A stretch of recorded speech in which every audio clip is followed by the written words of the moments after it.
Hi, and welcome to Russian with Yula, a complete Russian course for beginners. In this video, you will find everything you need to start speaking Russian. So if you have a friend who also wants to learn Russian, tell them about this video, because it's always better to study together. Then this is not an average Russian course. It employs a highly effective method which enables you to learn the so much dreaded Russian alphabet and 1000 Russian words by the end of the said lesson. You can complete them in a few hours or in a single afternoon. Yes, you got it right. You will be able to read Russian words with understandable pronunciation, to write some words in Russian, and to read and understand 1000 Russian words. To prove this to you, after lesson 3, there is a secret video with a list of 1000 Russian words so that you can download it, read, and prove to yourself that you can read and understand all of the 1000 words. But that's not all. By the end of the course, you will be able to introduce yourself, introduce another person, and answer questions related to your free time, work, studies maybe, family, your house. You will be able to interact with native speakers as long as they speak slowly and are willing to help you. If you want more details, you can find them in the description. If you need an official certification, after this course you can start preparing for the TOEFL exam, A1 level, the official exam of Russian as a foreign language. Otherwise, if you want simply something to represent your achievement, you can get a certificate of merit signed by me after taking the test. Some people added it to their resume, some people framed it. It looks awesome. By the way, who am I?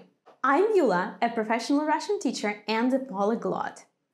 While developing the course, I used the same techniques and strategies that I needed to complete my Ph.D. degree and become fluent in German, English, Italian, and I'm also learning Spanish. I'm still not fluent in it. So the important part is that I know what kind of difficulties you're going to face, and I know how to help you overcome them. I will guide you hand in hand to help you discover my native language. Are you ready for the adventure? Good! So first of all, prepare a notebook and a pen, set your goal, and invite your friends. Because the following 3 facts are scientifically proven. Writing in a language with your own hand makes the learning process easier. So feel free to stop this video, use your notebook and your pen.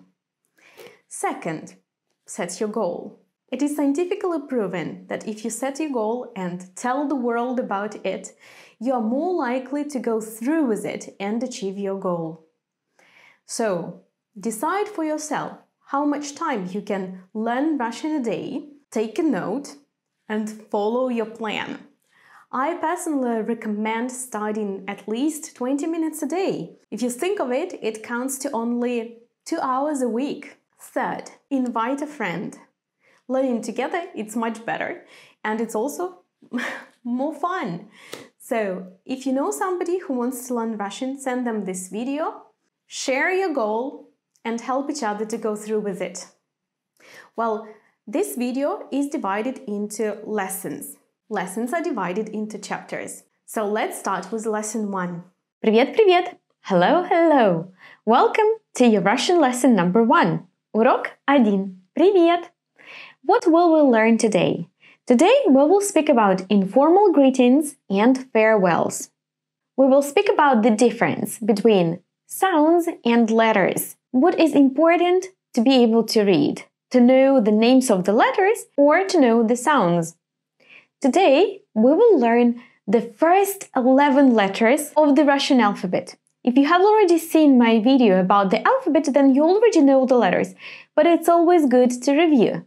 And believe me or not, at the end of the lesson you will be able to read your first syllables and even words. The structure of each lesson of this course is the same. We always start with a short story or a dialogue, then we're always gonna see the rule, And then we will practice a little bit. The practice today will be reading words and syllables, because we are learning the alphabet here. So let's go! Поехали! First, we're gonna listen to the dialect. Now, I know that you don't know the letters yet, but probably you have heard some words already, probably you know some of them. So now I just want you to relax and just listen to the sound of Russian. We will translate everything in a second.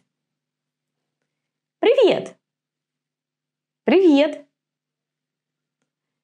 Как дела? Отлично! А у тебя? Хорошо.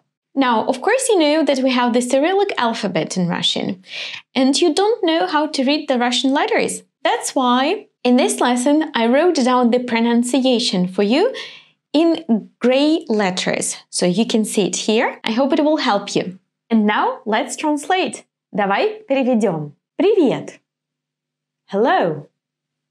Привет. Hello. Как дела? How are you? Отлично. А у тебя? Excellent. And you? Хорошо. Fine. Let's analyze. Привет. Hello. Привет. Hello. Pay attention to the pronunciation. Привет. The sound that the letter V gives me is a little bit soft. V. V. To pronounce a softer V, start with the normal V. V. And now raise your tongue a little bit towards the hard palate. V. V. V. V. V. Привет. Привет.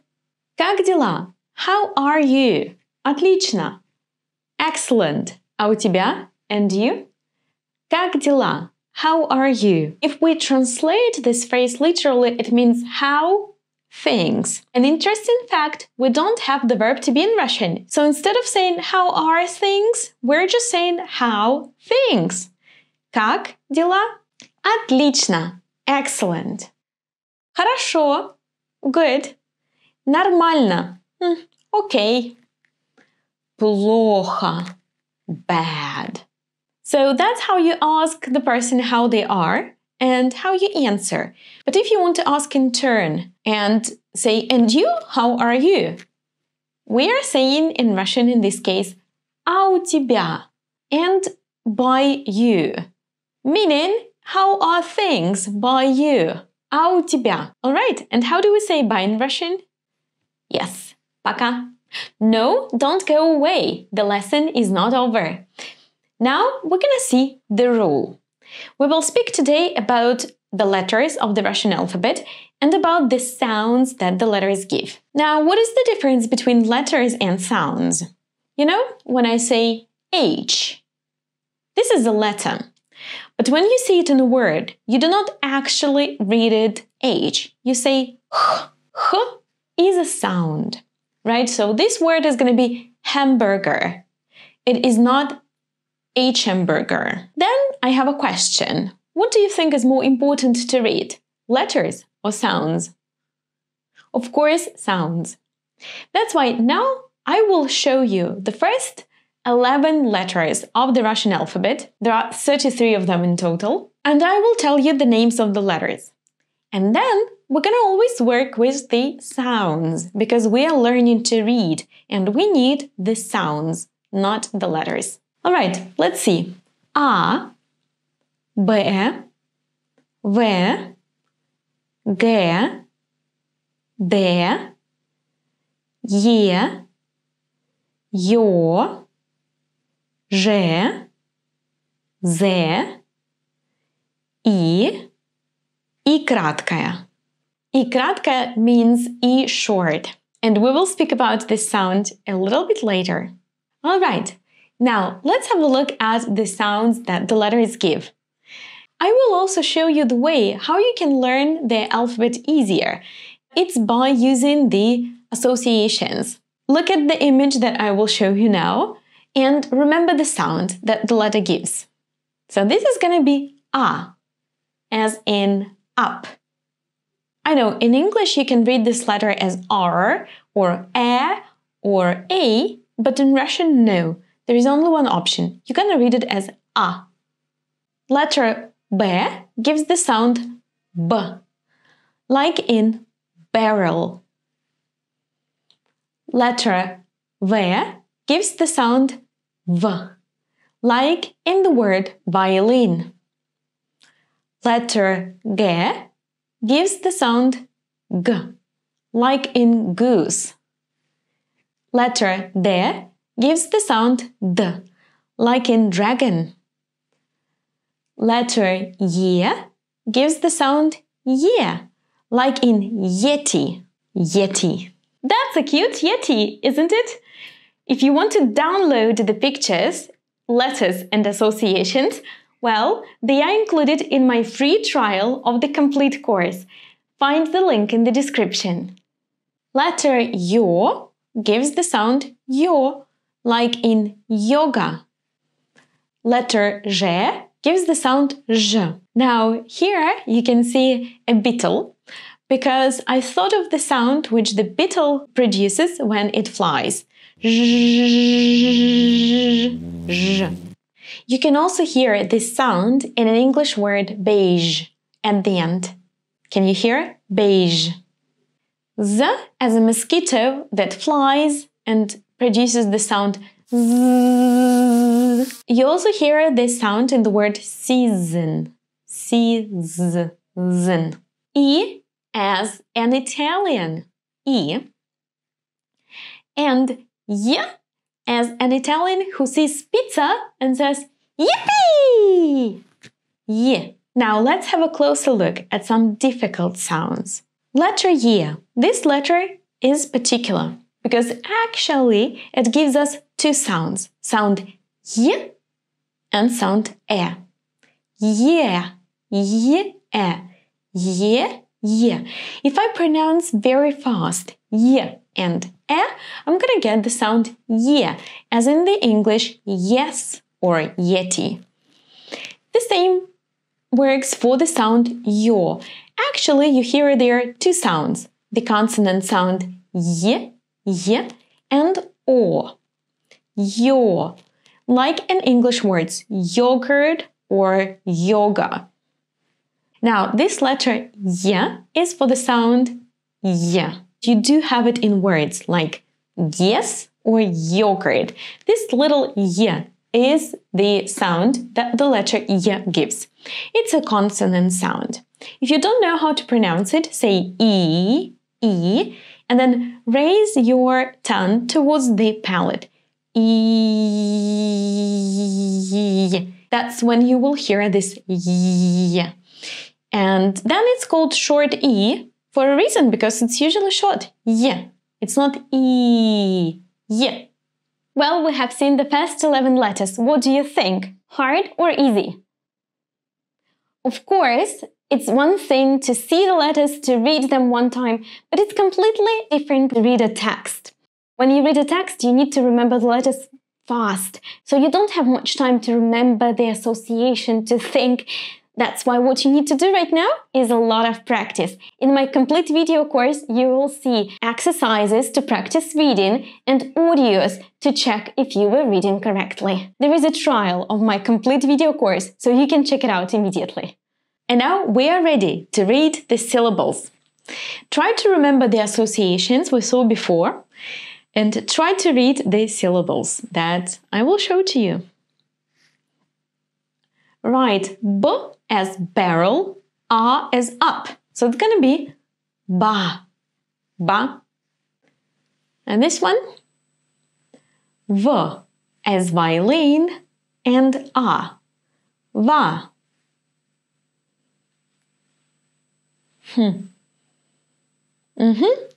D as a dragon and A, da, da. Da in Russian also means yes. So we say da и нет.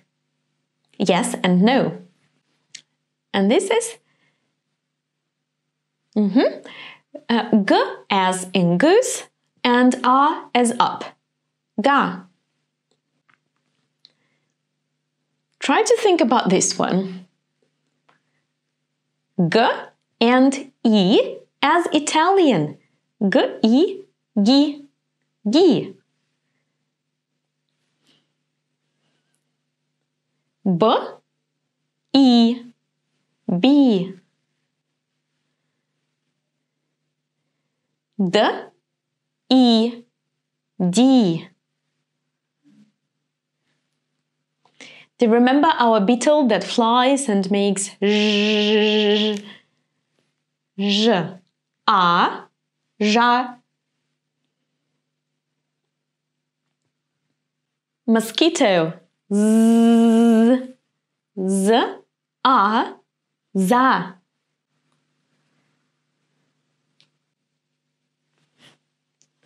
B, and this one, this strange one is just like yeti, so it's gonna be b, ye. Now listen with attention, how do we connect it? B, ye, be. Now this is particular. Pay attention that you're not gonna say here be, but be. What is the difference? When I say be, the sound b is softer. It is be, be. V, ye, vie. G, ye, ge.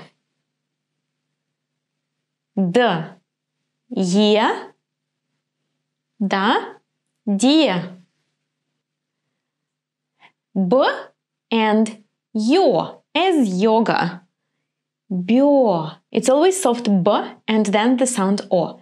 Bi-o, bio, bio, bio. V, yo, vio. G, yo, gyo. D, yo, dio. Z, yo, zyo. Now, something strange happens when the letters that indicate double sounds, like ye or yo, are preceded by a consonant.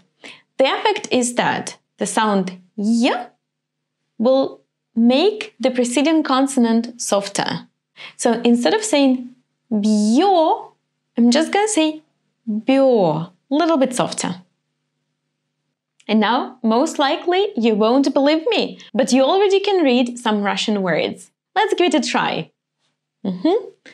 Ž, a, b, a. Жаба. A toad. Ugh.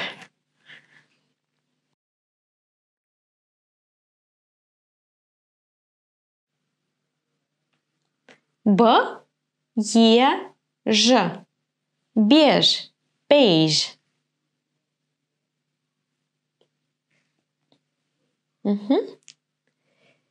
Ёж, ёж.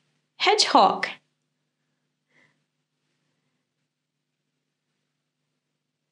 Г, И, Д. Гид, guide. Г, Д, Е. Где? Где? Where? Д, А, В, А, Е. Давай. The Russians use the word давай a lot. It means like, let's do something together. Давай учить русский. Let's learn Russian. Sometimes it also just means, well, that's okay. Давай. Or, oh, come on. Давай, пойдем. Хорошо. Ты закончил урок 1. Great. You have finished lesson number 1. Congratulations. Ты молодец. Great job. Do you want to study with me? Consider joining the channel and supporting it. I will see you at the next lesson. Пока-пока. Привет-привет! Как дела? Хорошо? У меня отлично. Welcome to lesson number 2. Добро пожаловать на урок 2. Здравствуйте! Hello! So, what will we learn today? Today we will speak about formal greetings and formal farewells. We will see 11 letters more, so you will be able to read 22 letters of the Russian alphabet in total. We will keep on training reading syllables, and we will read more Russian words. We start as always with a story, история, then, потом, the rule, правило, then, потом, практика, practice. Ну что, поехали! Let's do it! Now, listen to the dialogue. Just try to get used to the sound of Russian. We will translate it in a minute, okay? Здравствуйте! Здравствуйте! Как дела? Хорошо. А у вас? Отлично. Спасибо. Let's translate. Здравствуйте. That's a formal way to say hello. In English, you probably would say good morning or good evening. So, hello when you talk to somebody you don't know or to somebody who is much older than you. Как дела? How are you? Хорошо. Fine. А у вас? And you? Отлично. Excellent. Спасибо. Thank you.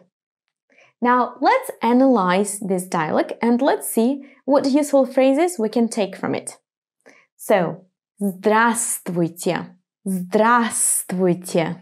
As I have already mentioned, that's a formal way to greet a person. But in Russian, there is also a semi-formal way. Здравствуй. You can use it with a friend.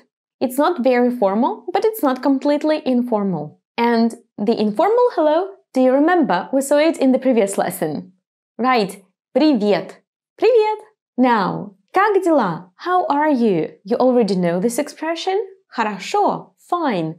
And then our girl says, а у вас? What does it mean? А у вас means and you, but this is you formal. Because in Russian we have two different ways to address a person. It can be a friend or somebody your age. In this case, you're gonna say а у тебя? And it can be somebody older, somebody new, or it may be somebody who takes the position that is higher than you. Maybe your professor, or maybe your boss, or maybe your supervisor. And in this case, you're gonna say а у вас? There are also two ways to say goodbye. We can say до свидания, which is formal, and пока, which is informal. Listen to the pronunciation. До свидания. До свидания. Alright, and now the rule. Правило. Let's check out our 11 letters. I'm gonna tell you now the names of the letters, but later we will work with the sounds these letters give. Let's see. K, L, M, N, O, P, R, S, T, U, F. Now, let's see the sounds the letters produce, and let's see our associations, which will help us remember better the sounds. So, letter K gives the sound K, as in cactus. Letter L gives the sound L, as in lion. Letter M gives the sound M, as in mountain. Letter N gives the sound N, as in ninja. Letter O gives the sound O, as in orange. Well, pay attention that it's going to be O, so the lips are rounded. O, orange. Letter P gives the sound P, as in parking. Letter R gives the sound which is similar to English R in rose, but not exactly the same. Letter S gives the sound S. It can never give the sound K, as in English, for example, in the word cat. No. In Russian, if you see this letter, 100% you will have the sound S.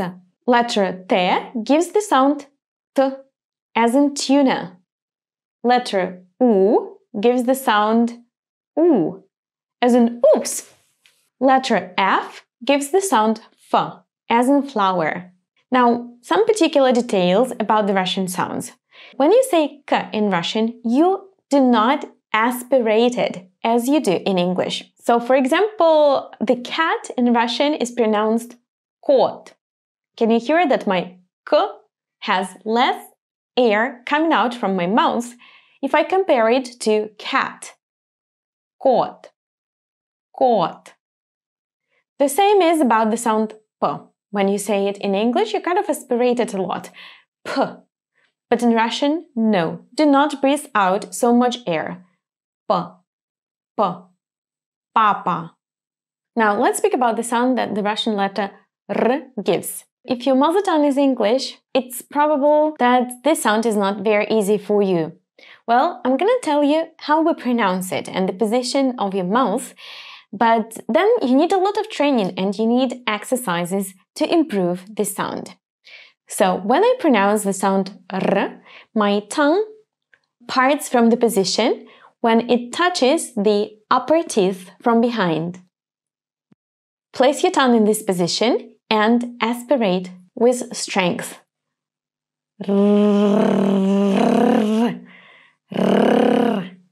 Now, to pronounce this sound, you need to develop particular muscles. If you have never ever said this sound before, it's quite possible that it's going to be difficult now. There are several methods to try to understand and try to work out how to say this sound. The first one is a D method. So, pronounce the normal D. D. When you say D, your tongue takes the position of the R sound, which means you touch the alveolar ridge behind your teeth with the tip of your tongue. D. So, we got the position of the tongue. What do we have to do now? We have to pronounce the letter D fast and frequently, and breathe out a lot of air. Now, D. D. D.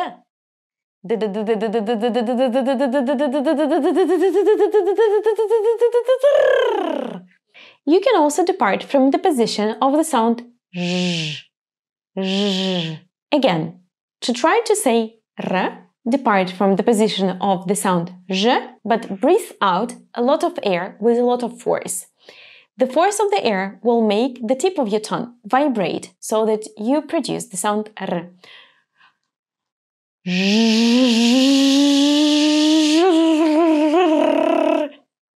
Tell me if any of these methods worked for you. Now, if you managed to produce the sound R, practice it with the vowels.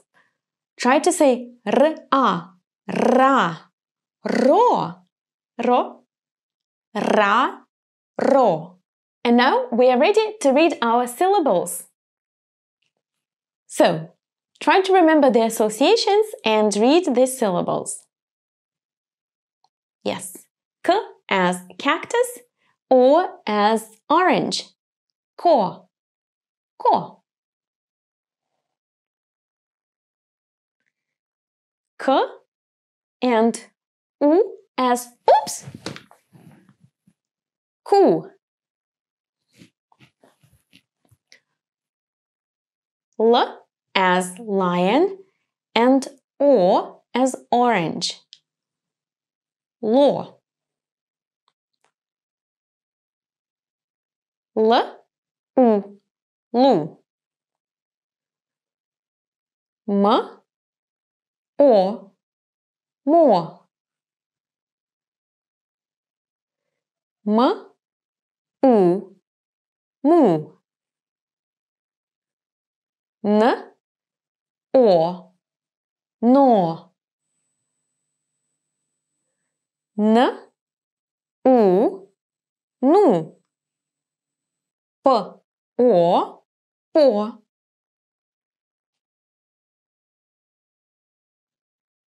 P, U, pu, po, pu. R, O, r, u. Ro, ru. S, U, su. S, O, so. Su, so.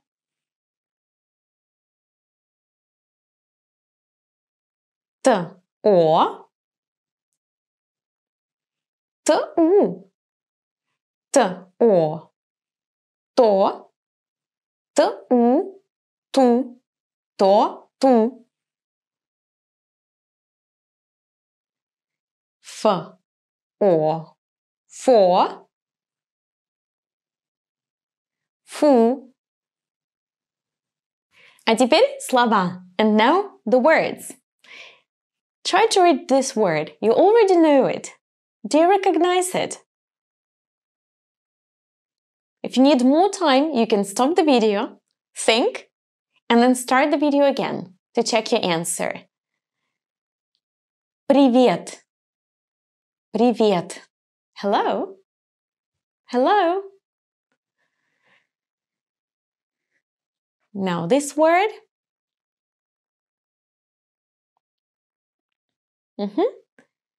Торт. Торт. That one is super easy. Mama.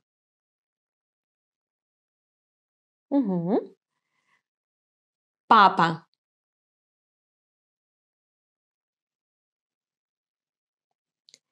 Сестра.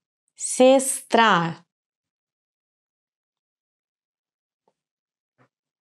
Sister.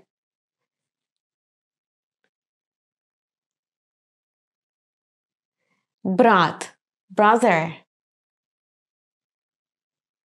Молодец. Great job. You have finished lesson number 2. I will see you at the next lesson. Пока-пока.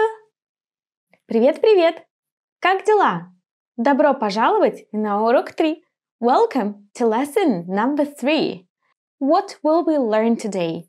Today, we will learn how to say in Russian this. We will see the words my and your. We will see 11 letters of the Russian alphabet. Thus, we're going to study all 33 of them, and we will finish here. Let's go! Поехали! And now just listen to the dialogue. Слушай диалог. Later, we're going to translate it. John says, Привет! Как дела? Хорошо, спасибо. А у тебя? Нормально. Ух ты! Это твоя семья? Да, это мой папа. Моя мама, мой брат, моя сестра, я и моя собака. And now let's translate. So John says, Ух ты! Ух ты is an interjection that we use to express surprise and amazement. It's like English, wow. Это твоя семья? Is this your family? Да, yes. Это мой папа. This is my dad. Мой means my. Моя мама, my mom. Мой брат, my brother. Моя сестра, my sister. Я, I. И моя собака, and my dog. So you can see that in English, I told you my mom, my dad, my dog. But in Russian, we have all these different words. Моя, мой. Let's have a closer look at it. So we're gonna say мой папа. But моя мама. Мой брат. Моя сестра. Моя собака. Have you already guessed why the word my is different? Right. It depends on the word that follows it. If we're talking about something that is feminine, like mama, mom, сестра, sister, we're going to use the form моя. Pay attention to the pronunciation. Моя. The letter O is going to be pronounced as A because it's unstressed. If we're talking about something that is masculine, like папа or брат, we're going to use the word мой. Мой папа, мой брат. The word собака is feminine, dog. I know, in English it does not work like this, but in Russian, yes, собака finishes with A, so it's always going to be feminine. Okay, so we saw how to say my. Let's see how to say your. Твой папа, твой брат. Твоя мама, твоя сестра, твоя собака. So the same works for the word твой, твоя. Твой will be used with masculine words. твой папа, твой брат. Твоя will be used with feminine words. Твоя мама, твоя сестра, твоя собака. And now, let's see the rule, правила. Let's see our last 11 letters. Remember, first I'm going to give you the names of the letters, and then we will speak about the sounds they give. Х, Ц, Ч, Ш, Щ. Твердый знак И, мягкий знак Ю, Я. Now, let's go over the letters again slowly and let's see what sounds they give us. So, this letter is not X as in English. This letter in Russian is actually H, and it gives the sound H. H. Have a look at this picture, like in the word ha ha ha ha ha ha ha. So you can see a laughing smile. The letter C gives the sound ts, as in tsunami. Actually, this is the sound that two letters give in English, t and s, ts. If you do not remember all the letters and the sounds they give, in my complete Russian video course, you can download the PDF with all the notes so that you can print them and study. The letter ch gives the sound ch, as in the Italian greeting ciao, ch. The letter sh gives the sound sh, as in the word shorts. The letter sh gives the sound sh, as in the English word sheep. I know the sound that this letter gives probably sounds the same as the previous one to you. We will have a closer look at them just in a minute. Stay tuned. Твердый знак, hard sign. Hard sign is a particular letter. It doesn't give its own sound. It only shows that the preceding consonant was hard and not soft. But we will speak about it in the lessons to follow. You probably say, what? Is the sound that you have in some words in English actually, like fit or sit. It's when you see the letter I, but you do not say a perfect, long and clear E. Sit, fit, Well, to pronounce this letter, you can do the following. Say the sound U, as in wood, U. And now, remember the position of your mouth and your tongue. Freeze them, do not move them. U, mouth and tongue frozen. And now spread your lips in a smile.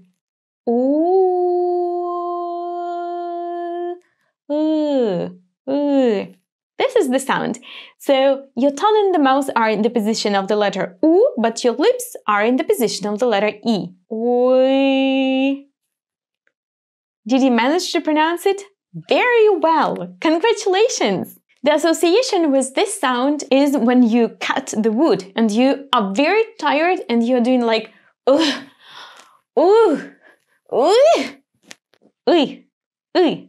Soft sign. This letter shows that the previous consonant is softer. I can give you an example. T, T. I have a special lesson in the course about hard and soft consonants. You will come to it. Letter E as in elk.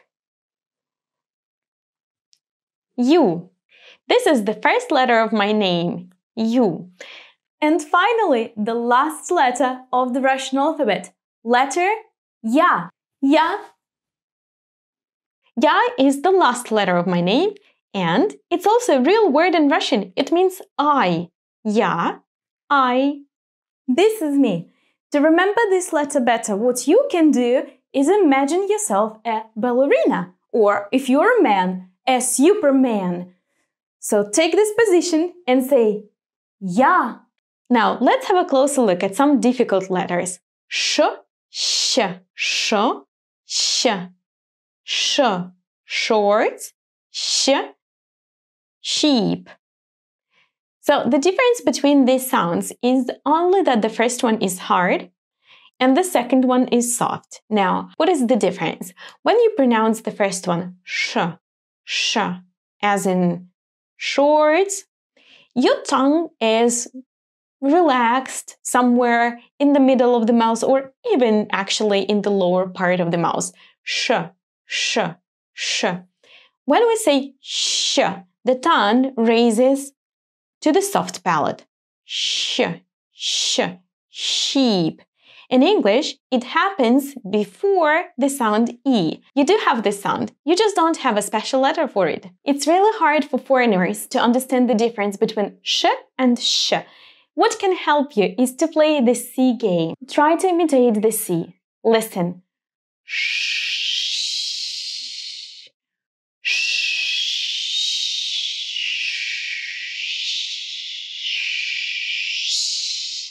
If you can make this sound, well, you should know that the first part of it is sh, while the second is sh. U. U. U is a particular letter because actually it has two sounds in it. The sound y, y, you remember how to pronounce it? We say e and raise the tongue towards the soft palate. Y, y, y. This is the y sound. And then we pronounce the u. U, y, u, y, u. Now let's try to connect them and pronounce them without the pause. You, you, you. So we have a special letter for these two sounds. The same works for ya. So actually you have here the sound y and then ah, y, ah, y, ah, ya, ya. If you remember, we have already seen the sounds like this with you. For example, yeah, which has the sound y and yeah, and the sound yo, which has the sound y and o in it. Yo. And now practice. Let's read our syllables. Okay, first I want you to think, try to read it, and then we will check it out together. H as ha ha ha and a as up. Ha. And this one? H, I, he.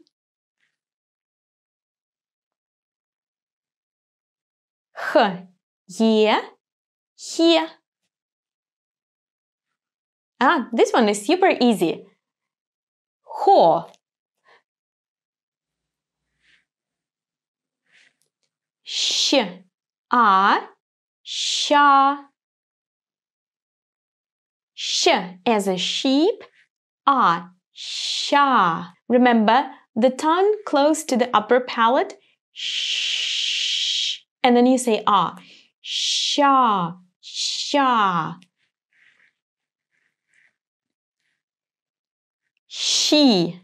Funny fact, she in Russian is an actual word. It's a kind of soup that we cook with cabbage and other vegetables.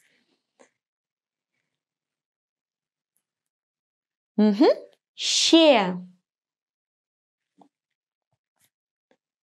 Sure. Very good. And now let's compare some syllables that have similar sounds but not completely the same. Have a look at these two words. So the difference is that in the first one we have p, ye. Do you remember that ye has two sounds? As a result, p changes its quality because we have to say p, y, e, pye. So what happens in the end? P becomes softer and this syllable sounds as pie. Compare to the second one. P, pe, pe, pe, pe. When you say pe, the only difference is that your tongue is closer to the upper palate. Let's see these two syllables. Right, remember these two letters, m and u as oops, mu, and then we have m and u, mu. Listen, mu, mu, mu, mu. The difference is that when I pronounce the second syllable here, mu, My tongue is closer to the palate. Mu, мю.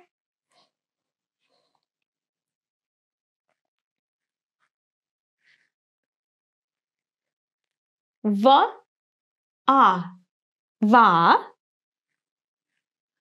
В, я, вя.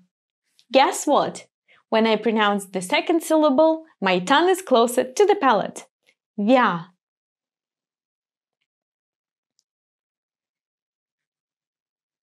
Да, дя. Да, дя. Су, сю. Су, су, сю. And now let's read our words. First, you try to read the word and guess its meaning, and then I will help you. Right. Машина. Машина. Машина in Russian means a car. And this word? Se. M and soft sign. Soft sign shows me that the sound M is soft. So I raise my tongue closer to the hard palate when I pronounce this M. So it becomes me, me. Семья. Семья. Family. And this word?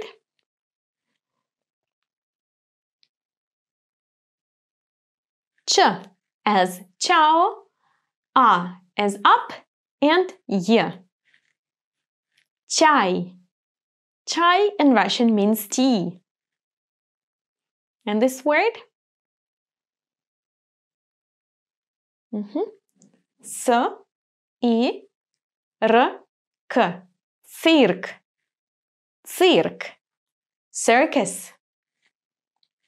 Great job! You have finished lesson number 3. Молодец! I will see you at the next lesson. Пока-пока! People say Russian is difficult, but today I will teach you 5 secrets that will allow you to learn 1000 Russian words and even more. Don't tell anybody about it. Don't you believe me? The proof is in a highly classified file that you can find in the description of this video. Open it at the end of this secret mission and you will be amazed. All you need to proceed is the Russian alphabet. If you don't know it yet, don't worry, because I have a special video for you to learn it just in a few minutes.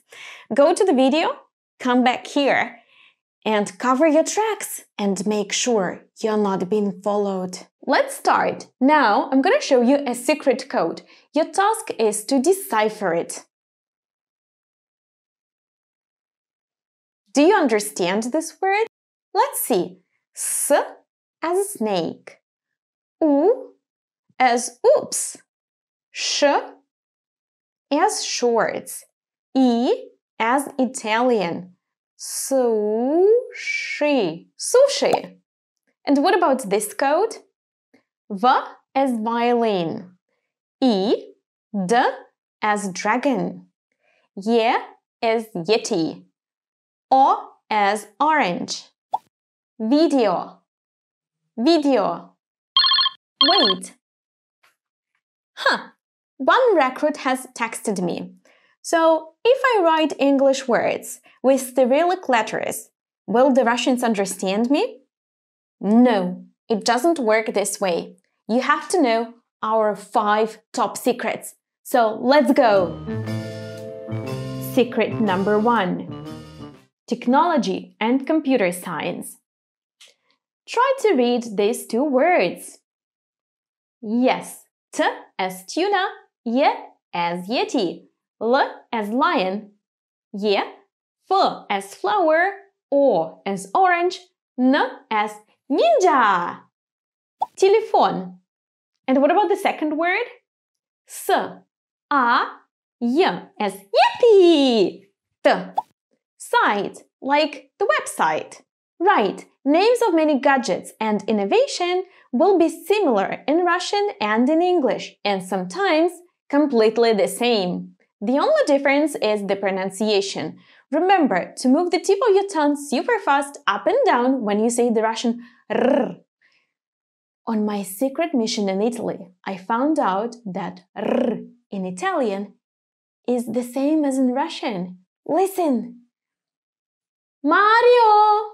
Maria Rosa! Remember that O in Russian in the unstressed position is going to be pronounced as A. For example, computer.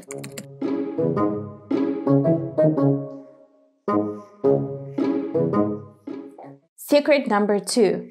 Names of typical food, plants, animals, herbs, fruit and vegetables that do not grow or live in Russia will be similar in Russian and in English. Let's give it a try.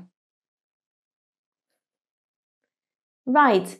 P as parking, I, C as tsunami, C, A as up. Pizza. And what about this word? J as the sound that the beetle makes when it flies. J. I, R as rose, A, F, giraffe. And this one? Right. L, A, V as violin, A, N, D, A. Lavanda. Lavanda. Lavender.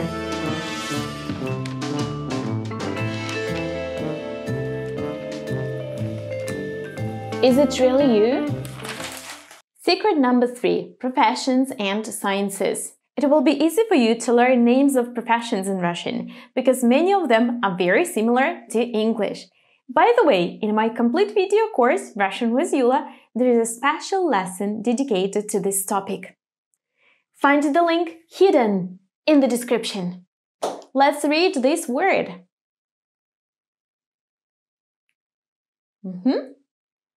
D, I, Z, as a mosquito that makes zzz. A, Y, N, Y, R. Designer. Wow, this one is more difficult, but if you are an experienced undercover agent, then you will have no problems to solve this case. P as parking. I, L, O, T. Pilot. Pilot.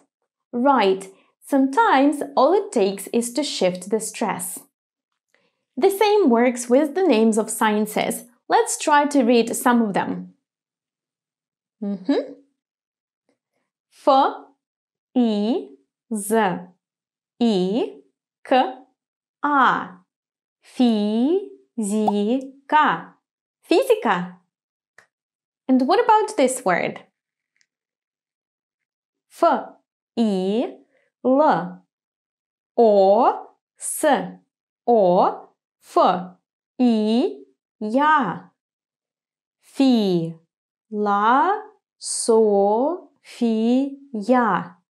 Philosophia. Philosophy. I just wanted to make sure nobody is spying on us. We are clear. Secret number 4. Sport, music and dances. Let's go straight to a point. Can you read this word? Right. G as a goose. O, L, soft sign, F. Golf. Now, what about this soft sign? Soft sign shows that the previous consonant is soft. So here we have L. Now, do you know the difference between soft and hard consonants?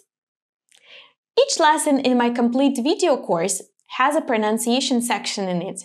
In lesson number 5, I explained the difference between soft and hard consonants. You know, pronunciation is a dangerous thing. I used to know once a secret agent who blew his cover.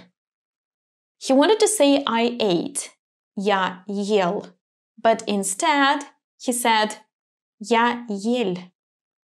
I'm a fir tree. Try recovering from that one. Let's see some more examples. Г, И, Т, А, Р, А, Ги, Та, Ра. Are you a good dancer? Then you can help me out with this word. Т, А, Н, Г, О. Tango. Tango. If you like music or if you play any musical instrument, then you probably know that many music terms come from the Latin language and they are similar in many languages all over the world. Let's have a look at this one. Т, Е, Н, О, Р. Tenor. All'alba vincere.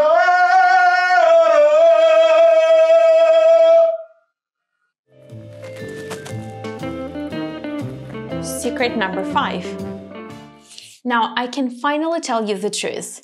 You will not learn only 1,000 words today, but you will learn many more. The clue is this. Enough! I'm telling you too many secrets. Now I need a proof that I can trust you. Subscribe to my channel, activate the notifications bell, and come back here. Alright, now I can trust you. And I can tell you the biggest secret of all. Well, actually, it would be fun if you discover it yourself. So, help me find the clues. Clue number 1. Read these 2 words and tell me if you understand them. Right. Эволюция.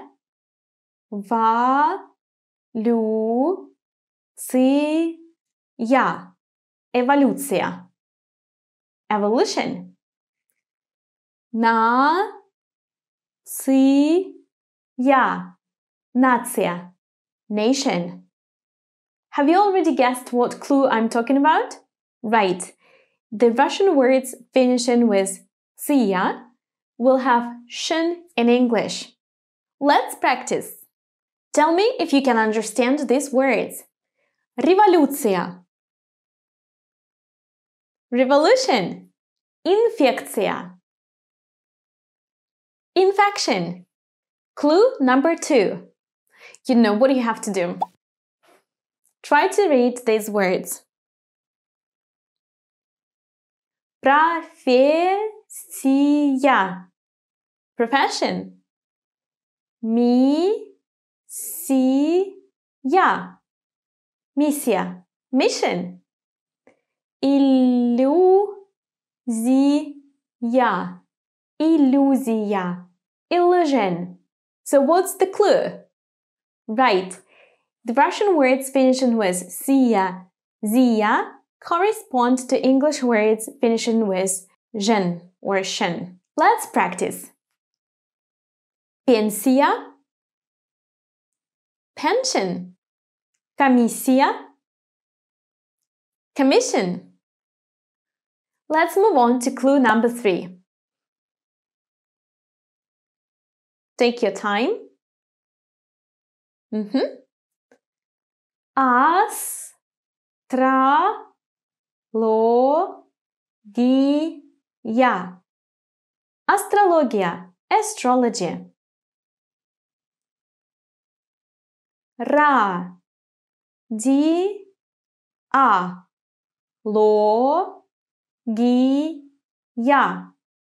Radiologia. Radiology. Correct. The clue is that the Russian words finishing with ogia will have ology in English. Let's practice. Экология. Ecology. Physiologia. Physiology. Now, let's change the task a little bit. Now, I'm going to give you the clue and an English word, and you give me the Russian word. So, the English words finishing with L are going to have alny in Russian.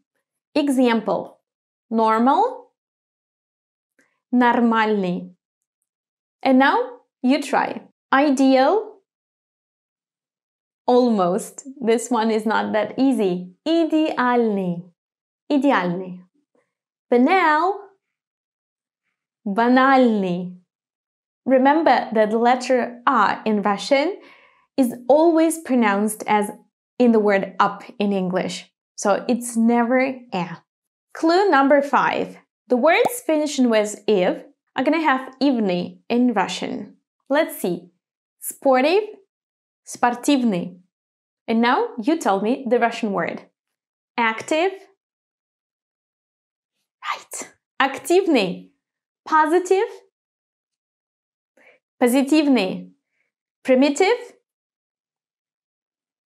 Примитивный. Clue number 6. Words finishing with ik in English are going to finish with ический in Russian. Let's see an example. Poetic.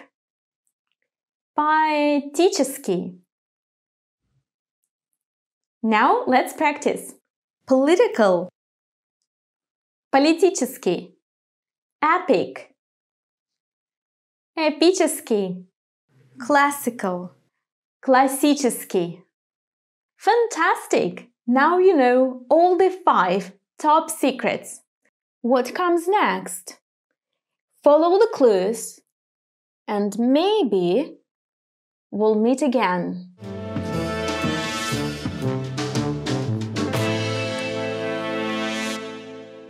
Привет, привет! Как дела? У меня хорошо, а у тебя?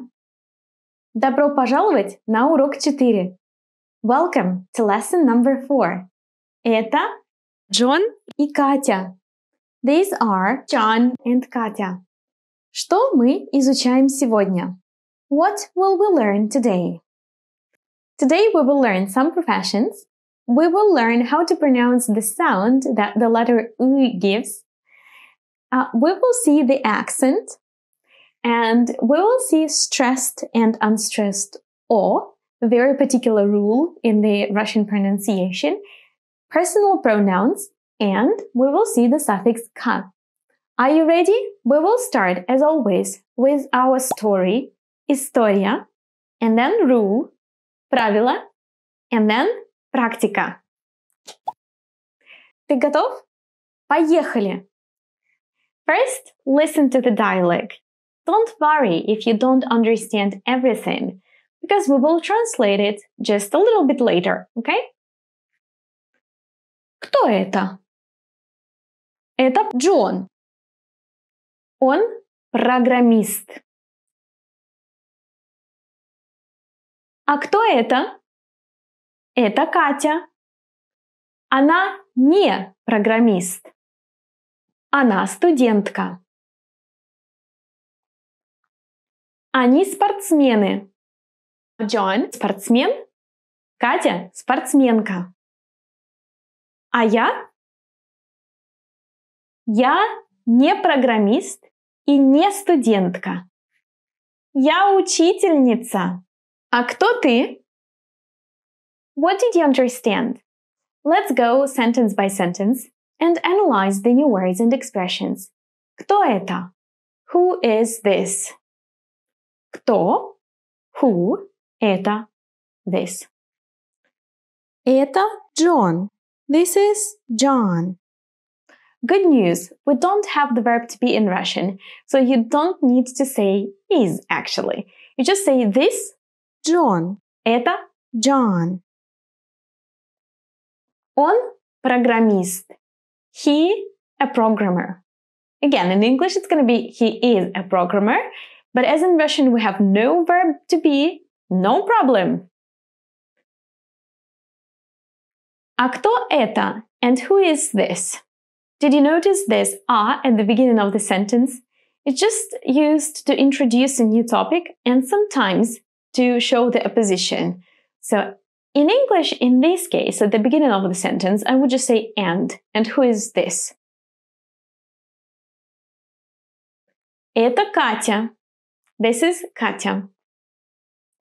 Она не программист. She isn't a programmer.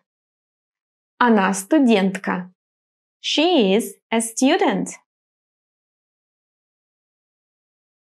Они спортсмены. They are sportsmen.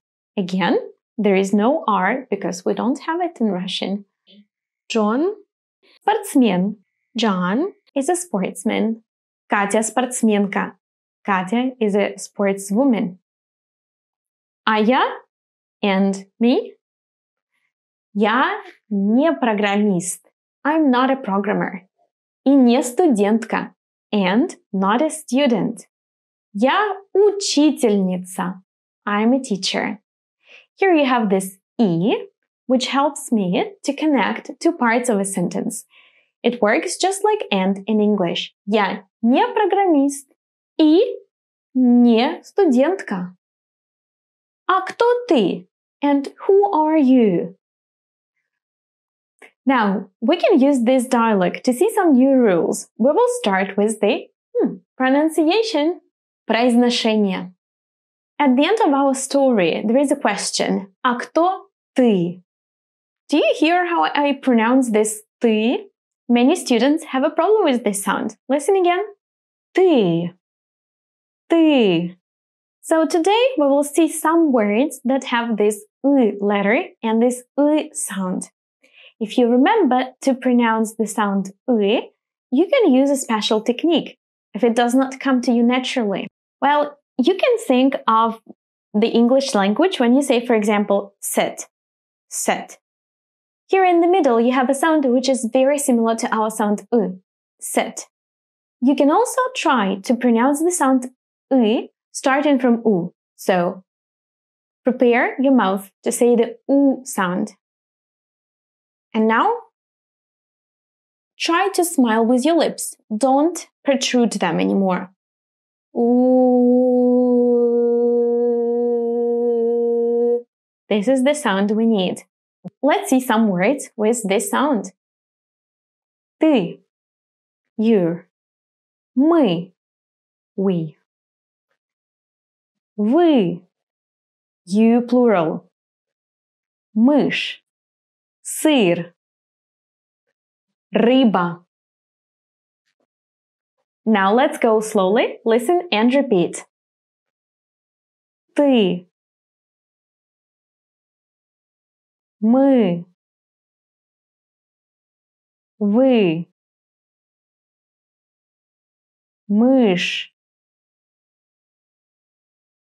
сыр, рыба. Do you need to practice this sound more? Then open the link in the description to this video and you will go to my complete video course where you will see the audio files, the exercises. You can also join a community where the teacher will give feedback to your pronunciation. You got it! And now we're going to talk about the accent.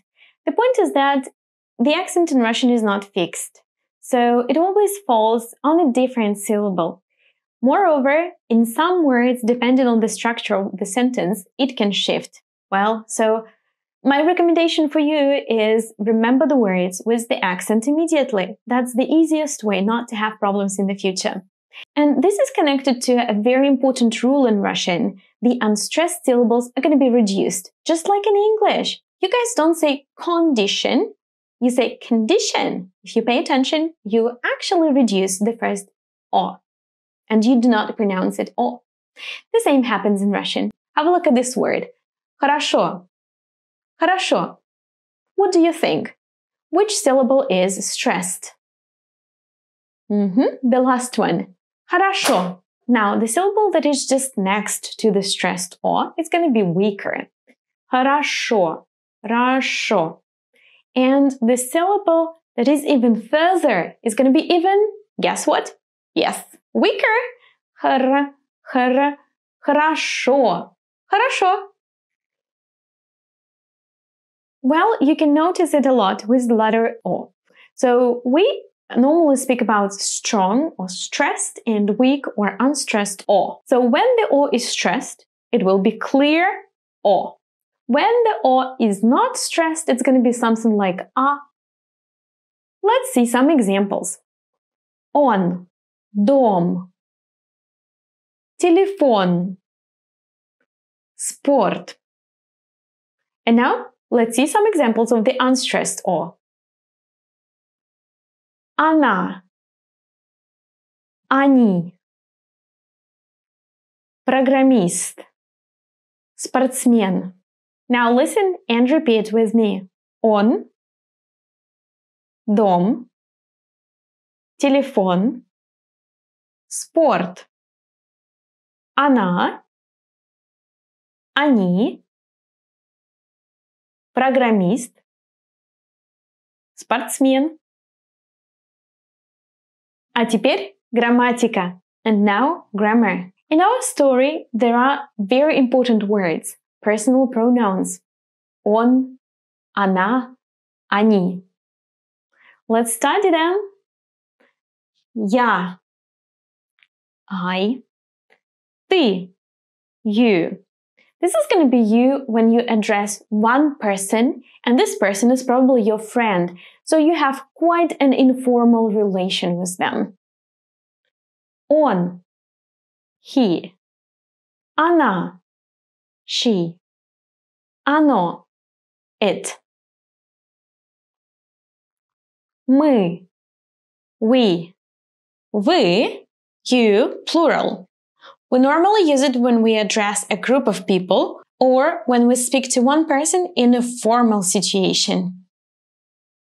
Они, they. Well, you have probably repeated the pronouns with me, and maybe you have even written them down in your notebook. But will you remember them tomorrow? Or next week? I don't know. To make sure that you will remember them, you need to practice these words a lot. Of course, you can review your notebook, but you can also play and do interactive exercises on the platform Easy Russian with Yula. So, let's have a look at it and let's try to do a couple of exercises together. Here we have a grammar quiz, personal pronouns. They in Russian is right, они. He in Russian is yes, он. Это Алина. Актриса. Она актриса. Это Даша. Она балерина. Это Петр. Он доктор. Директор. Это Вова. Он повар. Это Михаил и Марат. Студенты. Они студенты.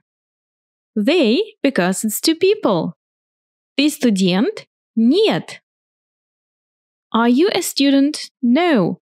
I am professor. Я профессор. Вы доктора? Нет.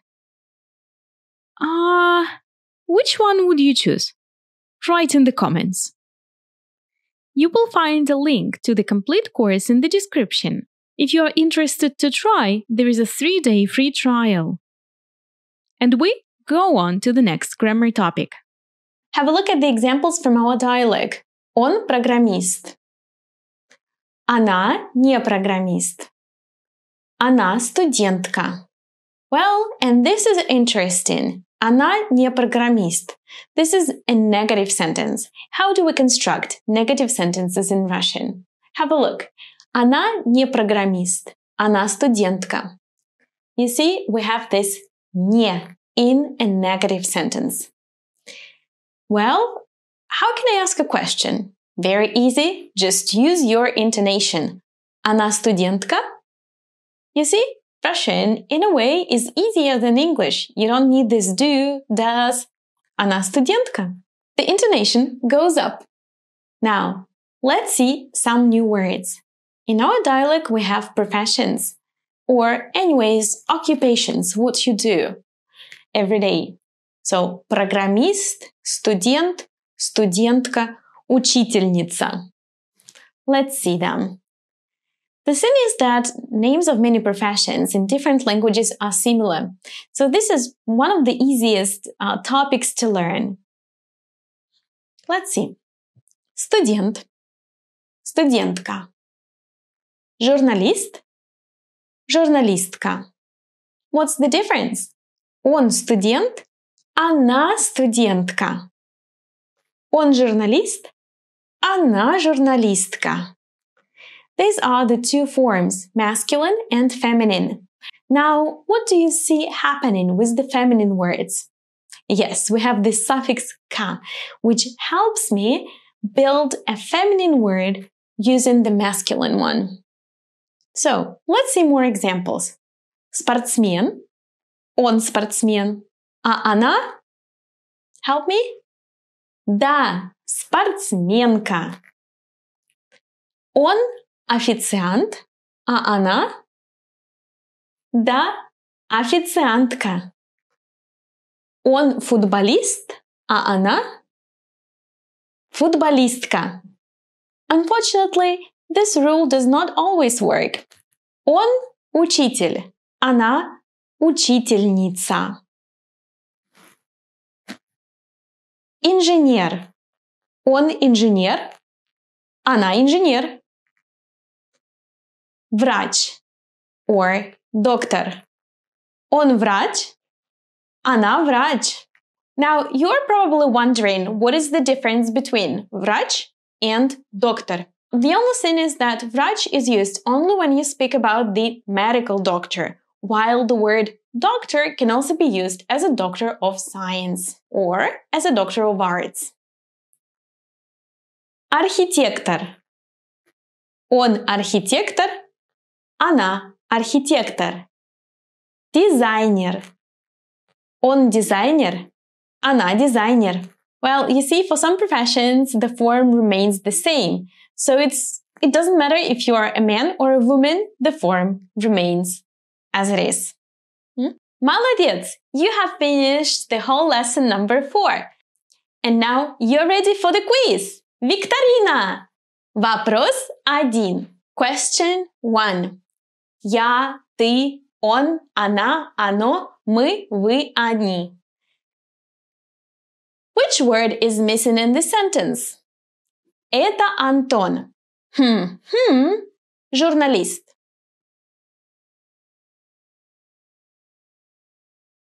Это Антон, он журналист. Вопрос 2. Это Женя и Кирилл. Дизайнеры.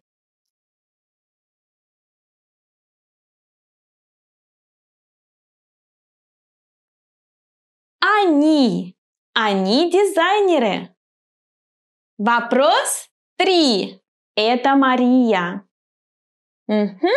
Полицейская. A policewoman. Это Мария. Она полицейская. Вопрос 4. Это я и Максим. Врачи. This is Maxim and me. So, which pronoun do we have to use here? Right, мы. Мы врачи. Вопрос 5. Это ты и Лена. This is you and Lena. Студенты. Вы студенты? All right. You have finished lesson number 4. Ты закончил урок 4. Молодец. I will see you at the next lesson. Пока-пока. Привет-привет. Как дела? У меня? Хорошо. А у тебя? Добро пожаловать на урок 5. Welcome to lesson number 5. My name is John. What will we learn today? What is your name? Formal and informal ways. We will speak about soft and hard consonants. We will learn how to ask the questions what is it and who is it. We will speak about gender, masculine, feminine, and neutral words. As always, we start with a story, история, and then the rule, правило, and then practice, практика. Are you ready? Let's go! Поехали! Our story. In this dialogue, our John is meeting a new girl. Let's see what happens next. Здравствуйте. Здравствуйте. Извините, что это? Это университет? Да. А вы профессор? Нет. А кто вы? Я студентка. Я тоже студент. Как вас зовут? Меня зовут Катя. А вас? Джон. Очень приятно. Давайте на «ты». Хорошо. А где аудитория? Вот она. Ой, а где мой рюкзак? Вот он. А кто это? Это преподаватель. Его зовут Антон Михайлович. Let's analyze. So here our John says, здравствуйте. Formal hello. And the girl responds, здравствуйте. Formal hello. Извините. Excuse me. Что это? What is it? Это университет? Is this the university? Да. Yes. Now, an important word in this dialogue is извините. Извините, excuse me. We often use it to attract somebody's attention, but also just to say, well, excuse me, I didn't want to do something. Alright, so we have извините, a formal version, and извини, a semi-formal version, which sounds friendlier, and you can use it with your friends. Then John asks, что это? What is it? Do you remember that we don't have the verb to be in Russian? So you are literally saying, what this?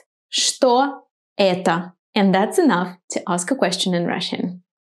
And if you want to ask, who is this? You will ask, кто это? Who this? John asks, а вы профессор? Are you a professor? Нет. No. А кто вы? And who are you? Я студентка. I'm a student. А кто вы? And who are you? Who? You. Я тоже студент. Как вас зовут? Меня зовут Катя. А вас? Джон. Как вас зовут? This is the question that we use to ask the person's name. Как вас зовут is a formal version. The informal one will be как тебя зовут?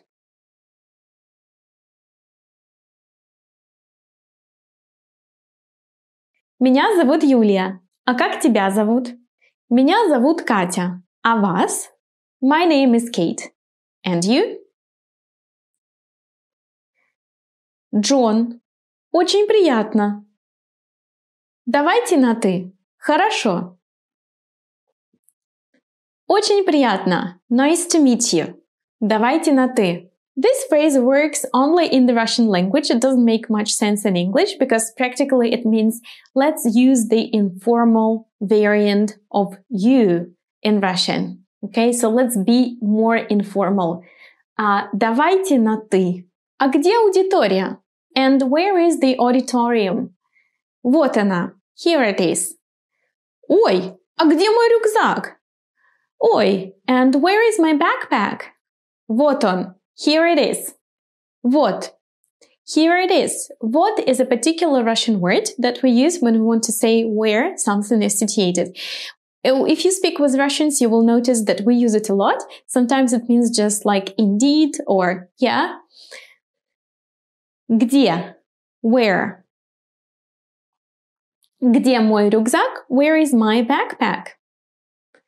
А кто это? Это преподаватель. Его зовут Антон Михайлович. Кто это? Who is this? Do you remember we spoke with you also about the phrase what is it? How was it in Russian? Right. Что это? So, что это? What is it?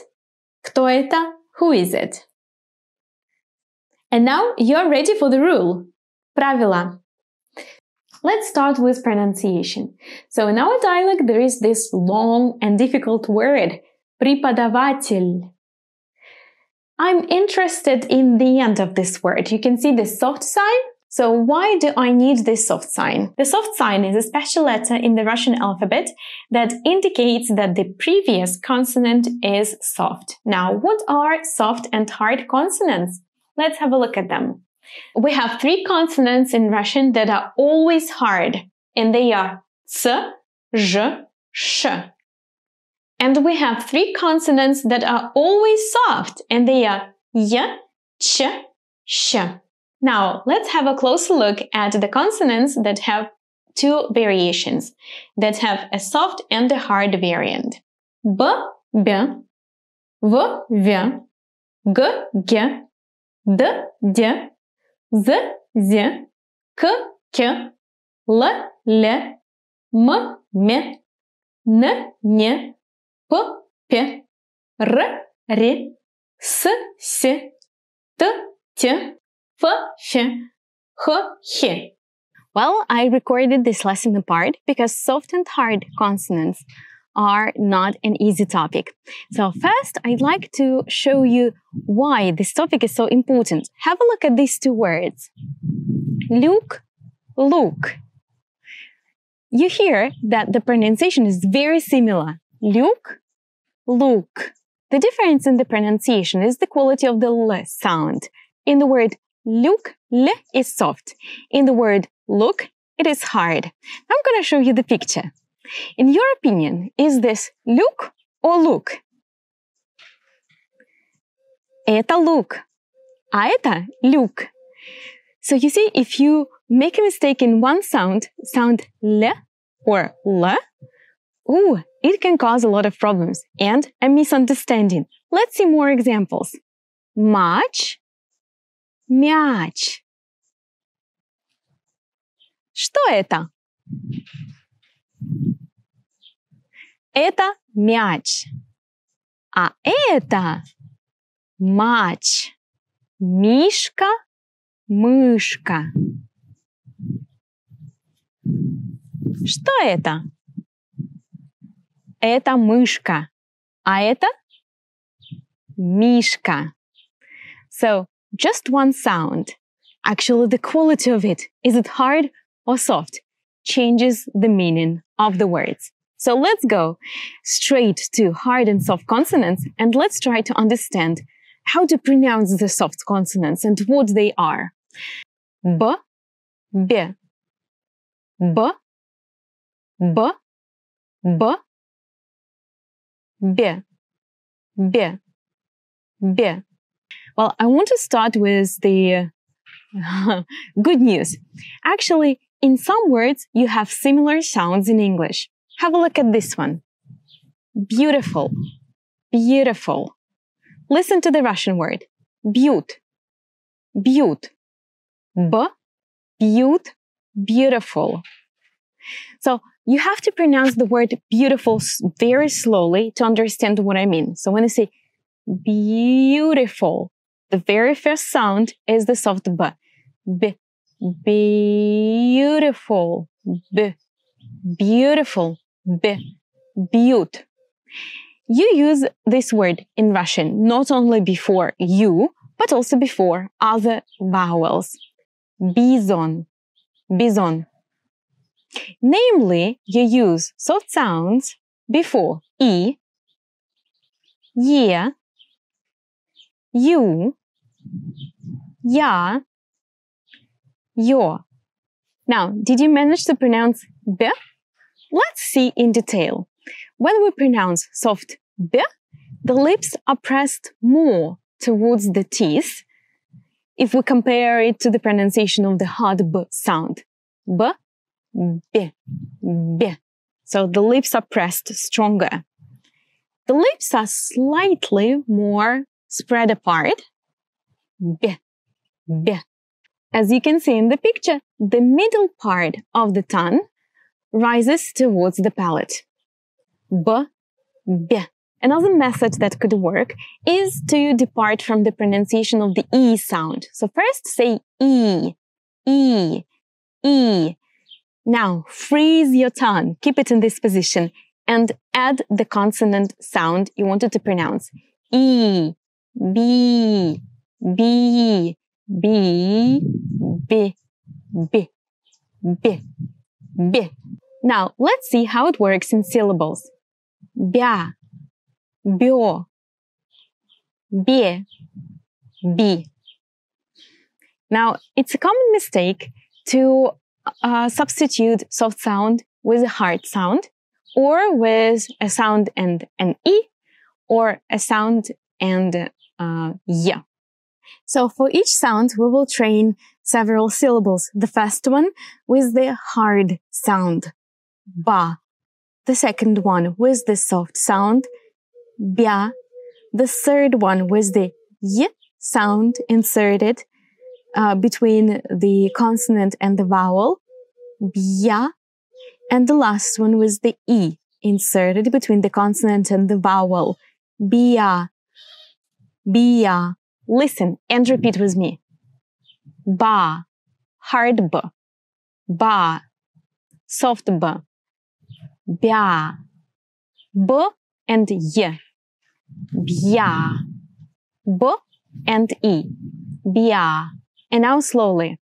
Ba, bia, bia, bia, bo, byo, byo, biyo, by, bi, bi, B. It's really hard here. B, B. B, B, B, B. Very well. That was about B sound. Let's go to the next one. P. Let's work with the sound P. There is a similar sound in English in the word pew. P, pew. The very first millisecond of the sound. Pew. P, pew, pew, pew.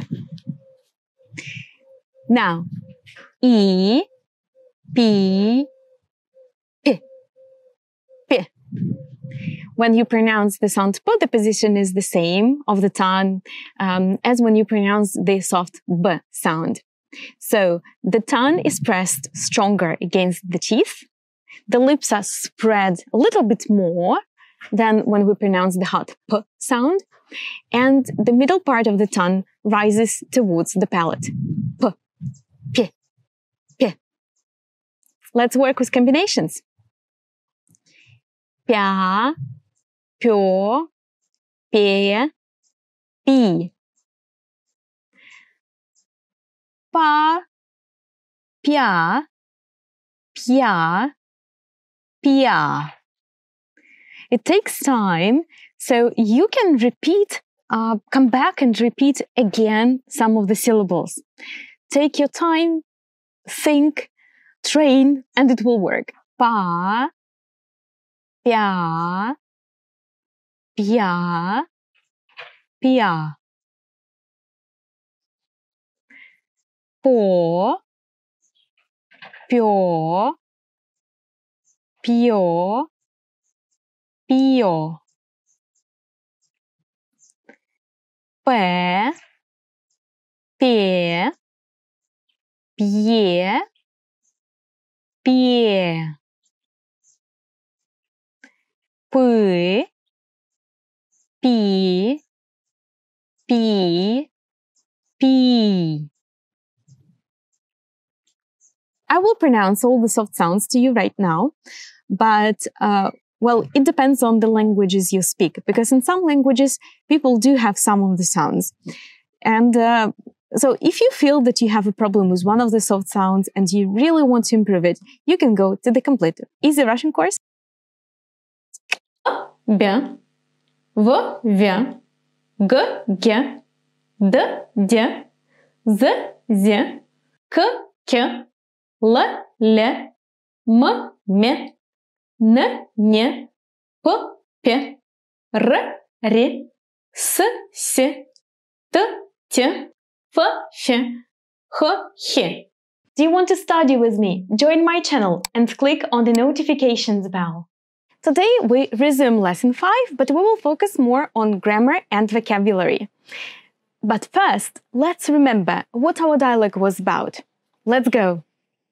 First, listen to the dialogue.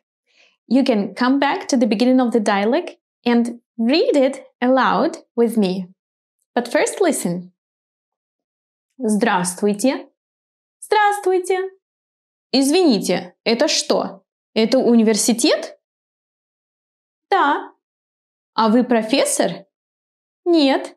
А кто вы? Я студентка. Я тоже студент. Как вас зовут? Катя. А вас? Джон. Очень приятно. Давайте на «ты». Хорошо. А где аудитория?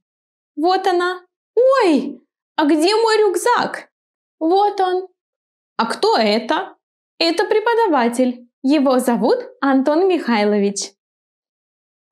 Today we will speak about грамматика, grammar, and vocabulary, новые слова.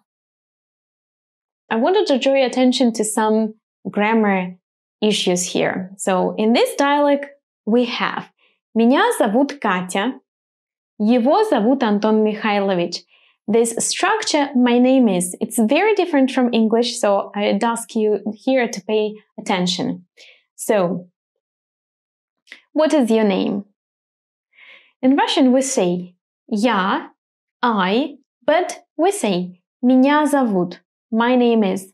Literally it means me call, meaning like they call me, alright? So the structure is pretty different from English. There is no word name in the structure itself, and it will change depending on what person we are talking about here and whose name we are asking. So I'm gonna say меня зовут, my name is. Тебя зовут, your name is. Его зовут, his name is. Ее зовут, her name is. Нас зовут, our name is. Вас зовут, your plural name is, or your formal name is. Их зовут, their name is. Pay attention to the pronunciation of the word его. So to pronounce it well, imagine saying yippee. So yi sound, and then you say во. I know, you see the letter g, so naturally you want to say его, but it's wrong. In Russian we say его. Now, the difficult one is also ее, her name. The same. Think about yippee and then yo. And you're gonna get ее, ее, ее зовут. Let's read what the guys are saying here. First, you go, you read yourself. Как тебя зовут? Лена. А тебя? You can use this question, а тебя, to ask shortly just, and you? So, and your name? Now, let's do some exercises. This is the class. What do you think is the teacher asking? Probably he wants to know what are the names of the students. So, what are your plural names? Как вас зовут? Меня зовут Луиза. Меня зовут Джон. And then the teacher wants to know the name of the sleeping guy. So he's gonna ask, what is his name? Help me here. Right. Как его зовут? Его зовут Жан. Yes. In this dialogue we have two questions. Кто это and что это? When do we ask these questions? Let's see some examples. Кто это? преподаватель. Что это? Рюкзак. The question «кто это» is used with people or anyways with animate things, while что это is used with objects. So now I'm going to tell you a word and I want you to think of the right column.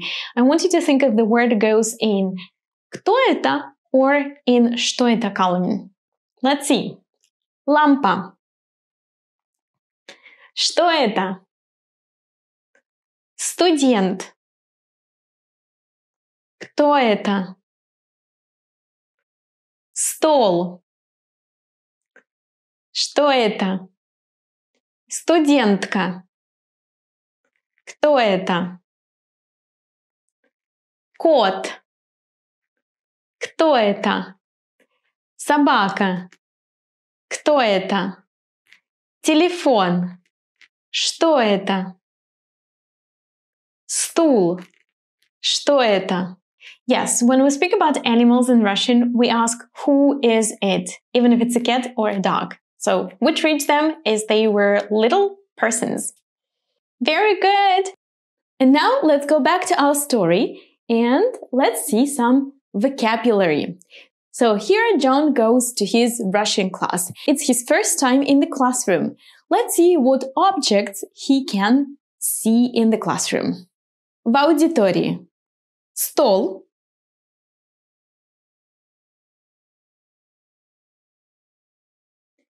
Стул. Телевизор. Книга.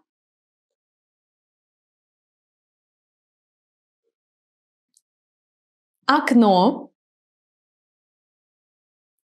Портрет.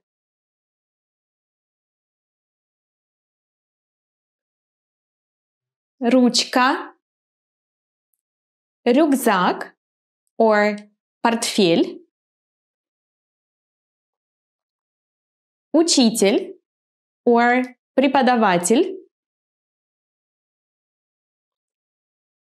Часы. И это класс или аудитория. Now, I'd like to speak about some of the words in more detail. For example, here we have auditoria. This word is usually used when you speak about the university classroom, while the word class is usually used when you speak about school. Now, I gave you two options for рюкзак and портфель. The word портфель is often used to speak about the school backpack. We don't normally go hiking with портфель. Even if the shape is the same, but if you put books in it, it's called портфель. If you go to the mountains, it's just called рюкзак. Now, we also had two options for a teacher, учитель. Again, we normally use this word at school, while преподаватель is more serious, and we usually use it at the university. Maybe you can see some of these objects in your room where you study right now. Write in the comments what objects you can see. There. Wow, you've done a lot of work today. You need to practice.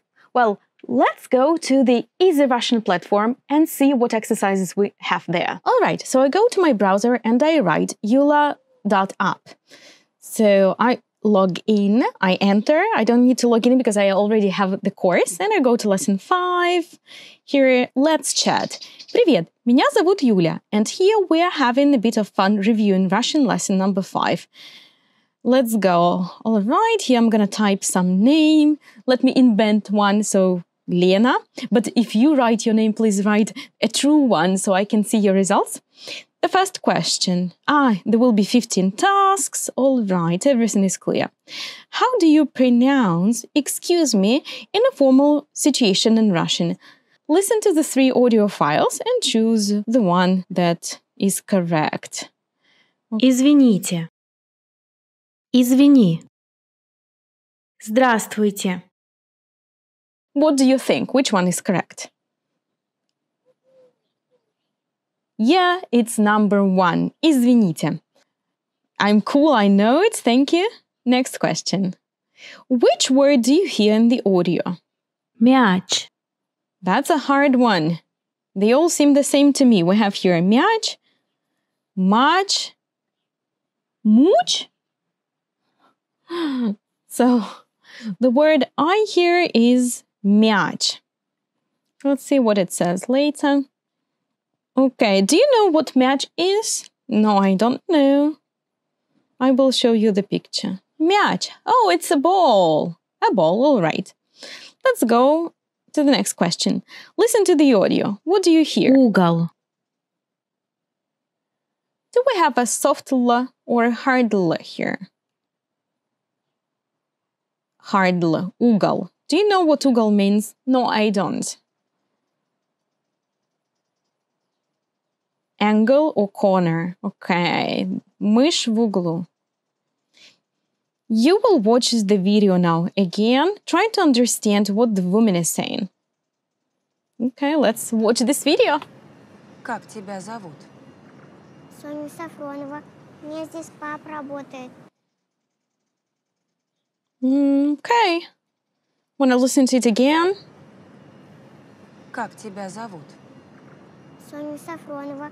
Мне здесь папа Okay, работает. it's pretty clear what the woman says. I don't know about the little girl. So what does she say? Three options. Как дела? Как вас зовут? Or как тебя зовут? Let's say I don't remember exactly, so I listen again. Как тебя зовут? Соня Сафронова. Yeah, it's definitely как тебя зовут. Yep. Read the dialogue. Which word is missing? Как зовут? Меня зовут Алина, а его зовут Толик. Как? So the answer is my name is Alina and his name is Tolik.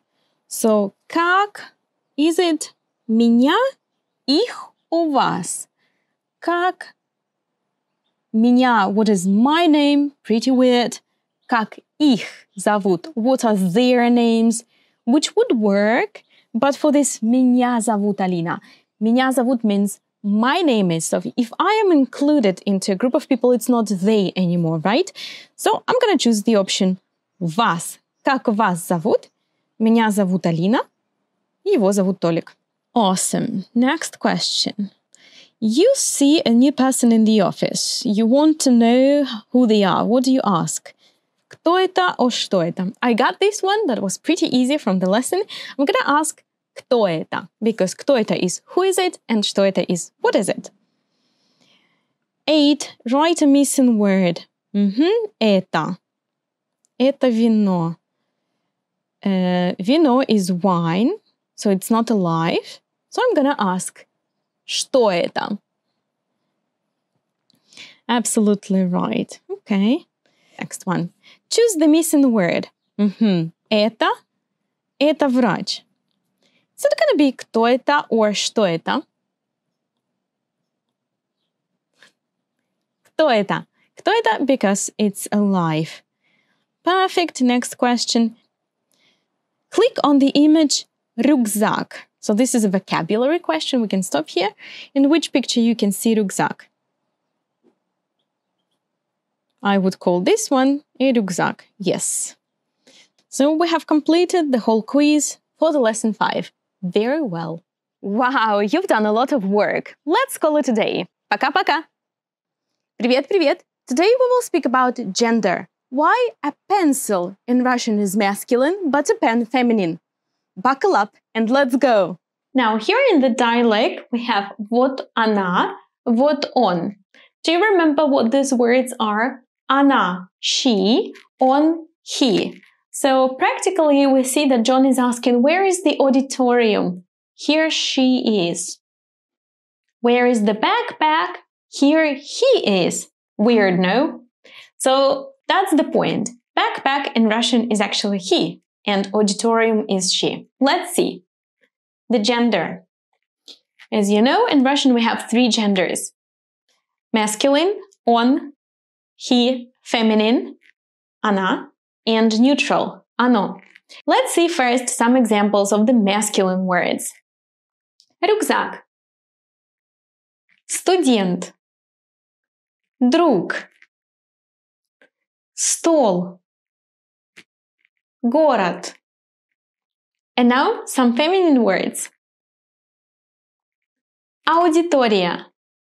студентка, подруга, машина, pizza. And now some neutral words. Вино, окно, море, белье. Now I want you to think and try to figure out how can I understand from the form of the word if it's masculine, feminine or neutral. Right, did you see that all the masculine words finish with a consonant? So it can be a different letter, but it's always a consonant. While feminine words always finish with a, and neutral words finish with o, ye, or yo. Just to be precise, let's add up some details. So masculine words can finish with a consonant, with ye, which is also a consonant, or with a soft sign, like преподаватель. Feminine words can finish with a, as in our examples, but they can also finish with ya, like Yulia, and they can also finish with a soft sign, like мышь, mouse. Some exceptions. Папа, дедушка, дядя, father, grandfather, uncle finish with a, but they are actually masculine. Учитель, finishing with a soft sign, is masculine. Музей, finishing with я, is masculine. And coffee, a very strange word. A word finishing with ye, which should normally be neutral, is actually masculine here. Coffee. Some feminine words. Ночь, finishing with a soft sign, is still feminine. And some weird neutral words. Время, neutral, even if it finishes with ya, so we could think that it could be feminine. And имя, name.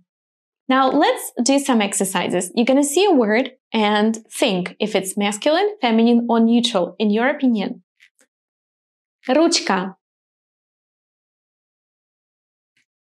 Она. Журнал. Он. Кино. Оно. Very good. Alright, now the strange thing are the words finishing with the soft sign.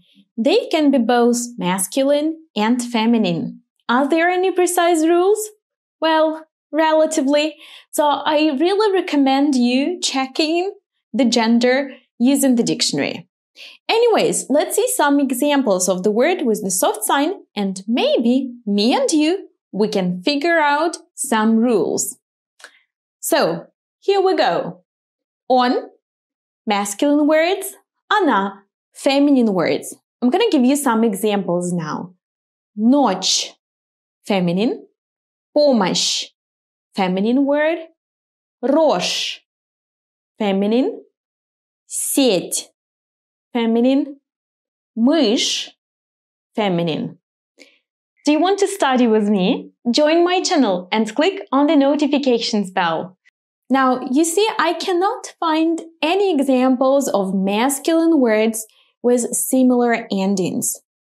So that's because the words that finish with ch, sh, sh, j are always feminine. Let's see other options here.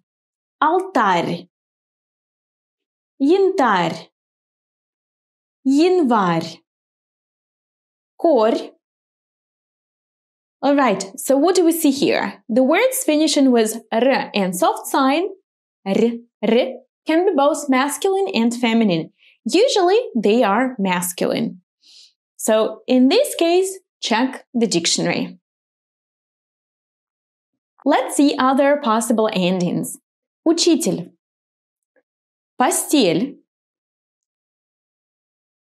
So the words finishing with l, soft sign, can be both masculine and feminine. We have to consult the dictionary in this case. День, пень, лень, тень. The words finishing with n, soft sign, can be both masculine and feminine.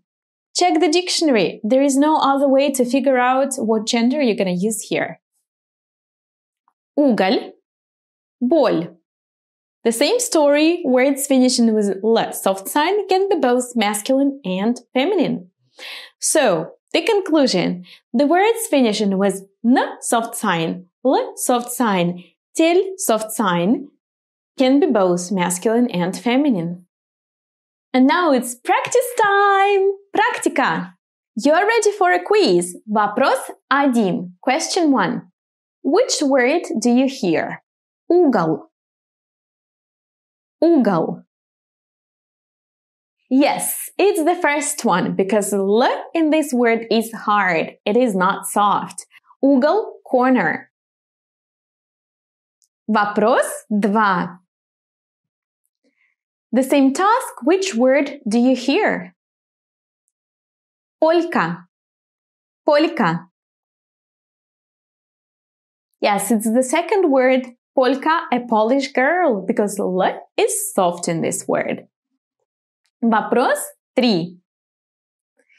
Choose the right pronoun. Меня, тебя, его, ее, нас, вас или их. Это моя сестра. Зовут Мария. Да, ее зовут Мария. Вопрос 4.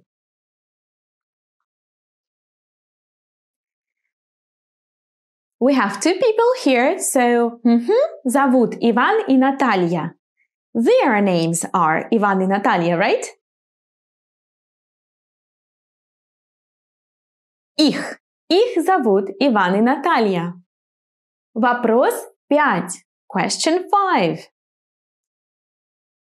Это мой друг и я. Зовут Глеб и Лена. This is my friend and me. So I guess our name is Gleb and Lena. Нас зовут. Нас зовут Глеб и Лена. Вопрос 6. Он, она или оно. Try to understand what gender the word belongs to and then what pronoun we can substitute it with. He, she or it. Это портрет. Портрет это... Да, портрет это он. On, because it's a masculine word, I can understand it because the word finishes with a consonant sound. Вопрос 7. Это мыло. Мыло это... Оно. Оно, because it's a neutral word, finishing with the O sound. Вопрос 8. Это рыба. Рыба это...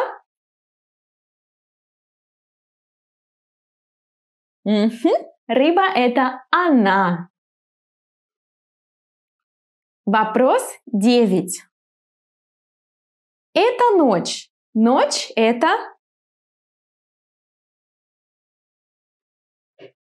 Она.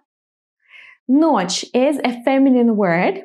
This is not easy because, you know, when the word finishes with a soft sign, it can be both masculine and neutral. But there is one particular rule in Russian. Words finishing with ch, soft sign, are always feminine. Вопрос 10. Это море. Море это...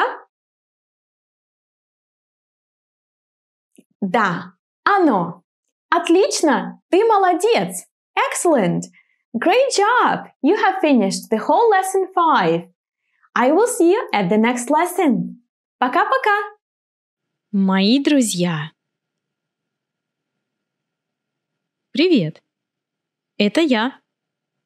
Меня зовут Юля. Я учительница.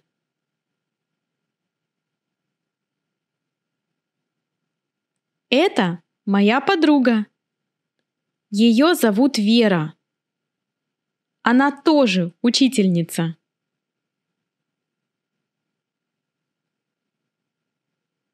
Это мой друг. Его зовут Диего. Он программист. Это мои подруги. Их зовут Сюзанна и Вероника. Вероника – официантка, а Сюзанна – ортодонт.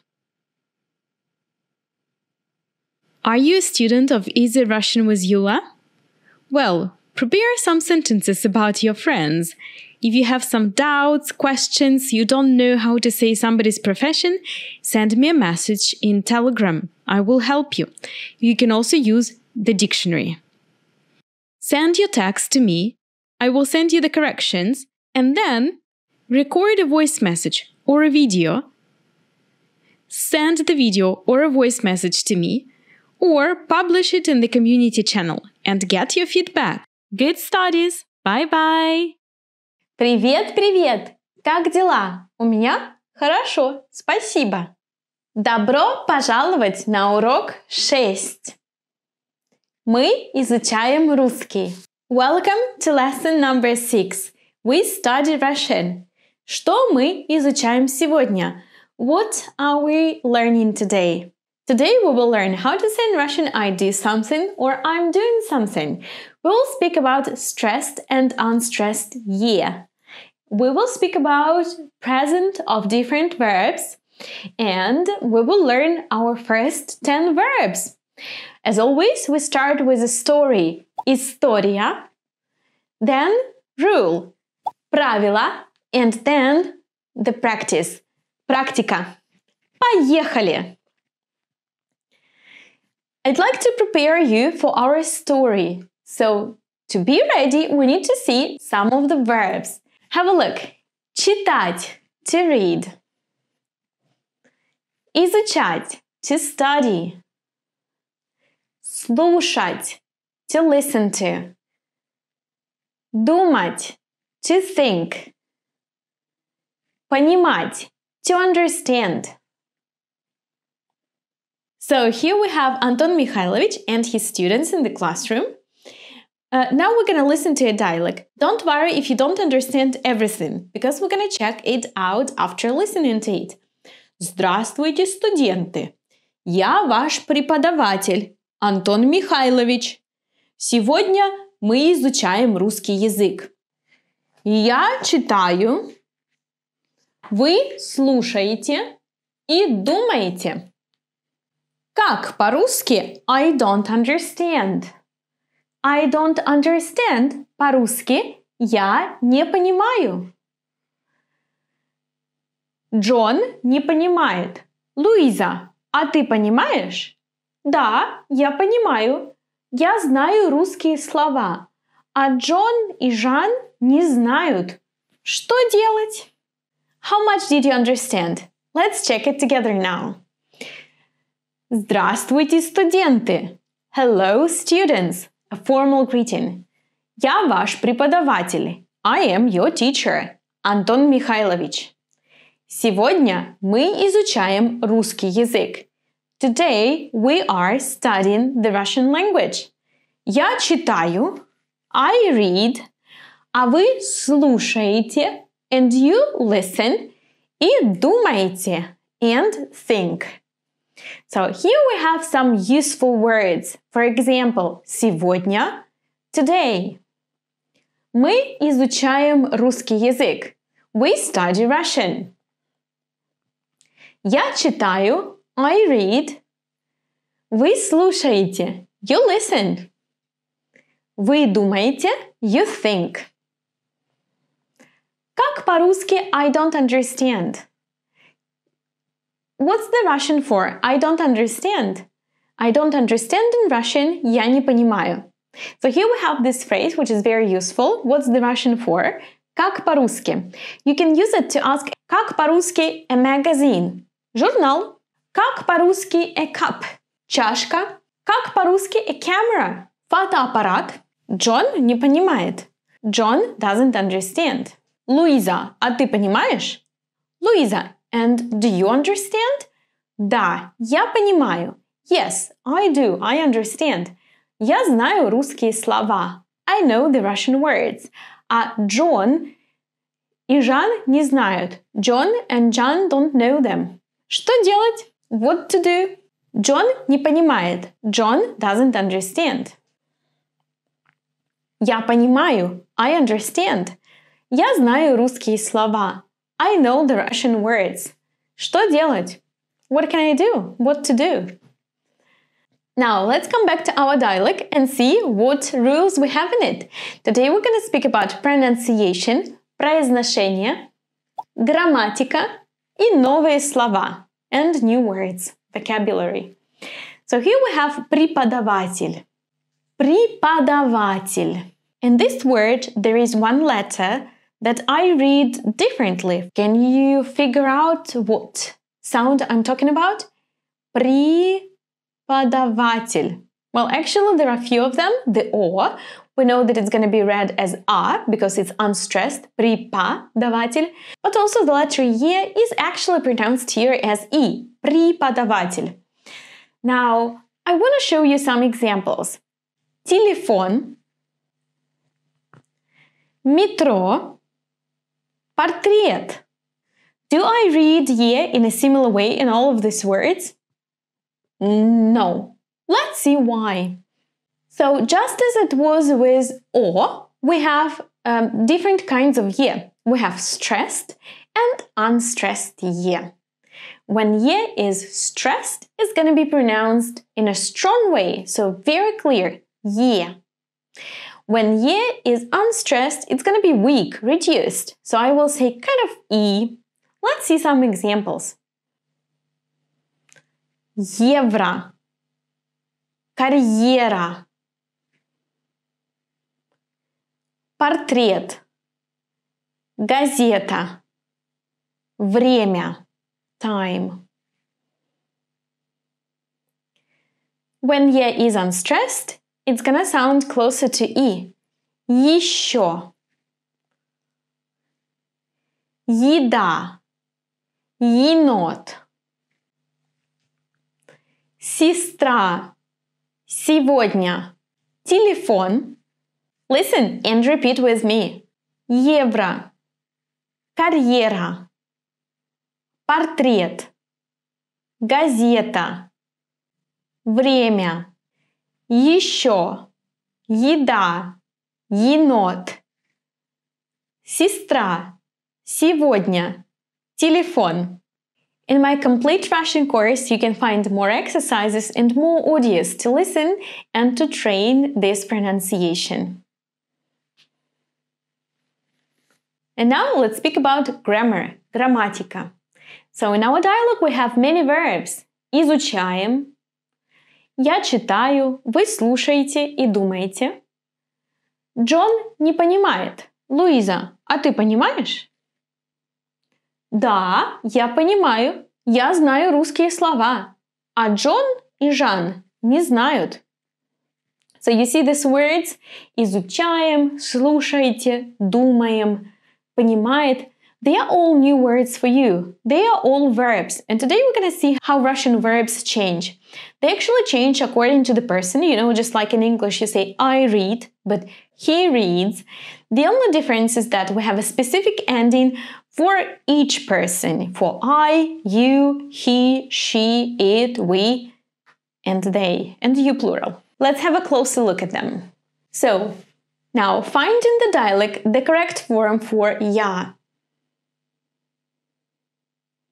Я читаю, я понимаю, я знаю. All of these verbs have the same ending, and it's right, you. Ты понимаешь, ending ешь. Он понимает, ет. Мы right, изучаем. Вы думаете и слушаете. Ете. Они знают. Ют. Now, there is a big group of Russian verbs to which we will add these endings when we want to conjugate them. They are called the verbs of the first conjugation type. In Russian, there are two conjugations. The first conjugation includes verbs that finish with at, verbs that finish with yet, but there are some exceptions. От, уть, and те. Well, there are so many exceptions in Russian that I highly recommend you writing down the type of conjugation whenever you learn a new verb. You can also mark it in your notebook, and it can also be a good idea to write down all of the present forms of the verb. Thus, you can review it and remember it easily. Well, in the first conjugation, many verbs are going to have these endings. You, ешь, ед, ем, ете, ют, which means that having these endings, you're going to be able to conjugate Russian verb of the first type. Let's have a look at the verb понимать. So we start here by eliminating the t. You have the base then of the verb, which is понима. And now we're going to add our endings. Я понимаю. Now we pronounce it all together, and it's going to be я понимаю. Ты понимаешь. Он понимает. Мы понимаем. Вы понимаете. Они понимают. Let's try one more verb. Читать. So throw away t. You have the base чита. And now add our endings. Я читаю. Я читаю. Ты читаешь. Он читает. Мы читаем. Вы читаете. Они читают. Слушать. Help me out here. Я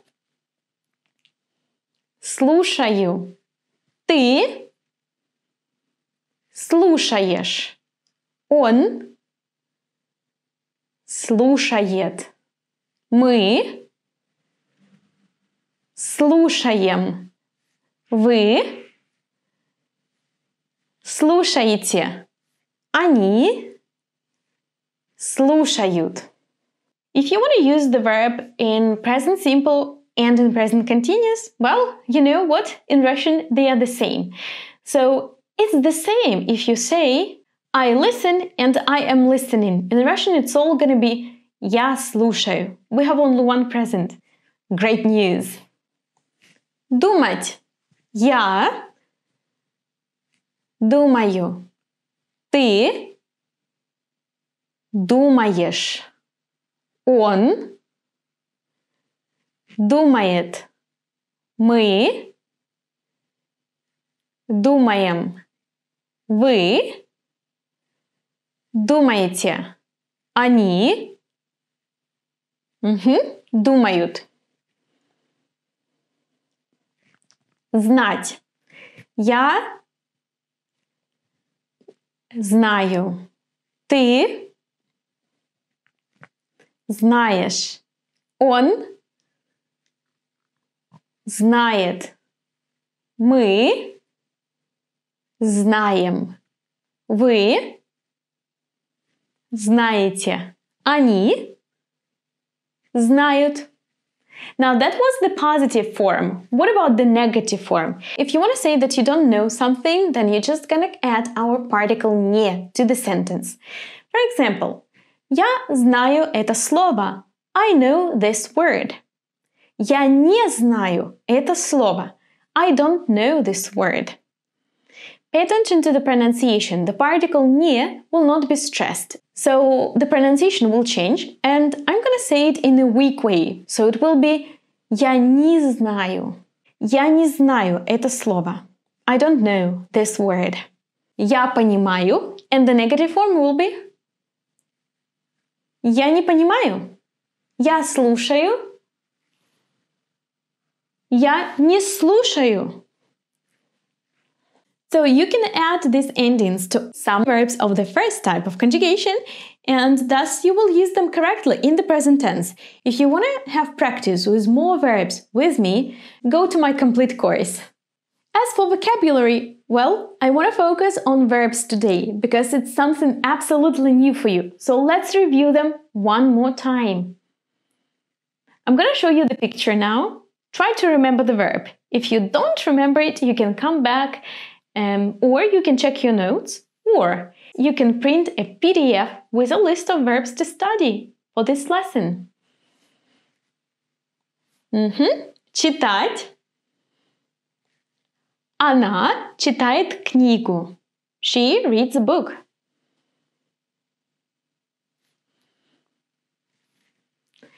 Изучать. Он изучает химию. He studies chemistry. Слушать. Она слушает музыку. Думать. Она много думает. Понимать. Он понимает русский язык. Знать. Они знают ответ. I'd like to add more verbs here, the verbs that we use every day. Работать. Она работает дома. Отдыхать. Он отдыхает. Играть. Они играют. Делать. Он делает вазу. Делать in Russian corresponds both to do and make in English. So you kind of kill here two birds with one stone. Learn one Russian verb and then you can use it instead of two English verbs. Good, no? We are finally ready for practice. Практика. Let's go. The first question. Вопрос 1. I don't know what's the Russian for apple. How can I ask my Russian friend this? Как по-русски apple? By the way, the Russian for apple is яблоко. Вопрос 2. Как по-русски today? What's the Russian for today? Do you remember? Сегодня. Вопрос 3. In this word, is stressed or unstressed? It is obviously unstressed. You can see this little mark up top of the word. So this mark is the stress mark. So we figured now that this year is unstressed. That's why it's going to be pronounced in a weak way. So it will be учитель. Учитель. Вопрос 4. Библиотека. Is ye here stressed or unstressed? Ye is stressed. You can see a special mark over it. And what about the pronunciation? Right, we're going to pronounce it ye. Библиотека. Библиотека. Вопрос 5. Что она делает? What is she doing? Что она делает? Она. Ага, она читает. Вопрос 6. Он работает? Нет, он не работает. Он отдыхает. Вопрос 7. Form a negative sentence. Они играют. Нет, они не играют. The correct pronunciation is going to be они не играют. Remember, не is unstressed here, so it's going to be не.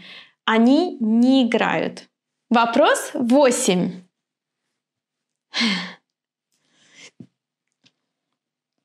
Form a negative sentence. Мы работаем. Мы не работаем. Вопрос 9. Ты изу. What is the correct ending? Ты изу. Русский язык. Ты изучаешь. Ты изучаешь русский язык. Вопрос 10. Мы не понимаем. Мы не понимаем. Great job! You have finished the whole lesson 6. Subscribe to my channel not to lose lesson number 7. I will see you in the next lesson. Пока-пока! Привет-привет! Как дела? Last time we saw with you the first conjugation of the verbs. You probably remembered all the endings. You, ешь, ед, ем, ете, ют. You probably tried to remember our first verbs. But now it's not so easy to use them in a sentence because you have very short time and you have to remember the word to understand what person and number you want to use. Is it he, we, they, I? And then you have to remember the correct ending and you have to think, okay, how do I add this ending now to the verb? What we need to do to speak is to make the skill automatic so that you don't need to think. You just produce the form of the verb because it's there in your mind. And to do so, we need to repeat, to review the verbs a lot, and we need to pay attention to other people when they speak. We need to pay attention to how they use their verbs in their sentences. That's why today I have prepared this presentation for you, in which we will see again the conjugation of the first easiest 10 verbs, and I left also some time for you to conjugate them without me.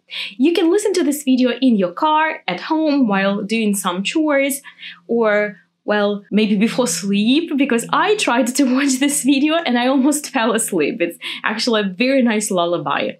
So buckle up and let's go. Поехали! Now let's conjugate our verbs together. Делать. Он делает зарядку.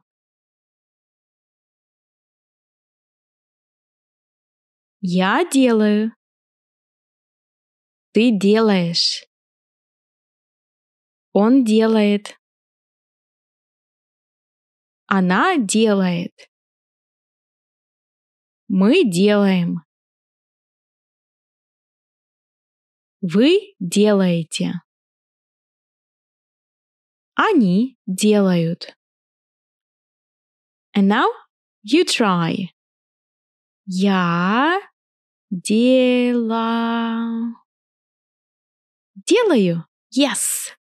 Ты дела. Он. Она. Мы. Вы. Они. Don't forget to join the channel to keep on learning Russian. Читать. Мама читает книгу. Я читаю. Ты читаешь. Он читает. Она читает. Мы читаем. Вы читаете. Они читают. And it's your turn. Я читаю. Ты читаешь. Он. Она.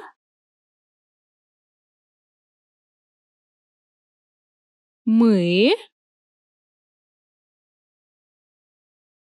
Вы. Они.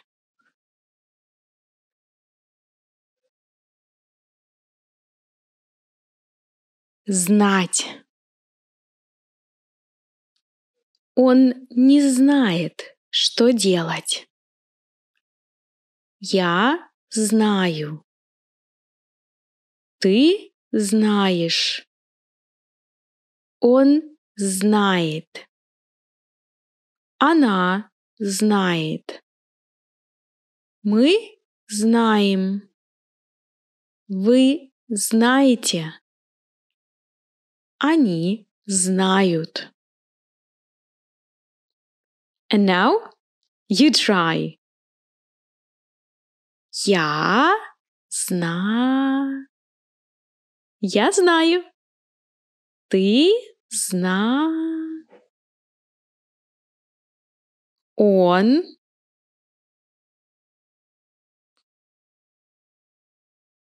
Она. Мы. Вы.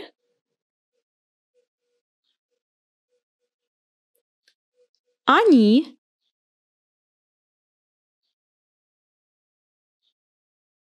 Изучать. Студенты изучают языки. Я изучаю. Ты изучаешь. Он изучает. Она изучает. Мы изучаем. Вы изучаете. Они изучают. And now you try. Я изучаю. Я изучаю. Ты изучаешь. Он.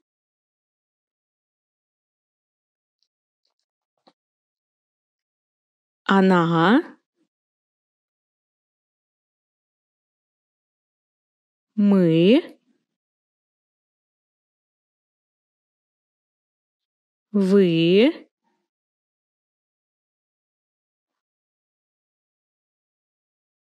Они.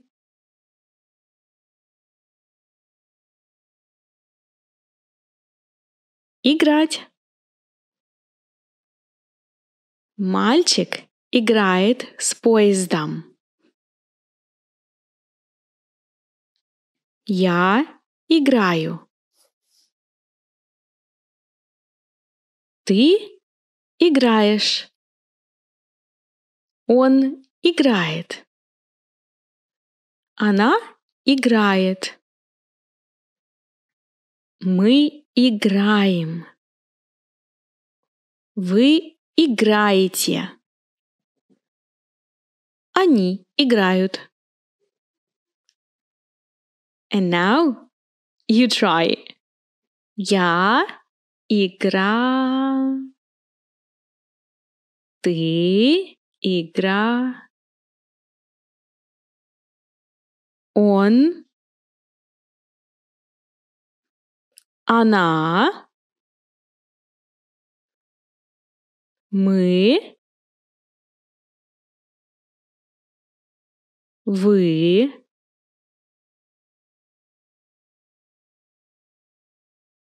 Они. Понимать. Я тебя понимаю. Я понимаю. Ты понимаешь.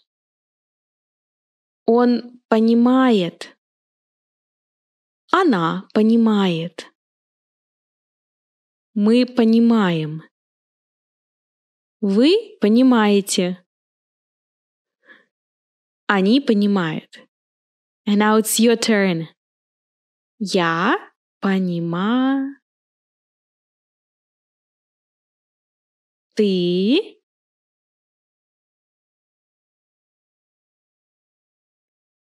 он,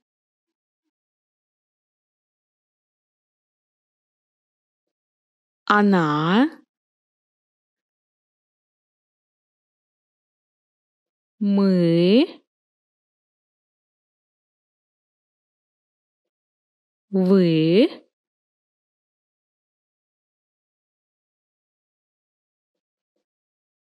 они,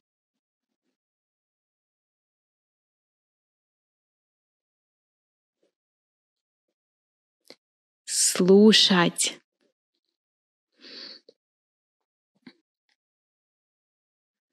Она слушает музыку. Я слушаю. Ты слушаешь. Он слушает. Она слушает. Мы слушаем. Вы слушаете. Они слушают. Now you go for it. Я слушаю. Ты. Он. Она.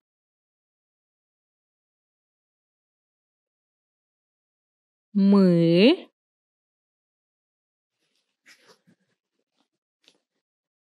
Вы.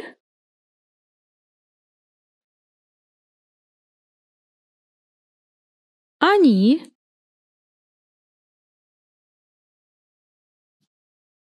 Думать. Девушка думает о проекте. Я думаю. Ты думаешь. Он думает. Она думает. Мы думаем. Вы думаете. Они думают. Я думаю. Ты думаешь. Он. Она.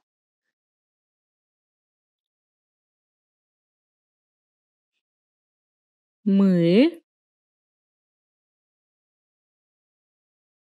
Вы.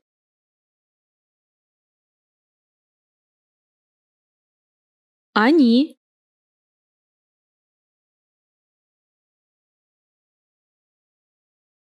Работать. Мой друг работает на фабрике. Я работаю. Ты работаешь. Он работает. Она работает. Мы работаем.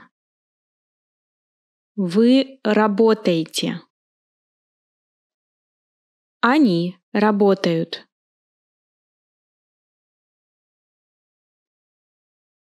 And now you try. Я работаю. Ага. Ты работаешь. Он.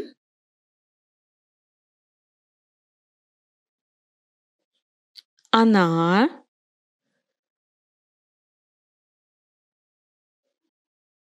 Мы.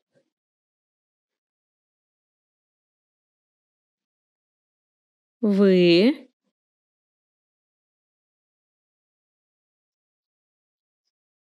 Они.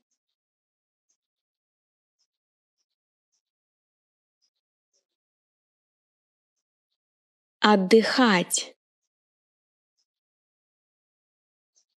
Сегодня я отдыхаю. Я отдыхаю.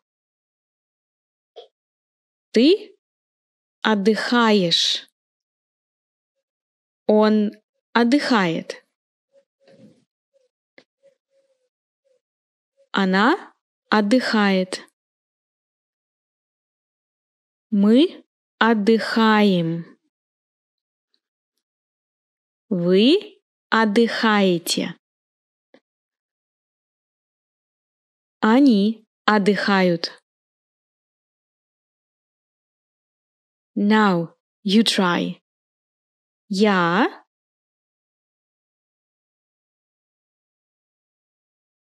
ты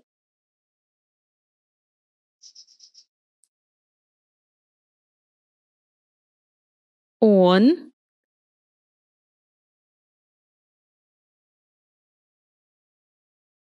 она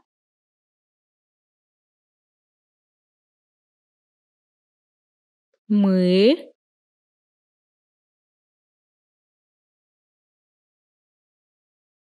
вы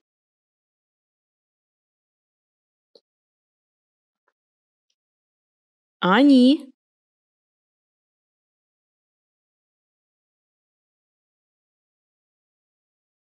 гулять. Они гуляют по парку. Я гуляю. Ты гуляешь. Он гуляет. Она гуляет. Мы гуляем. Вы гуляете. Они гуляют. Я гуля. Ты гуля. Он. Она.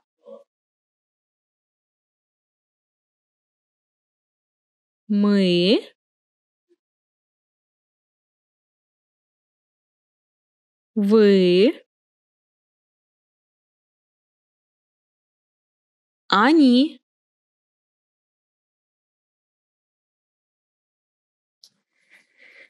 Привет-привет! Как дела? У меня хорошо. Добро пожаловать на урок 7. Я чуть-чуть говорю по-русски. I speak a little bit of Russian. Что мы изучаем сегодня? What are we learning today? How to say in Russian, I speak a little bit of Russian. We will see the pronunciation of the letter E in the words. We will speak about the present tense of verbs of the second conjugation. If you haven't seen my video about the first conjugation, please start with that one. And today we will learn 3 more new verbs. We start as always with a story. История. А потом правила. А потом практика. I want to prepare you for the story, giving you some verbs. Говорить. To speak, to talk. Помнить. Remember. Смотреть. Watch. Now listen to a story. Послушай историю. Don't worry if you don't understand everything. Не беспокойся, если ты понимаешь не все. We will translate it later. Потом мы переведем. So Katya talks to our John and she says, «Привет, Джон! Как дела? Как урок?» John answers, «Плохо». «Почему? Что случилось?» «Преподаватель говорит по-русски. Он не говорит по-английски. А я не понимаю. Это только первый урок. Сейчас ты в России. Ты много слушаешь и говоришь. Ты быстро выучишь русский. Да, я много слушаю и говорю. Но я мало понимаю и помню. Катя, Что ты делаешь сегодня вечером? Давай переведем. Let's translate. Привет, Джон. Как дела? Как урок? How are you? How is the lesson? Плохо. Bad. So here you have this question word, как. Как means how, and you can use it with different nouns to make up all kinds of different questions. For example, как урок? How is your lesson? Как работа? How is your work? Как жизнь? How's life? Плохо. Почему? Что случилось? Почему? Why? Что случилось? What happened? Преподаватель говорит по-русски. The teacher speaks Russian. Он не говорит по-английски. He doesn't speak English. Я не понимаю. I don't understand. Это только первый урок. It's just the first lesson.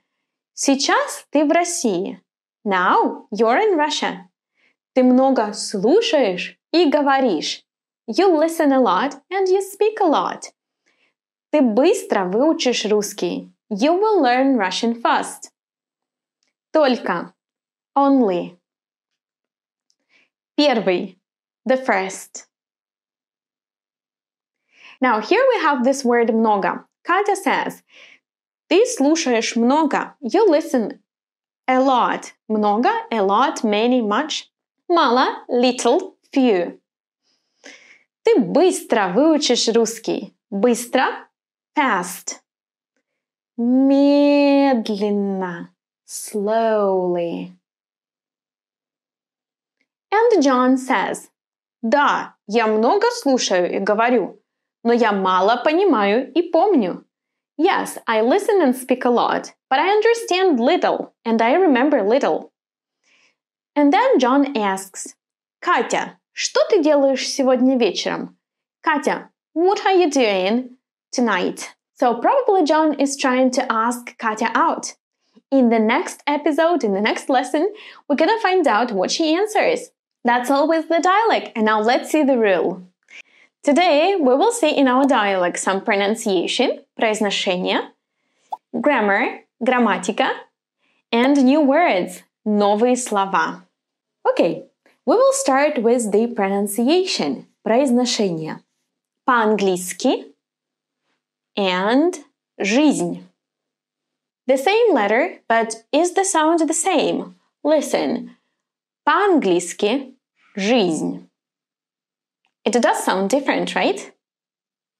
Listen to more examples. Италия. Жизнь. Цирк. Машина. So in the first word Italia, it does sound like E, like in English in the word see. But in these three words, жизнь, цирк, машина, it sounds more like like in the word live. Жизнь. Цирк. Машина. Do you remember our sound? Let's see some examples. Кинотеатр. Библиотека. Итальянец. Итальянка. Магазин. Книга. Станция. Цифра. Жизнь. Жираф. Мыши. Суши. Now, why do you think I read it as E in the first case and as I in the second? Pay attention to the consonants before the E in the second column. Right, there are only 3 consonants, after which I'm going to read E as an I. And they are S, J, Sh. Now listen to the words and repeat with me. Кинотеатр. Библиотека. Итальянец. Итальянка. магазин, книга, станция, цифра, жизнь, жираф, мыши, суши. Great! And now some grammar, грамматика. In our dialect, there are two verbs of the second conjugation. Which ones? Right, говорить and помнить. So, говорит, говоришь, говорю, помню. Let's see how we change these verbs. So, преподаватель говорит по-русски. Он не говорит по-итальянски. Ты много говоришь. Я много говорю и мало помню. Let's try to compile our table. What are the missing forms? Я говорю, я помню. Ты говоришь. Он, она говорит. Мы. Well, we don't have the plural forms, but I'm going to help you out here. So what happens is we have the verb говорить. Now, you see that we have our endings that are added to the base of the verb. In this case, in the second conjugation, we're going to eliminate not only t, but also i. Eat. And now the endings will be you, ish, eat, им, ите, яд or at. Let's see. Мы говорим. Вы говорите. Они говорят. So this will be the basic endings in the second conjugation. Let's try to add them to the verb помнить. Я помню. Ты помнишь. Он помнит. Мы помним. Вы помните. Они помнят. And now I'm going to give you the verb of the second conjugation, and I want you to add the endings in this case. Смотреть. So what we do? Right. First, we eliminate еть. We don't need it. We need only the base of the verb, смотр. And now, я смотрю. Ты смотришь. Он смотрит. Вы смотрите. Они, да, смотрят. If you want to have practice with more verbs with me, go to my complete course. Very good. But now, the question. Which words belong to the second conjugation? So the verbs that belong to the second conjugation are usually verbs that finish with it, like говорить and помнить. Some verbs that have typical endings of the first conjugation, like еть, actually belong to the second one, but there are not so many verbs like this. In this lesson we saw one, смотреть. The rest of them are of the advanced level, and you're probably not going to use them now at this stage of your learning process. But I'm still going to give you a list of them. So the verbs that finish with еть, but belong to the second type of conjugation are вертеть, видеть, ненавидеть, зависеть, терпеть, обидеть. And only 4 verbs that finish in at belong to the second type of conjugation, because you remember, usually verbs finishing with at are of the first conjugation. So the 4 verbs that are of the second are гнать, дышать, держать, слышать. Now you can download a PDF with all the rules and endings in my complete video course. Click on the link below. А теперь новые слова. Новые слова. In our dialect, there are some Russian adverbs. Russian adverbs usually finish with о. Can you find these words? Right. Много. Быстро. Мало. Let's see some of the Russian adverbs. As you remember, adverbs describe actions. Быстро, медленно. Студенты читают медленно. По-русски. Говорить по-русски. Марко не говорит по-русски. Говорить. To speak. Говорить по-русски. To speak Russian. Pay attention that we use this pa only with some verbs when you use language as an instrument. So, for example, I speak using the tool, using the language. Я говорю по-русски. You can also use this pa when you say I write using Russian. Я пишу по-русски. And I read in Russian. Я читаю по-русски. But if you use language not as a tool, but as an object, then you don't need to use this too. For example, я изучаю русский язык. I learn the Russian language. It's not my tool, it's the object which I direct my action to. In a similar way, we say по-английски. Говорить по-английски. Петр не говорит по-английски. Петр doesn't speak English. Хорошо, а теперь викторина. And now our quiz. Викторина, quiz. First, I'd like to review what we saw in this lesson.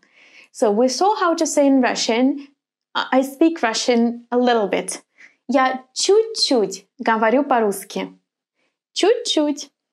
So, я чуть-чуть говорю по-русски. We saw different kinds of pronunciation of the letter E. You normally say it as E in the word see, but sometimes it sounds more like U after the consonants ц, ж, ш. Цирк, жизнь, мыши. We saw the present tense of the verbs of the second conjugation. Do you remember? Я говорю. Ты говоришь. Он говорит. Мы говорим. Вы говорите. Они говорят. And we learned 3 new verbs with you. They are говорить, to speak, помнить, to remember, and смотреть, to watch. Ну что, вопрос 1. Question number 1. What is the Russian for? I speak English. Я говорю по-английски. Вопрос 2. Она смотрит или читает? Она смотрит на скульптуру. Вопрос 3. In which word do you read E as an U? Right. Цифра. Цифра – магазин. Цифра means figure. Цифра – магазин. Магазин – shop. Вопрос 4. In which word do we read E as an U? Мишка, шишка. Right, шишка. We say Мишка, teddy bear, and шишка, a pine cone.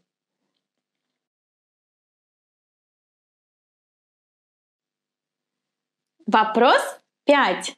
Много или мало? Do you think there are a lot of coins here or just a few? Right, много. Тут много монет. There are a lot of coins here. Вопрос 6. Он реагирует быстро или медленно? Does he react fast or slowly? Медленно. Супер. Вопрос 7. Много или мало? Мало. Мало денег. Вопрос 8. Быстро или медленно? Да, быстро. Вопрос 9. Write the correct ending. Они? По-русски. Они? Да, они говорят по-русски. Вопрос 10. Я не... Где ключи? Я не Как? Я не помню. Я не помню, где ключи. I don't remember where the keys are. Молодец! Great job! You finished lesson number 7. I will see you in the next lesson. Bye-bye! So my students are very shy. That's why I had to act out for one of the students whose name is Mario and he's Italian. You know that I live in Italy and I know what Italy is like, what Italians are like, and believe me, not all Italians eat pasta every day for lunch. Some of them eat it also for dinner. Привет, привет, Марио. Привет, Юля. Ты меня слышишь? Да, я тебя слушаю. Марио, Слушаю. Я Я тебя слушаю. Нет, Марио. Я тебя слушаю. Нет, Марио. Я слышу. Слышу? Я слышу тебя хорошо. Марио, а ты меня видишь? Да, я тебя видел. Марио, я тебя видел. Так, по-русски я Видел. Думай. Марио, я вижу. Вижу. Вижу? Почему? So, as you see, verb conjugation holds a lot of mysteries and sometimes drives students crazy. Moreover, it takes time to learn to use them automatically, without thinking, just as you do with the verbs in your mother tongue. That's why today we're gonna practice. We will start with the verbs that have the most common endings of the second conjugation. And the verbs are смотреть, to watch, помнить, to remember, and верить, to believe, to trust. After this group, we will see two verbs that can be easily confused, and they are стоять, to be on foot, and стоить, to cost. When you conjugate them, it gets even worse. Я стою, I stand. Я стою, I cost. Don't mix them up. The third group of verbs that we will see today is the group where the endings are a bit different. We will have the ending U in the first person singular and at in the third person plural. The verbs are слышать, to hear, лежать, to lie, молчать, to be quiet, to be silent. And group number 4 is the group where some magic is going on. Ой! Извините. Давай, иди отсюда, иди быстрее. In this last group, I included the verbs видеть, to see, ненавидеть, to hate, сидеть, to sit. I remind you that the endings of the second conjugation are you, u, ish, it, им, ите, яд, at. If you don't remember them very well, please write them down. I will give you an exercise and you will need these endings to do the exercise easily. Ты готов? Поехали! Are you ready? Let's go! Помнить. Я не помню адрес отеля. I don't remember the address of the hotel. Я помню. Ты помнишь. Он помнит. Мы помним. Вы помните. Они помнят. And now you give it a try. А теперь ты. Я помню. Да, правильно. Ты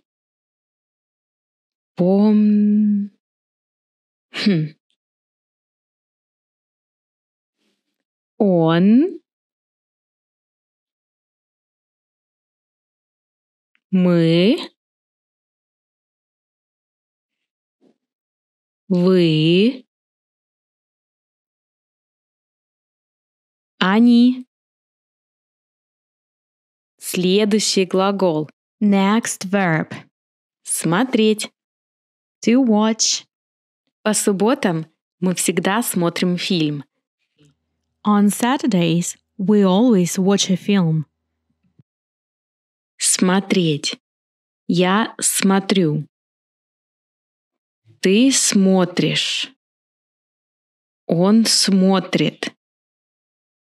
Мы смотрим. Вы смотрите. Они смотрят. А теперь ты. Я смотрю. Да, я смотрю. Ты. Он. Мы. Вы.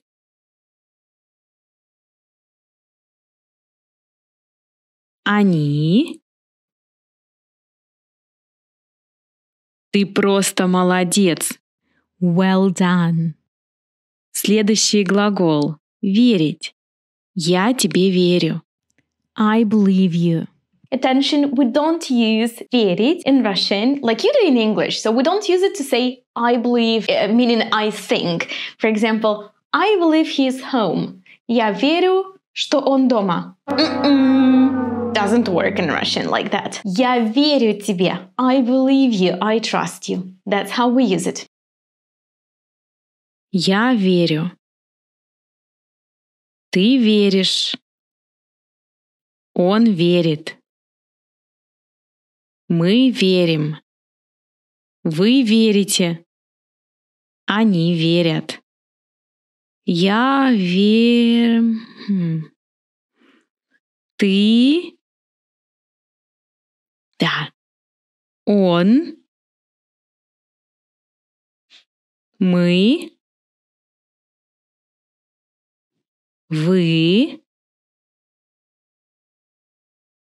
Они. Молодец. The second group of verbs. Стоять, стоить. These verbs are easily confused. Why? Well, because they are quite similar. Now, in the infinitive, you surely see the difference. Стоять has a letter ya, but стоить has a letter e. What is more, the accent is different. This is important. Listen again. Стоять. Стоить. Well, the thing is that when I start to conjugate the verbs, they look absolutely the same, at least in writing. Я стою, I stand. Я стою, I cost. Listen again. Я стою. Я стою. Right. It's all about the stress, all about the accent. Now, another thing is that it's not quite usual to say я стою, I cost, but you can use this verb in some idiomatic expressions. So you can say, for example, я стою большего. I'm worth more than that. Or он того не стоит. He's not worth it. Let's see. Швейцарский шоколад, он того не стоит. Можно брать просто белорусский, и все будет в порядке. So the key to the magic is in the accent. Listen with attention. To be on foot, to stand. Я стою. Ты стоишь. Он стоит. Мы стоим. Вы стоите. Они стоят. To cost. Стоить. This is a very useful verb. So when you're going to ask a question, how much is that? You're going to ask сколько стоит if you are asking the price of one object, singular, and сколько стоят if you are asking the price of more objects or something plural. For example, сколько стоит билет? How much is the ticket? Сколько стоят билеты? How much are the tickets? Let's conjugate it. Remember to pay attention to the accent. Я стою. Ты стоишь. Он стоит. Мы стоим. Вы стоите. Они стоят. Now, to see better the differences in the accent, listen to the two forms of each verb. Pay attention to the stress, to the accent. Я стою. Я стою. Ты стоишь. Ты стоишь. Он стоит. Он стоит. Мы стоим. Мы стоим. Вы стоите. Вы стоите. Они стоят. Они стоят. Давай посмотрим примеры. Let's see some examples. Я стою в метро. Я стою у кинотеатра. Он стоит на улице. Сколько стоит кофе? Сколько стоят эти матрешки? Стоять. Я стою в метро. I'm standing in the metro. Стоять. Я стою. Ты стоишь. Он стоит. Мы стоим. Вы стоите. Они стоят. Pay attention to where the accent is. I pronounce O as A. Стою. А теперь ты. Я. Ты. Он. Мы. Вы. Они. Стоить. Стоить. To cast. Pay attention to the accent here. The only way we can differentiate this verb from the verb to stand is by using the accent correctly. Сколько стоит кофе? How much is the coffee? Стоить. Я стою. Ты стоишь. Он стоит. Мы стоим. Вы стоите. Они стоят. In this verb, I will pronounce O clearly because O is stressed. А теперь ты. Стоить. Я. Стою. Ты. Он. Мы. Вы. Они. Verbs of the third group. You remember we discussed with you that the endings in the second conjugation can be, well, different. It might be you with я помню, but it might also be у. It might be ят, but it might also be at. Now, how do I know if to choose you or у, at or ят?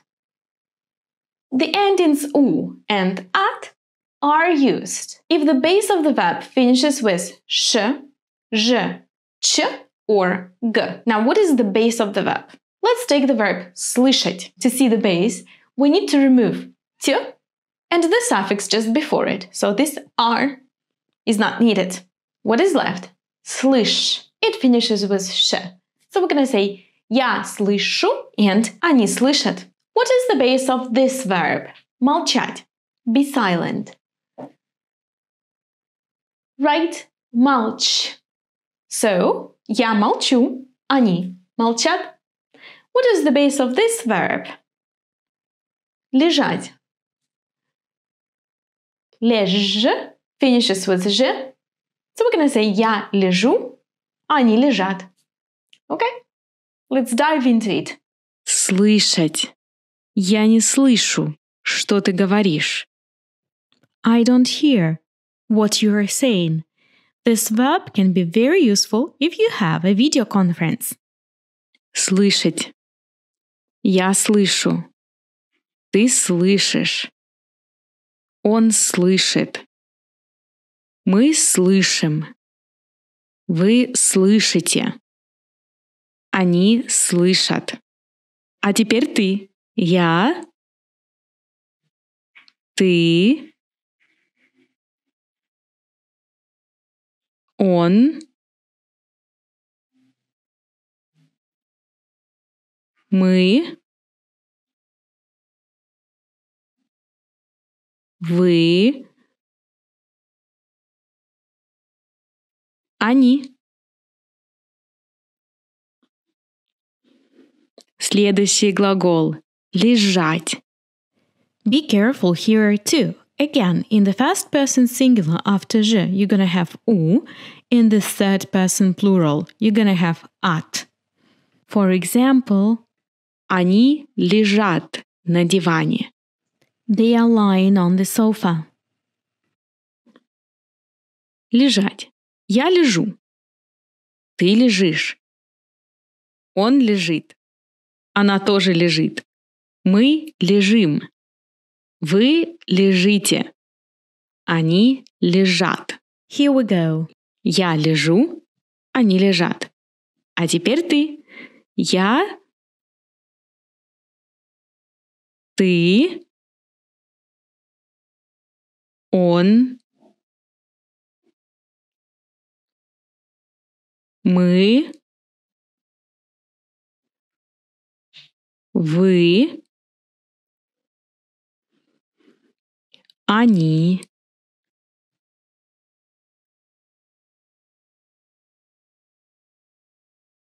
Молчать. Я молчу, когда учитель говорит. I keep silent when the teacher is talking. As you see also here in the first person singular, we're gonna have u, молчу, and the third person plural, at, молчат. Молчать. Я молчу. Ты молчишь. Он молчит. Мы молчим. Вы молчите. Они молчат. А теперь ты. Я. Да, молчу. Ты. Он. Мы. Вы. Они. Молодец. All right, and group number 4, group of the verbs with magic. Why magic? Because here one consonant turns into the other. So strange. Well, let's take the verb видеть, to see. Here, the will become je, but only in the first person singular, only with я. So we're gonna say я вижу, but in the rest of the forms we're gonna have the. Ты видишь, он видит, мы видим, вы видите, они видят. Let's see this group. Следующий глагол. Видеть. Я тебя не вижу. I don't see you. Я вижу. Ты видишь. Он видит. Мы видим. Вы видите. Они видят. Remember, we have je only in the first person singular with я. In all the rest of the forms, we're gonna have the. А теперь ты. Я вижу. Ага. Ты. Он. Мы. Вы. Они. Следующий глагол. Ненавидеть. As you see, inside of this verb, there is the verb видеть, to see. Ненавидеть means to hate. Я ненавижу опаздывать. I hate being late. Я ненавижу. Ты ненавидишь. Он ненавидит. Мы ненавидим. Вы ненавидите. Они ненавидят. А теперь ты. Я. Мгм. Ты. Он.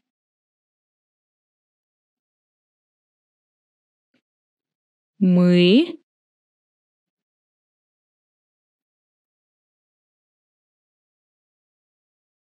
Вы. Они.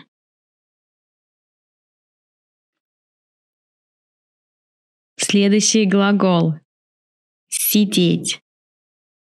Вы сидите в ресторане? Are you sitting in the restaurant? Once again, in this verb we're going to have this alteration. The will change for je in the first person, singular. Я сижу. Ты сидишь. Он сидит. Мы сидим. Вы сидите. Они сидят. А теперь ты. Я. Ты. Он. Мы. Вы. Они. Супер. Молодец. Wow, that's great. So you saw 10 verbs of the second conjugation. You can use this video, just to listen to it while doing something. Maybe you're cleaning the house or organizing things, so something that does not require a lot of attention. You might want to listen to the verbs conjugation. Why? Because you really need to know them very well. You don't have time, when you speak, you don't have time to think, okay, so what is the base of the verb? The base is lège, so I'm going to use ou. Really, it should come naturally to you. So at the point when you are not able anymore to say я видю, when you hear this video and you have goosebumps all over your skin because you are horrified, that's when you know that you remembered and that you know how to use verbs. Of course, to achieve this, it's necessary to do a lot of exercises. You will find a lot of them in my complete course. So the link is in the description. And I will see you at the next lesson. Увидимся на следующем уроке. Пока-пока! Today we will have a look at some confusing verbs of the Russian language. They sound in a similar way or their meaning is close. So, let's have a look. Помнить, понимать. Видеть, смотреть. Слышать, слушать. We will work with these groups of verbs today. Let's start with помнить, понимать. Well, why do you think students confuse them? Because the consonant letters are the same. It's p, n, m, h. That's hard. The verbs have different meanings. Помнить, remember. Понимать, understand. What is more, they belong to different types of conjugation. Помнить, the second type of conjugation. Понимать, the first type of conjugation. So you're going to ask me, what is the best way to learn them? How can I remember them? The best way to remember the verbs of the language, any language, is of course to use them. So if you have a chance to say, yeah, I understand, to your Russian teacher or to your friends, say it as often as you can. Я тебя понимаю. I understand you. Often we don't remember something. So in this case, say я не помню. I don't remember. Я не помню. But how can you remember in the first place if it's понимать or помнить? You might want to use some visual associations. Look, помнить. When I see the verb помнить, I remember. I remember me as a little girl having this pom-pom. Pom, pom, помнить. Помнить. Because in the word pom-pom, there is no E afterwards. I might remember that помнить doesn't have an E afterwards. On the other hand, понимать. I have a party. Now, to be friends of a pony, you must understand it. You must understand what it likes, what it is afraid of, why it behaves in a certain way. So, pony, понимаю, понимать. In the word pony, there is a sound E at the end, so I associate it with understand, so понимать. Maybe it helps. Well, let's see how we conjugate these verbs. And we start with understand, verb of the first type of conjugation. Я понимаю. Ты понимаешь. Он понимает. Мы понимаем. Вы понимаете. Они понимают. Another trick to learn it better, when you learn the conjugation of the verb, try to pronounce it with different emotions. So, try to be understanding. Да, я понимаю. Angry. Я не понимаю. Puzzled. Я не понимаю. Sad. Я понимаю. Happy. Я понимаю. Now, remember. Я помню. Ты помнишь. Он помнит. Мы помним. Вы помните. Они помнят. You might also have this theater game with the verb remember. Try to think of the examples of what you can forget, so you don't remember it or you do remember it. For example, I don't remember my phone number. That often happens if I have to compile some form. Well, я не помню номер телефона. Я не помню номер телефона. Just thinking. So try to act it out. Say it loud. Let's conjugate these verbs together so we can compare the pronunciation and, well, the forms. Я понимаю. Я помню. Ты понимаешь. Ты помнишь. Он понимает. Он помнит. Мы понимаем. Мы помним. Вы понимаете. Вы помните. Они понимают. Они помнят. Of course, exercises would help you remember the forms better, and you will find them in the complete Easy Russian with Yula course. You will find the link in the description. The second group of verbs I have prepared for today are слышать and слушать. And here we have double problem. They do look and sound the same, but they also have kind of similar meaning. Слышать, to hear, слушать, to listen to. The key is the intention. So imagine you wake up in the morning because your neighbors are making a lot of noise and it's like 6 a.m. or 5 a.m. on Sunday morning. You want to sleep. You don't want to hear them. But you do hear them. You have no intention to listen to them. And this is the verb here, слышать. Another situation. You wake up in the morning, you have your cup of coffee, and you want to listen to some music to wake up.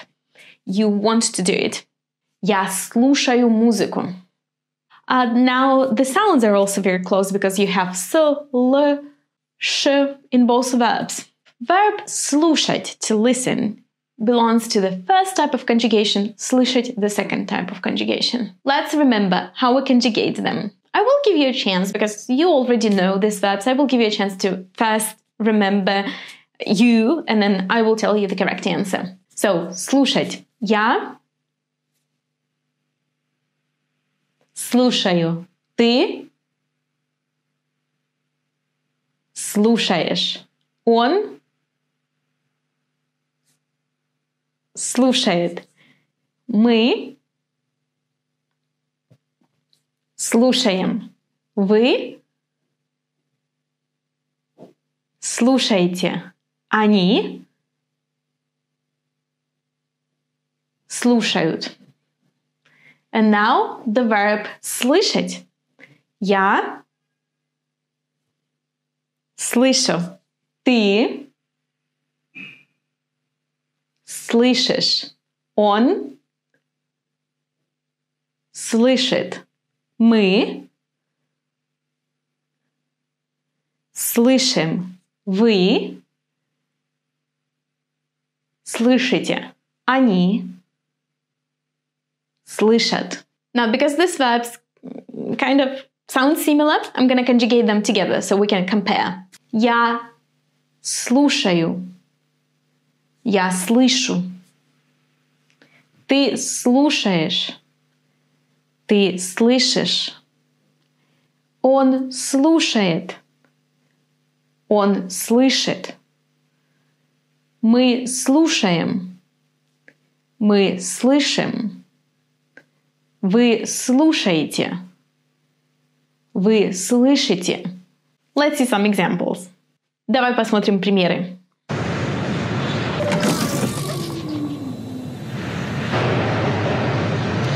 Григорий Павлович, у нас полный отказ электросистемы.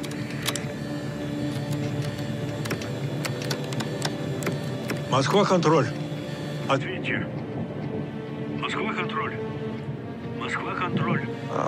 Они нас не слышат.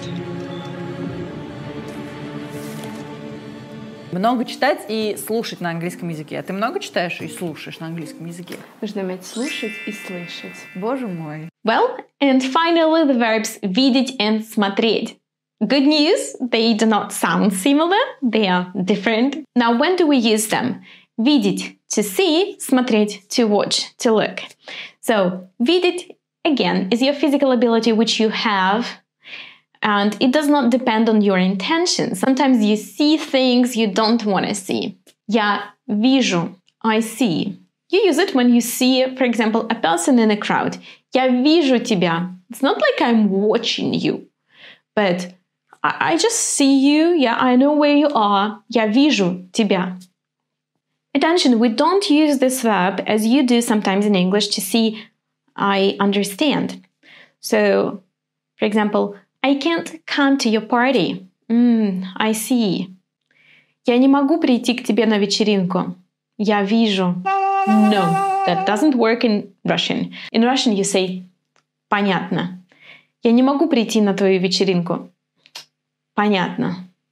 Смотреть is when you watch or look at something intentionally. So you might watch a film, but to watch a film you should sit down, direct your eyes to the screen and just keep it there for 1 hour or even more, depends on the film.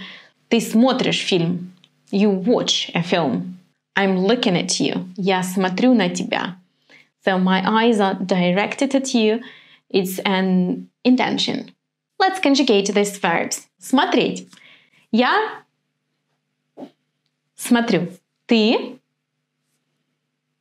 смотришь. Он смотрит. Мы смотрим. Вы смотрите. Они смотрят. And now видеть. Я вижу. Ты видишь. Он видит. Мы видим. Вы видите. Они видят. Yay! Давай посмотрим примеры. Let's have a look at some examples. Ну что, машину видишь? Нет машины.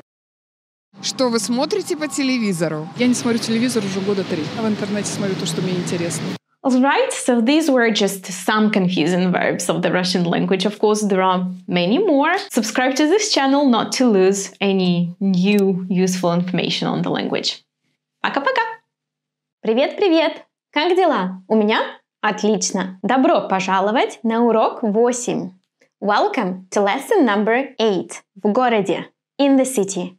Что мы изучаем сегодня? We will speak about different places in the city. We will see voiced and voiceless consonants. We will see irregular plurals, cakes, fountains, and books. And we will learn more new words. As always, we start with a... Да, история. Правила, практика. Поехали! Слушай диалог. Не беспокойся, если ты не понимаешь. Потом мы переведем. Джон говорит: «Катя, что ты делаешь сегодня вечером?» «Я не знаю город. Где библиотека? Где магазин? Где спортивный зал? Давай погуляем и посмотрим город. Давай. In the evening, Katya and John meet. Вечером. In the evening. Это парк. Здесь цветы и фонтаны. Я знаю, это университет. Здесь студенты и преподаватели. Да, а это библиотека. Здесь книги, журналы и газеты. А что это? Это стадион. Здесь спортсмены и спортсменки. Катя, а где кафе? Вот кафе. Здесь кофе, чай и торты. Давай переведем. Катя, что ты делаешь сегодня вечером? Катя, what are you doing tonight? Я не знаю город. I don't know the city. Где библиотека? Where is the library? Где магазин? Where is the shop? Где спортивный зал? Where is the gym? Давай погуляем и посмотрим город. Let's have a walk and see the city. Давай, let's do it. Now, in our story, we saw the word in the evening, вечером. And what about the morning? Let's learn how to say in the morning, in the afternoon, and at night. Утром. Днем. Вечером. Ночью. Pay attention to the pronunciation of the word днем. Днем. I touch my hard palate with the middle part of the tongue, днем, and direct the air to my nose to produce a nasal sound н. Днем. Утром. Днем. Вечером. Ночью. Other useful words in this dialogue are давай, let's. Let's do something. Давай погуляем. Let's walk. Давай работать. Let's work. Давай изучать русский язык вместе. Let's study Russian together. Город. City. Now, Katya says. Катя говорит. Это парк. Здесь цветы и фонтаны. This is the park. Here there are flowers and fountains. Я знаю. Это университет. I know. This is the university. Здесь студенты и преподаватели. Here there are students and teachers. Здесь. Here. And then how do you say there? You're gonna say там. Здесь ручка. Там ручка. I'm gonna use the word здесь when something is close to me, here, and I'm gonna use the word там when something is far away, there. Да, а это библиотека. Yes, and this is a library. Здесь книги. Here there are books, журналы, magazines и газеты, and newspapers. А что это? And what is this? Это стадион. This is a stadium. Здесь спортсмены и спортсменки. Here there are sportsmen and sportswomen. Катя, а где кафе? Катя, and where is the cafe? Вот кафе. Here is the cafe. Здесь кофе, чай и торты. Here there is coffee, tea and cakes. Fantastic! And now the rule. Правила. In this dialogue we're going to see some pronunciation, произношение, grammar, грамматика, and new words, новые слова. I want to draw your attention to this word, город, город. I think its pronunciation is a little bit strange. But why? Well, you're right. I write it with d, город, but I do not pronounce it like this, город. I'm actually saying the t sound here, город. You have to know that in Russian we have some voiced and voiceless consonants, just as in English. Now I'm gonna read some voiceless and voiced consonants for you. In my complete video course, I also explain the difference, why the sounds are different, and how we produce them. Click on the link in description to go to my course. Pay attention that we are talking about sounds, not letters. B, P, V, F, Г, К, Д, Т, Ж, Ш, Z, S. Now listen to these two examples. Город, city, города, cities. Клуб, club, клубы, clubs. Now, did you pay attention that I pronounced the same consonant differently in these two words? So in город, it's actually going to be T, город. But in города, it becomes D again. Why? When a voiced sound is the very last sound in the word, it becomes voiceless. Thus, D becomes T. So it's voiceless pair. In the word города, D remains D because it is followed by another sound, and this sound is vowel. Let's see some more examples. Клуб, клубы. Круиз, круизы. Код, коды. Now listen and repeat with me. Город, города. Клуб, клубы. Круиз, круизы. Код, коды. And now let's go to grammar, грамматика. In our dialect, we have some words in plural. Can you find them?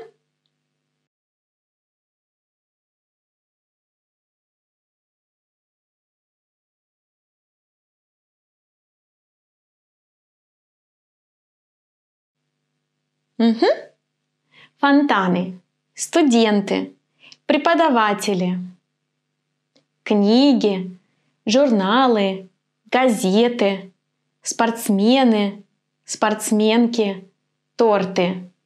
Да, these words are all plurals. Now, do we have a rule? Yes, we do. Let's figure out what the rule is. First, let's write down all the words from the dialect down here. Фонтаны, студенты, преподаватели, журналы, торты, газеты, книги.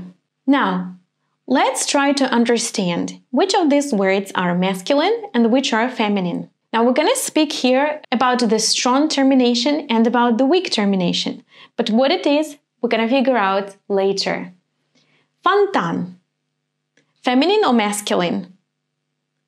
Masculine. Фонтан, фонтаны. Студент? Masculine. Студент, студенты. Преподаватель?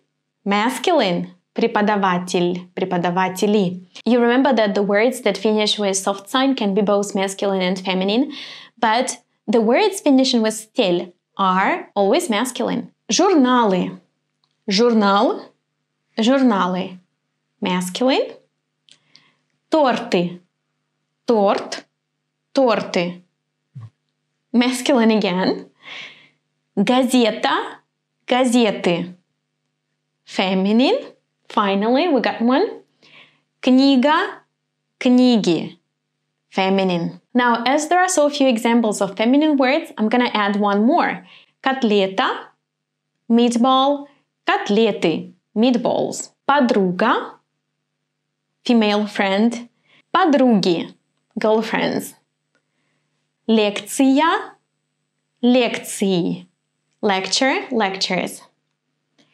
Мышь, мыши, mouse, mice.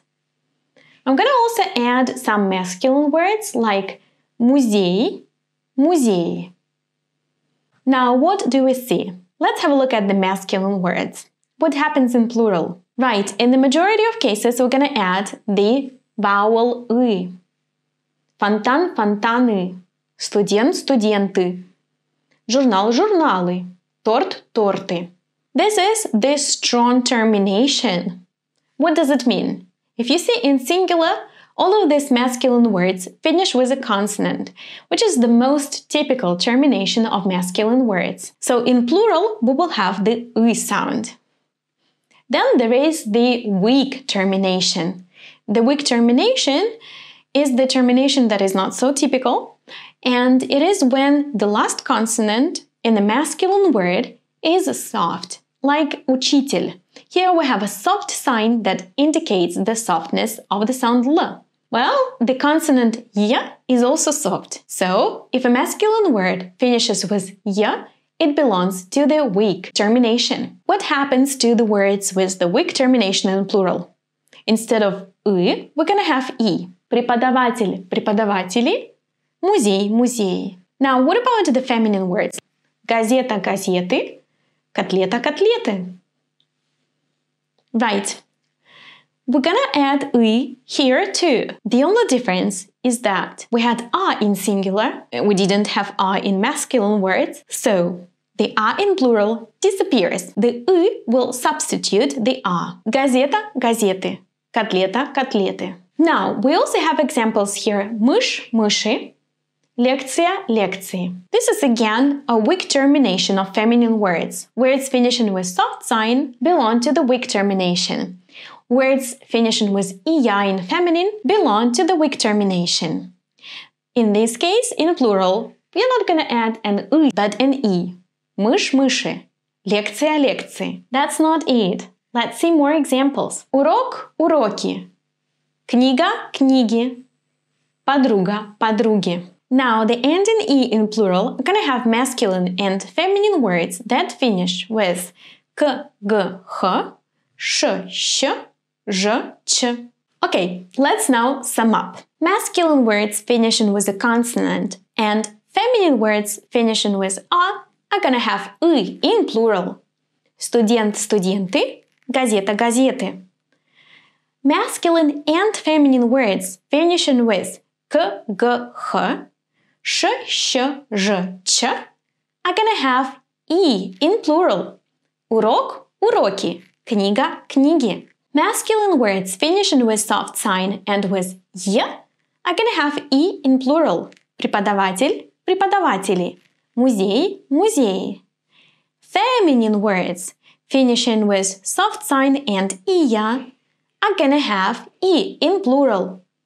Лекция, лекции. Мышь, мыши. Now, what did I forget about? Oh no, I forgot about neutral words. Let's have a look at some neutral words.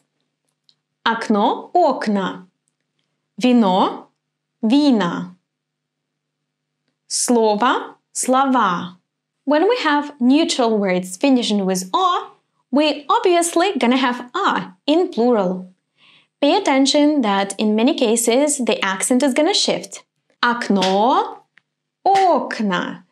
Вино, вина. Слово, слова. More examples. Море, моря. Упражнение, упражнения. Море and упражнения are weak terminations for neutral words. And in this case, we're not going to have an «а» sound, but «я». There are some exceptions. Of course.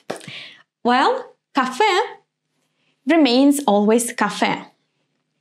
That usually happens to the words derived from the other languages. Новые слова. Город. Now, here I'm going to give you a list of words. Many of them sound similar to English.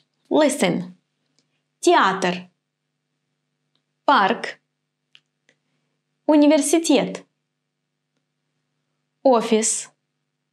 Магазин. It's not a magazine, it's a shop. Библиотека. Кафе. Дом. House. Кинотеатр. Стадион. Музей. Аптека. The pharmacy. Now we're gonna play a little game. I will show you a building. And I will show you the list of our words. Try to find the Russian word for the building you see. Что это? Это? Да. Это дом. Что это? Да. Это театр. Что это? Я думаю, что это университет. Что это? Да, это парк. А что это? Это кафе. Тут кофе, чай и торты. А что это? Да, это офис. А это библиотека. А что это? Да, это музей. А что это? Ты помнишь? Да, это аптека. А что это? Это стадион. А что это? Это магазин. А что это? Да, это кинотеатр. Great job! You're ready for our quiz. Поехали! Вопрос 1. Look at the picture. Which word is missing in the sentence? Утром, днем, вечером or ночью? Папа читает книгу. Well, I can see the moon, so it's probably night. Right. Папа читает книгу ночью. Молодец. Вопрос 2. Она работает. Look at the clock.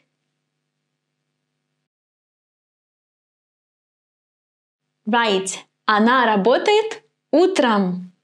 Вопрос 3. Здесь or там? Собака. Здесь. Here. Close to us. Вопрос 4. Здесь или там? Кот? Да, там. Вопрос 5. Do we pronounce this word друг or друг?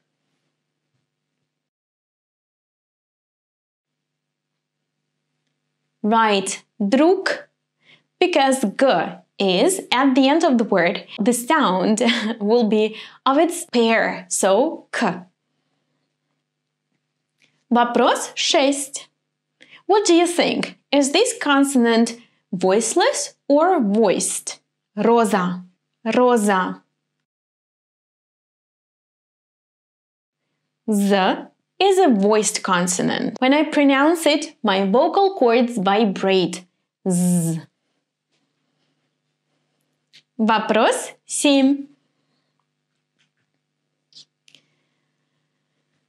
What is the plural form of these words? Магазин.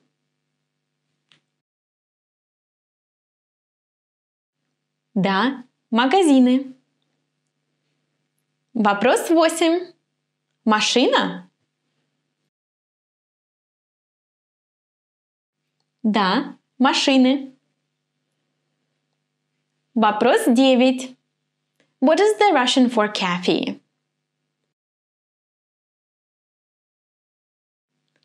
Кафе. Вопрос 10. Where do you buy medicine? Аптека. You have finished lesson number 8. Congratulations! Поздравляю! Do you want to study with me? Join my channel and click on the notifications bell. Пока-пока! Привет-привет! Как твои дела? У меня хорошо, спасибо. Добро пожаловать на урок номер 9. Что мы изучаем сегодня? Today we will see how you can say in Russian what you do in your free time. Свободное время. In your free time. We will see the pronunciation of the letter ya. We will see irregular plurals. Cities, people, children. And finally, we will see how to say in Russian that you play some musical instrument or that you do some sports. We start, as always, with a story. История. А потом правила. А потом практика. Ну что, поехали! Диалог. Послушай диалог. Не беспокойся, если ты не понимаешь.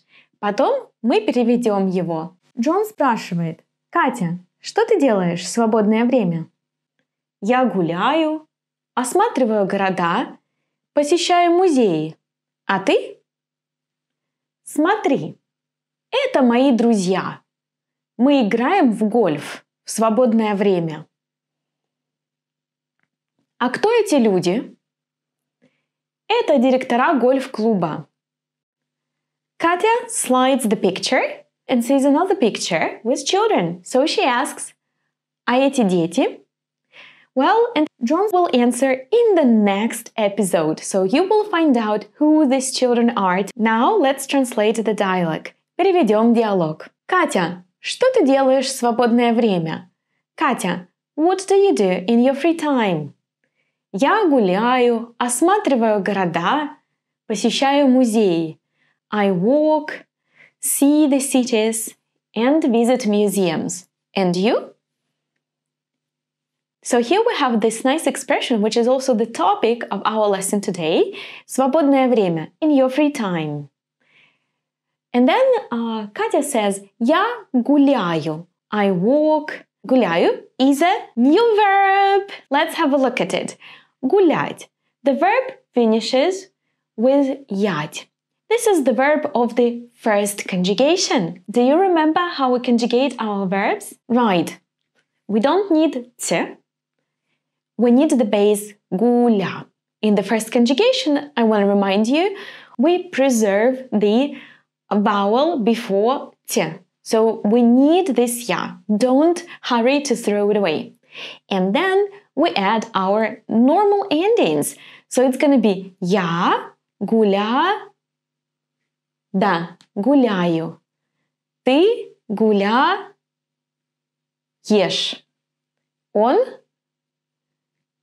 Он гуляет.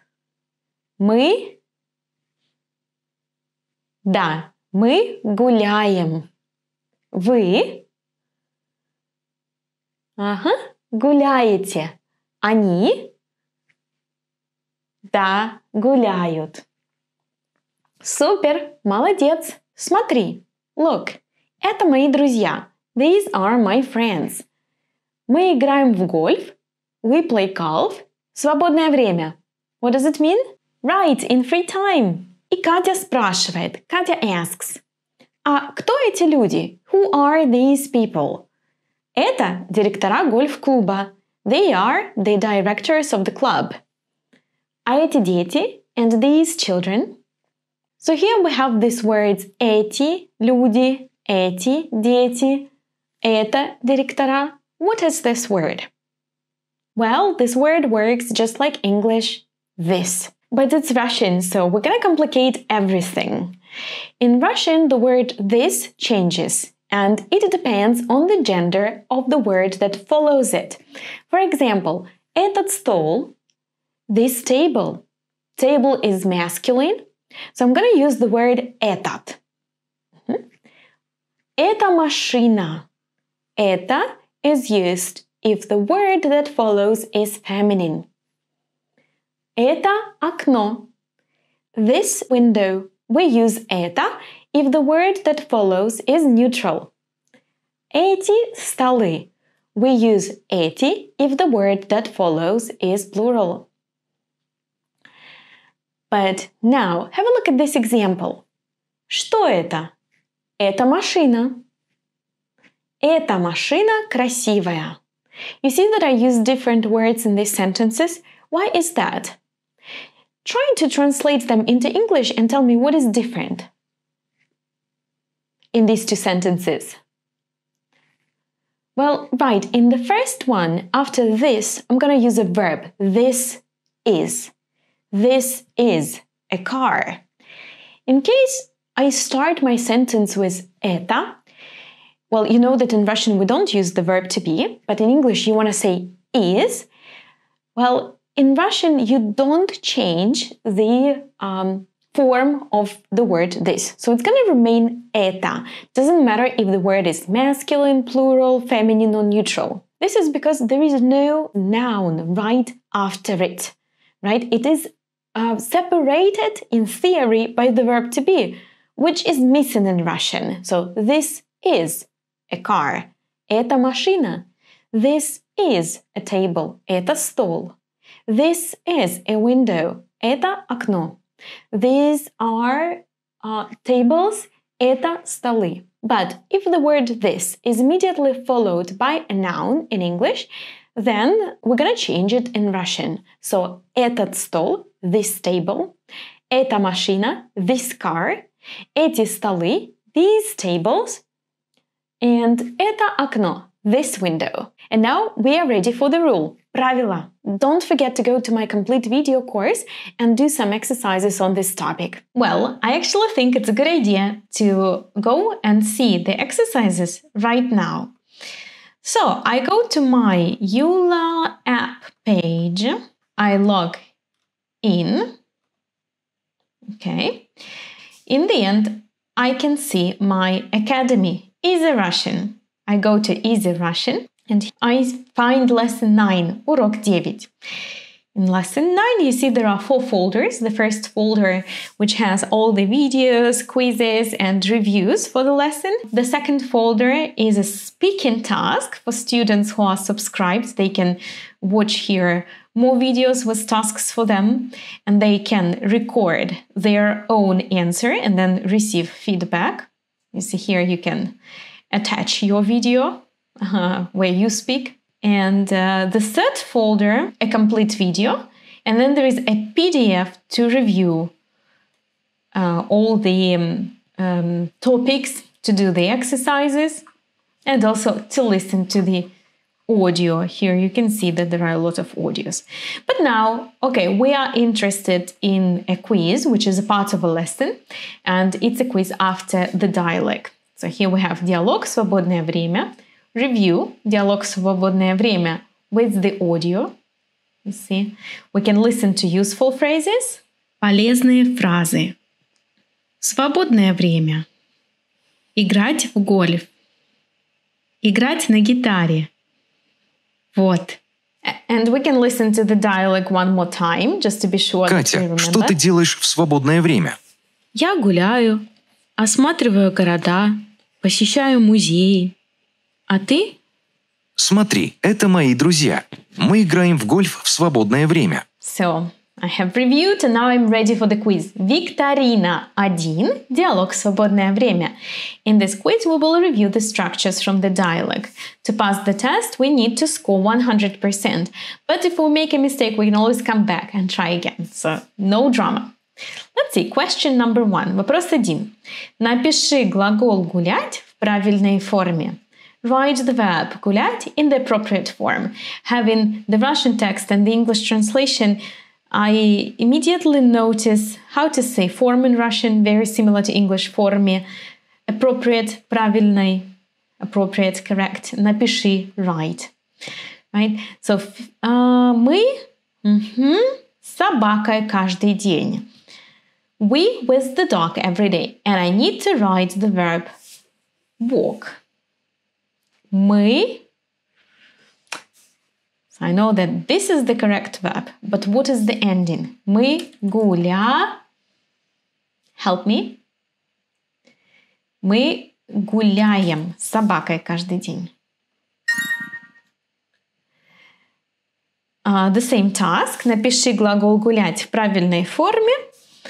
Они не. Потому что идет дождь. Because it's raining. So they are not walking because it's raining. Они не. Они Да, они не гуляют, потому что идет дождь. Вопрос 3. Напиши глагол гулять в правильной форме. Я Гуляю. Я гуляю в парке. Вопрос 4. Где ты? The same task. We always have to write the verb гулять. So, где ты гуляешь? Да. Супер. Вопрос 5. Она по улицам Москвы. Она гуляет.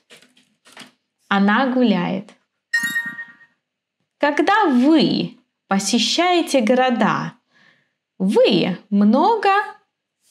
When you visit cities, do you a lot?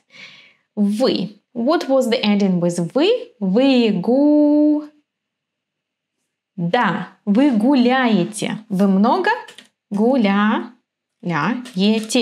Вы много гуляете? Let's check. Правильно! Ура! Watch the video. In the video, a woman answers the question, where do you usually walk? Write the missing word that you hear.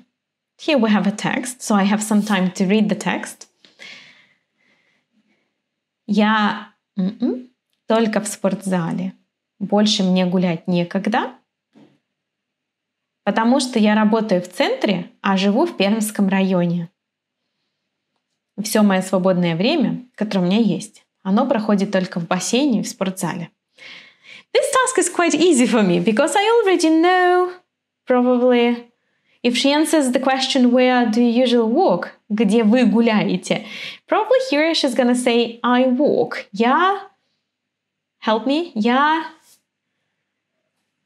гуляю. But I want to listen to Russian. I want to listen how this woman pronounces the whole text. So I'm gonna watch it. Я гуляю только в спортзале. Больше мне гулять некогда.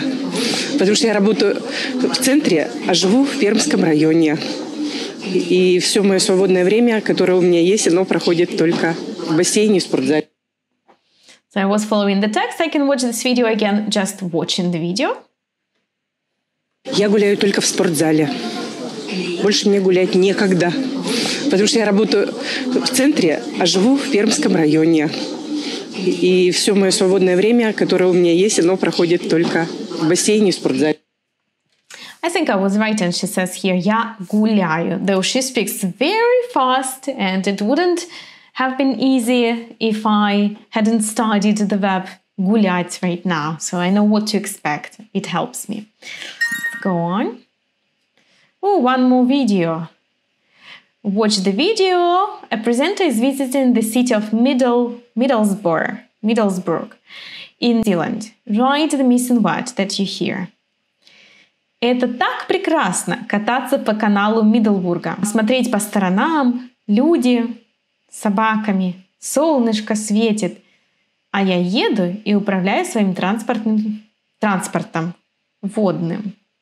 The translation is really helpful because at this point we don't know a lot of vocabulary, so it helps. And now люди с собаками. People and dogs. What do people and dogs do? Let's watch the video and see.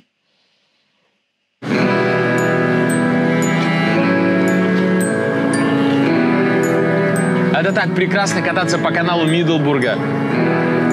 Смотреть по сторонам, люди гуляют с собаками, солнышко светит, а я еду и управляю своим транспортом водным.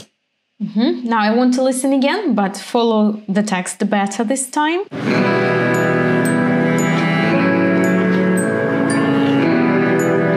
Это так прекрасно кататься по каналу Миддлбурга. Смотреть по сторонам, люди гуляют с собаками, солнышко светит, а я еду и управляю своим транспортом водным. Люди гуляют с собаками. Right. Okay. Now these exercises are to review. Это, этот, это или эти. Эта актриса очень талантливая, and I have to choose the correct word.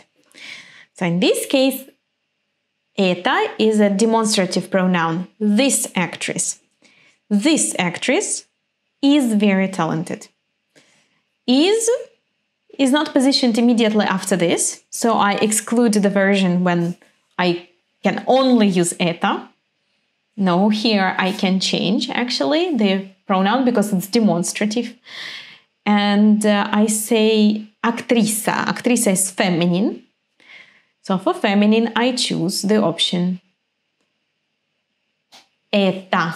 Да, эта актриса очень талантливая. Я смотрю фильм. Выбери правильный ответ. Choose the appropriate option. Again, I watch this film. This film is a demonstrative pronoun. It's not the subject of the sentence, so I can change it. Film is masculine, so я смотрю. Да, этот. Я смотрю этот фильм. Студенты изучают французский язык. These students study French. This is plural. So, let me think. Эти студенты изучают французский язык. Выбери правильный ответ. Choose the correct option. Окно, the window, окно красивое. This window is beautiful, demonstrative pronoun. And I have окно, which is neutral. So for neutral, I choose это, это, этот или эти. What do you think? For neutral, это. Это окно, красивое. Now here there is a little reminder when this is not just a demonstrative pronoun, when you don't just say this girl, this window, or this car, or this cup. But when you use it as a subject and you want to say this is, for example, this is a pen, you do not change the word это, and it will always have о at the end. Это ручка. Even if ручка is feminine, but I don't say this pen. I say this is a pen. So when I say this is, это does not change. Of course, this explanation helps me to do the following exercise. Что это? What is it? Большой театр. This is a big theater. This is. So there is no immediate noun after this. It's not a demonstrative pronoun. It's like a subject of the sentence. So I choose here это. I don't change it. I don't conjugate it. Это. A little reminder. So when I say this is, only это is possible. If I just say this pen without is, this pen, right? I can change it. And for pen, which is feminine, it will be это. This information helps me to resolve the problem. Choose the correct option. Кинотеатр не работает. The cinema is not working. So first, I have to understand if I want to say this is cinema or this cinema doesn't work. Let me think. Этот кинотеатр не работает. This cinema doesn't work. There is no is here, right? This cinema, I indicated. I can change the word это. Кинотеатр is masculine, so I'm gonna choose это, эти, этот, это. What am I gonna choose? Этот. Этот кинотеатр не работает. Кто это? Известные спортсмены. Who are they? These are famous sportsmen. So I have these are. After this, immediately I have the verb to be. I have are, not just a noun in English, right? So these are, I'm going to use это, because when after this in English we have the verb to be immediately, in Russian we don't change the word это. Это известные спортсмены. I'm not going to use the plural form эти. Sorry. Right, so let's see the other question. Что делают спортсменки? Они изучают стратегию игры. Now, I would like you to think here, so I'm gonna show you the tasks, but I'm not gonna show you the answers, okay? You can write the answers in the comments to this video.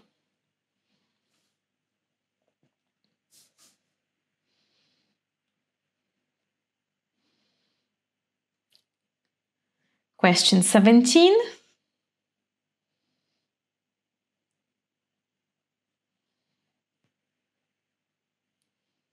Question 18. Кто девушка?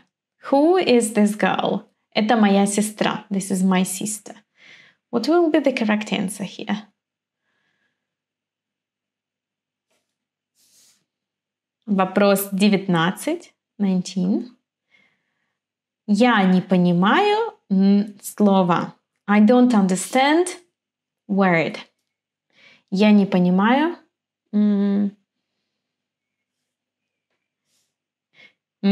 Слово трудное. Это, этот или эти. It's curious that это with an O and это with an R are pronounced in the same way, but the spelling is different. This is because O in this case is not stressed. So you remember that unstressed O in Russian becomes A. So pronunciation is the same, but the meaning and the spelling is not the same. Okay, wow, the task changed. Выбери картинку, которая отвечает на вопрос. Choose the picture that answers the question. Let's see the question. Что обычно делают люди в свободное время? Обычно, usually. What do you think? Should I click here or here? Картинка 1 или картинка 2? Свободное время. The same task. Выбери картинку, которая отвечает на вопрос. Что обычно делают люди в рабочее время? So here something changed. Before we had свободное время, now we have рабочее время. And logically, I understand that it should be the first picture. And probably рабочее has something to do with work. Work, работа, работать. So рабочее время will be work time. Картинка 1.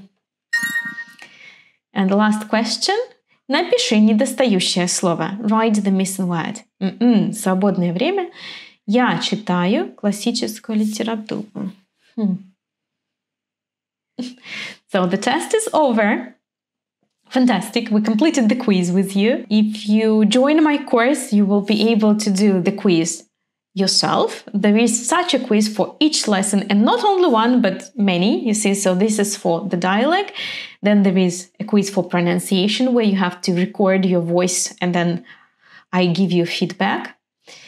And there is the grammar quiz here to review plurals in this particular lesson. Then there are the flashcards with the new words. So that's all for today, but next time we'll continue with lesson number 9 and we're gonna speak about pronunciation. Мы будем говорить о произношении в следующий раз. Спасибо за урок. Пока-пока. Привет! Сегодня мы продолжаем работать с уроком 9. Today we continue to work with lesson 9. The first part was here, and we saw with you the words это, этот, эти, это. We saw the verb гулять. And what about today? Today we will speak about the pronunciation. Why in this word я is not я, but и в сентябре? Ты знаешь? We will see plurals. Стол, столы, компьютер, компьютеры, друг, друзья. Почему? And we will see new vocabulary. Я играю в гольф. Я играю на гитаре. Я играю на фортепиано. Я играю в баскетбол. Are you ready? Let's go. Поехали. In our dialect, we have some words with the letter я. Can you find them? Right. Гуляю. Друзья. Время. Let's have a look at how we pronounce this letter. Друзья, время, я. Well, actually, in Russian, there are different kinds of я. Some examples. So we have here яблоко, гулять, язык в сентябре. Pay attention to how I pronounce these words. Яблоко, гулять, язык в сентябре. Can you hear that ya is different in these words? And particularly in the last one, в сентябре. So in the word яблоко, I pronounce it strong. Ya. To pronounce it like this, you have to say first the sound y, and then ya, ya. It's like the beginning of the English word yummy, ya. Now, in the word гулять, it's a little bit different because there is no this y. We just pronounce soft l and then a. L, a. To learn how to pronounce soft l, start with the normal l. So say in English l. Your tongue should be like this now. L. And now try raising the tongue a little bit. L.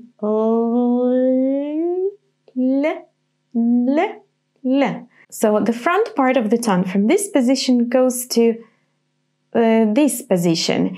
So it kind of gets closer to your hard palate. Please, when you pronounce le, remember to keep your back of the tongue, the very root of the tongue, lowered.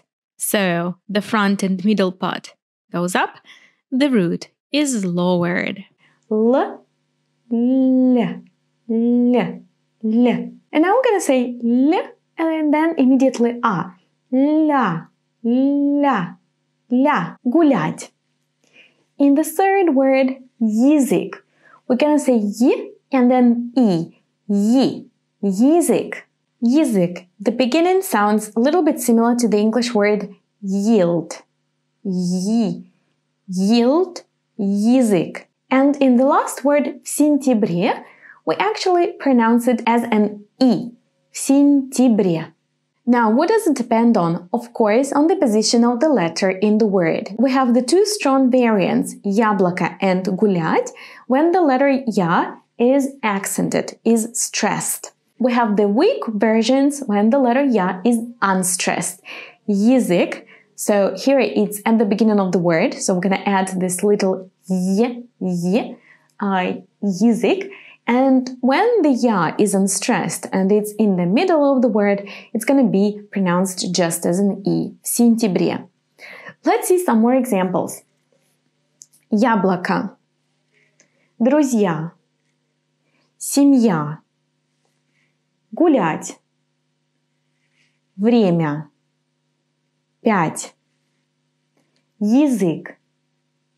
Ягуар. Япония. В сентябре. В октябре. Now try to repeat these words with me. Яблоко. Друзья. Семья. Гулять. Время. 5. Язык. Ягуар. Япония. В сентябре. В октябре. Don't want to lose anything? Consider joining the channel and supporting it. And now grammar, грамматика. In our dialect we have some irregular plurals. So you know that usually the plurals are formed with the help of the letters I and I. And then a and ya for neutral forms. But here, something strange is happening. Can you find some strange plurals here?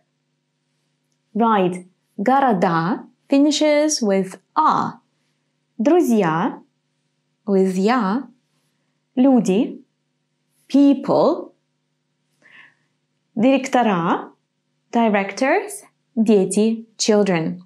In Russian, just like in English, we do have some irregular plurals. Well, don't get angry. Think of your mouse but mice, or food but feed. The same in Russian. There are some words that you have, to remember. And if you read a lot in Russian, if you speak, if you practice and listen, it's going to be easier to remember them. Now, let's have a look. Города, дома, друзья, люди, директора, дети. Well, you see that the word город, city, in plural adds an a. Город, города. Well, can you find other words like this in this list? Right. Города, дома, директора. Well, some words add a in plural. Города, дома. Паспорта, острова, леса, поезда. And also, many words of professions follow the same rule. Доктора, профессора, директора, учителя. When I was studying at the university, I had to remember English exceptions. When the lists were long, what I used to do is to create a story in which all of these words were used. And thus I noticed it was easier to remember lists of words and exceptions. For example, with these words you can imagine the following. Look, you go to the train station and you can see there the trains, поезда. On the platform there are some people.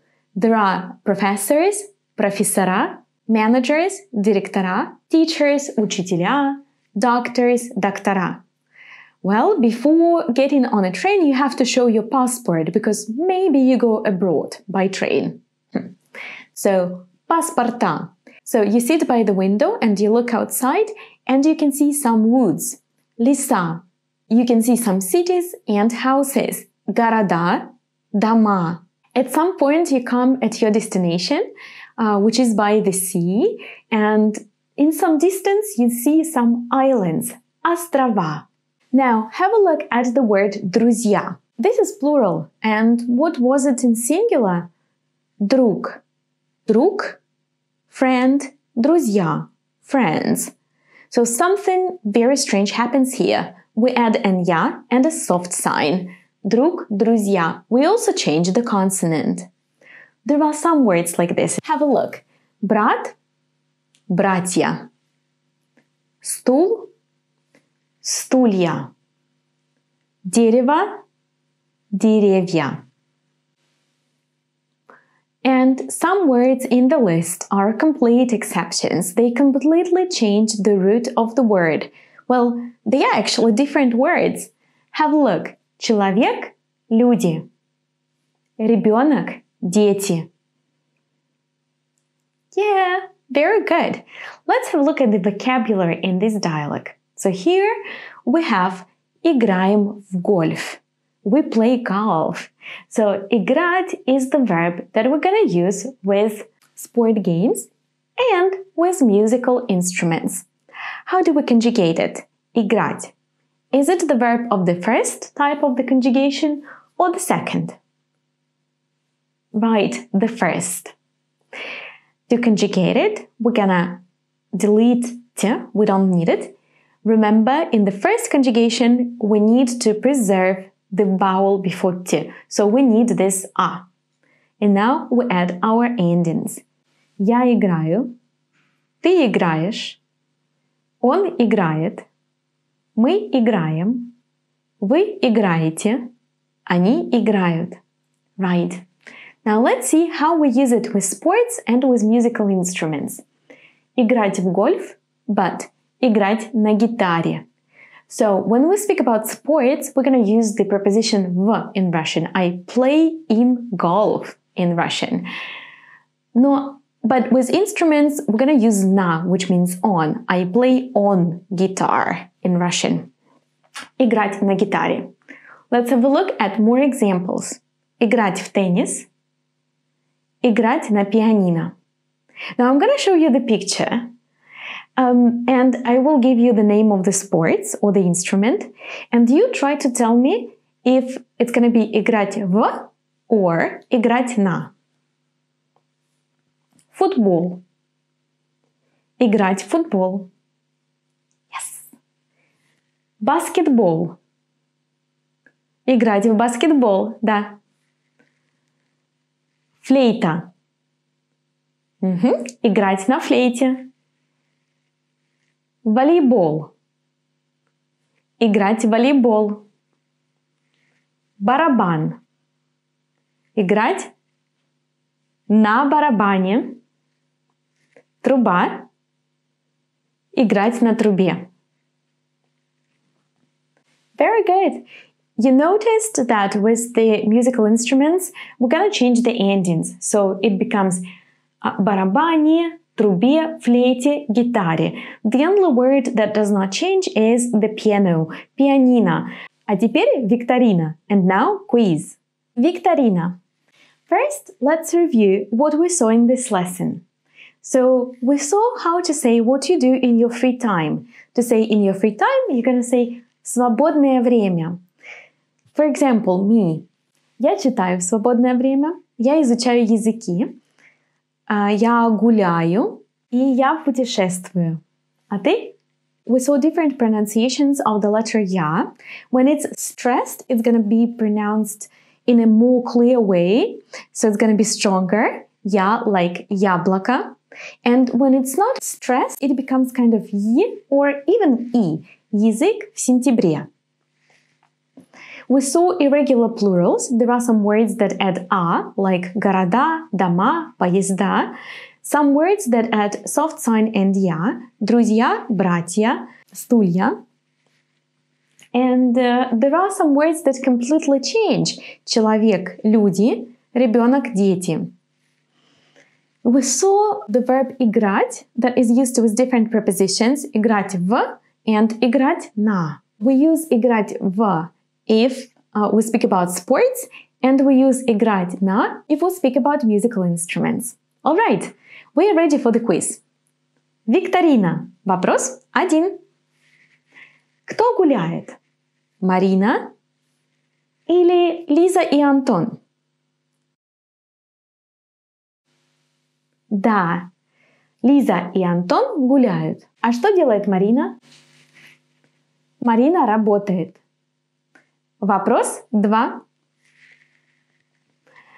Что люди обычно делают в свободное время? Работают или отдыхают? Да, отдыхают в свободное время. Вопрос 3. The letter ya is always pronounced the same way. True or false? Правда или неправда? Right. Неправда. Вопрос 4. Which word is missing? Это, этот, это or эти?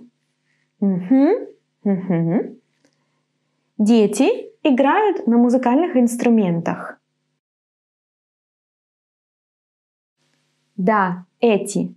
Эти дети играют на музыкальных инструментах. Вопрос 5. Москва – город. Москва, Рим, Париж и Лондон – это города. Вопрос 6. Это мои друзья. Вопрос 7. Это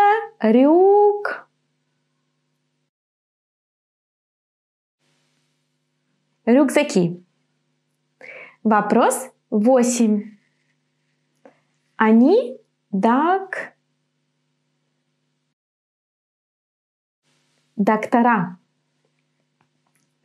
Вопрос 9.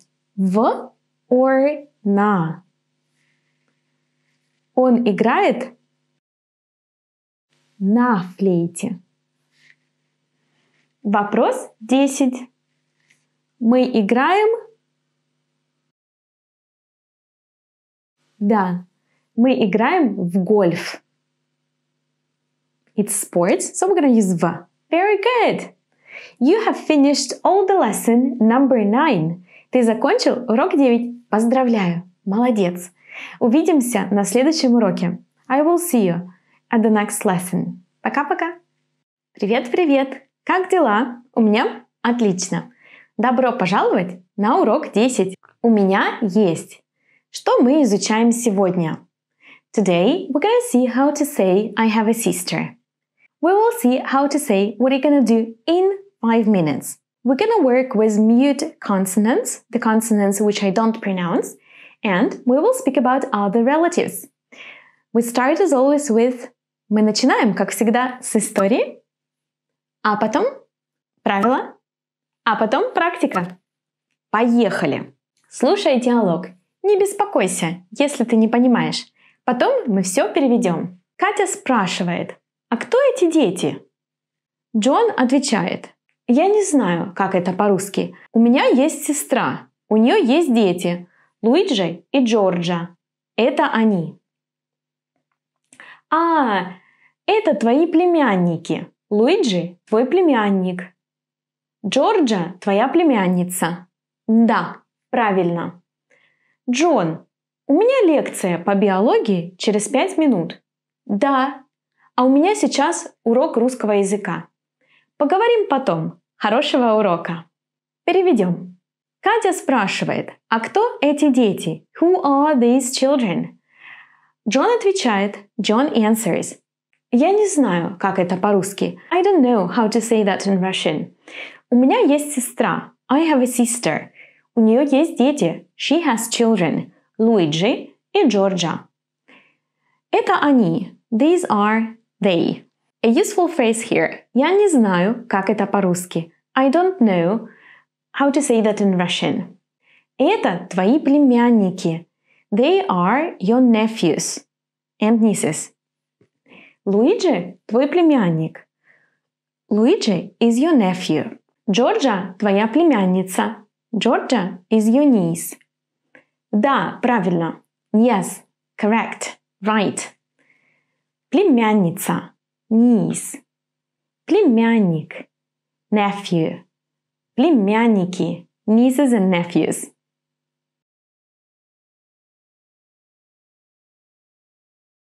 Правильно. Correct. Right. Неправильно. Incorrect. Wrong. Джон, у меня лекция по биологии через 5 минут. John, I have a biology lecture in 5 minutes. Да, а у меня сейчас урок русского языка. Yes, and now I have a Russian lesson. Поговорим потом. Let's talk later. Хорошего урока. Have a good lesson.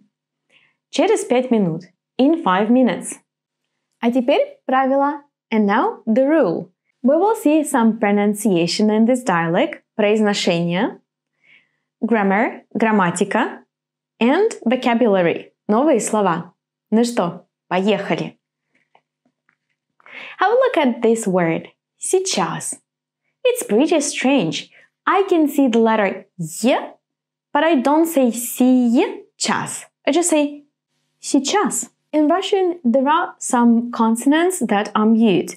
It often happens when we have many consonants together. And you just have to remember the words in which you don't pronounce them. There is no any particular rule here. Well, you already know some of these words. For example, our famous «Здравствуйте». Здравствуйте. Now, which letter is not pronounced here? Здравствуйте. Right, this V. Здравствуйте. Now listen to this word and help me find a mute consonant. Солнце. Солнце. Right. L is mute. I'm not pronouncing it. Солнце. Счастливый. Счастливый. Well, this is a weird word, right? I don't pronounce the T consonant, счастливый, and the first 2 letters blend into one sound. S, ch become sh. Счастливый. Поздно. Поздно. Поздно. Here we have this D, which actually disappears. And you just hear поздно. If these phonetic lessons help you, subscribe to my channel not to lose the next lesson, because I will speak about pronunciation every time we meet. And now, let's see some grammar. Well, in our dialect we have the construction I have. I don't know if you paid attention during the translation. Can you help me find it? Right, у меня есть сестра, у у нее есть дети, у меня лекция, у меня сейчас урок русского языка. Let's have a closer look at these sentences. Well, to say that I have something in Russian, we say у меня есть, which literally means by me is. As if I were saying by me there is something. У меня есть машина, by me there is a car. Think that it's a different language, so you cannot just literally translate the words. That's what happens. So by me there is a sister. As you see, I say by me, but if I change the person I'm talking about, then this me is going to change too. By you there is a house. By him there is a dog. By her there is a cat. Let's have a look at this. У меня есть кот. У тебя есть кот. You have a cat. У него есть кот. He has a cat. У нее есть кот. She has a cat. У нас есть кот. We have a cat. У вас есть кот. You plural, when we talk to a group of people, or when we address a person politely, have a cat. У них есть кот. They have a cat. Now look at this picture and tell me the sentence. What do these people have?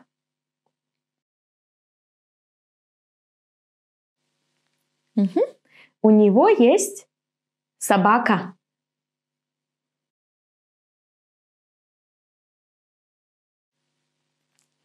У них есть собаки. And you? Do you have a cat or a dog? Maybe? У тебя есть кот или собака? Может быть? А теперь новые слова.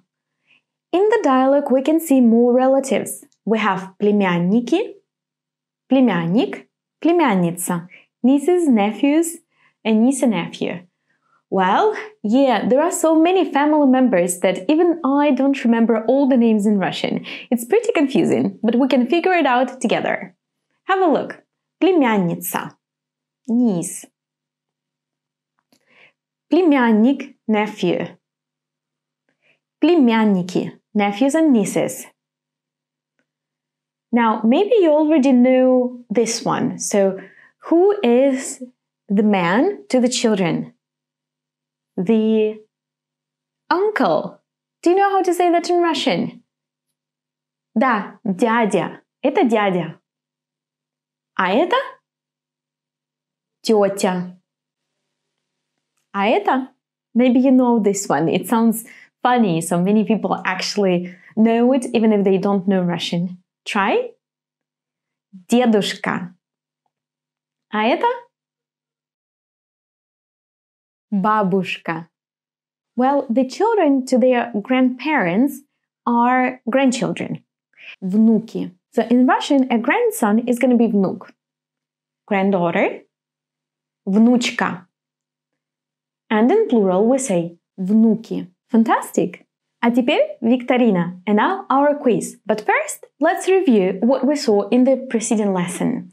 So, we saw how to say I have a sister. У меня есть сестра.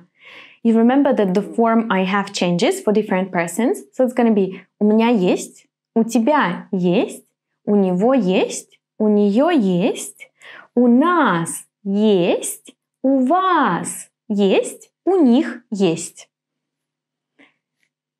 We saw how to say in 5 minutes, через 5 минут. We saw some mute consonants in the words like здравствуйте, солнце. And we saw other relatives. Племянник, дядя, тетя, бабушка, дедушка, внук, внучка, внуки. Right. And now you're ready for the quiz. Вопрос 1. When I don't know the word in Russian, I can say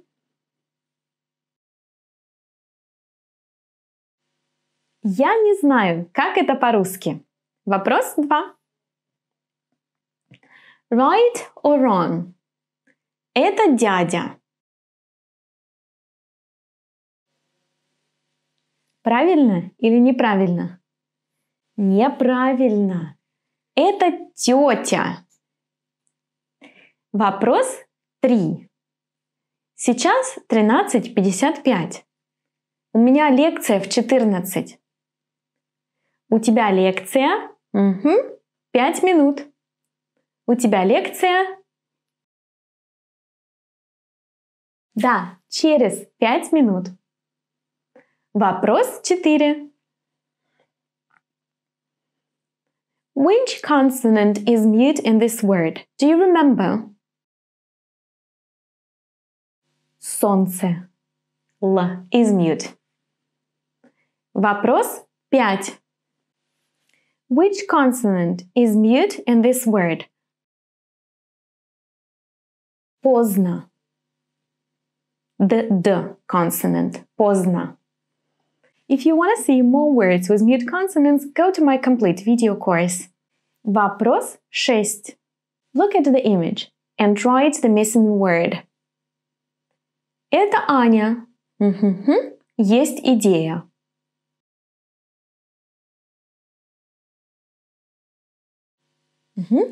Это Аня. Да, у нее есть идея. Вопрос 7. Это Сергей.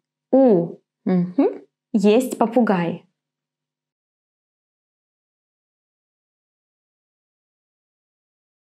Это Сергей. У него есть попугай.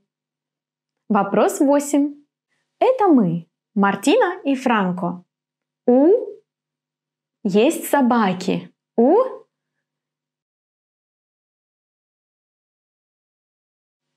We have them, so у нас есть собаки. Вопрос 9. Write the missing word. Бабушка и дедушка.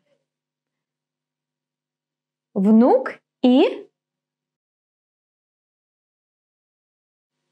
внучка. Very well. You have finished lesson number 10. Ты закончил урок 10. Молодец. Let's talk about family. First, I will tell you about my family, and then you tell me about yours. Привет. Это я. Меня зовут Юля. Я учительница. Учительница. Учительница. Это мой папа. Его зовут Сергей. Он полицейский. Полицейский. Полицейский. Это моя мама. Ее зовут Наталья. Она учительница географии. Это мой брат. Его зовут Денис. Он работает в автосалоне. Работает. Works. Автосалон. Это жена Дениса. Dennis's wife. Ее зовут Настя. Она студентка. Жена. Wife. Муж. Это я и мой муж. Мой муж итальянец. Его зовут Дучо. Это наша собака. Его зовут Тайсон. Наша собака. Я люблю свою семью. And now you tell me about your family. I will give you a modal. Use it with the names that are true for your family. Привет. Меня зовут. Это моя семья. У меня есть папа. Его зовут. У меня есть мама. Ее зовут. У меня есть жена. Ее зовут. У меня есть муж. Его зовут...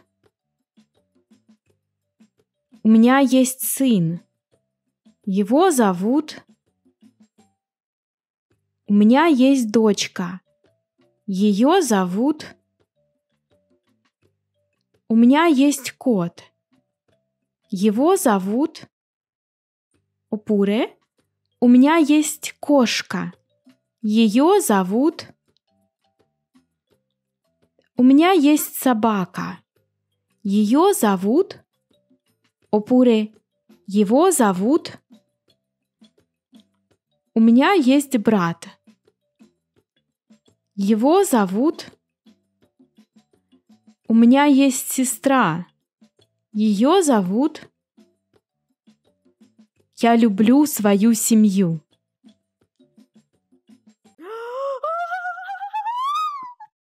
Привет, привет! So, you might be wondering how I ended up like this.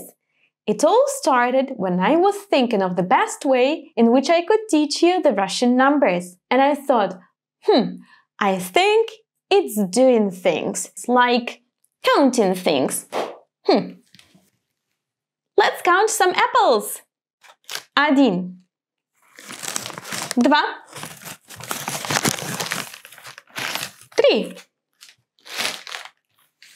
6, 7, 8, 9, 10,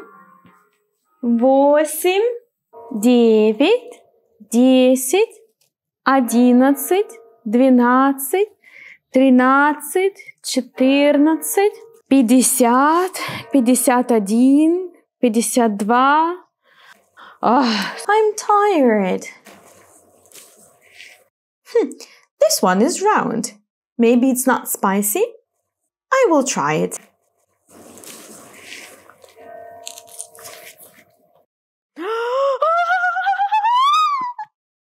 Well, as you see, it did not go well for me.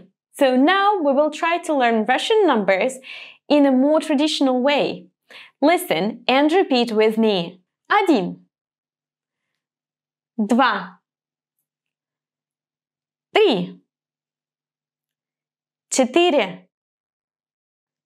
5, 6, 7, 8, 9, 10. Pay attention to the pronunciation. You know that in Russian, when the vowel has no accent, no stress on it, it becomes weak.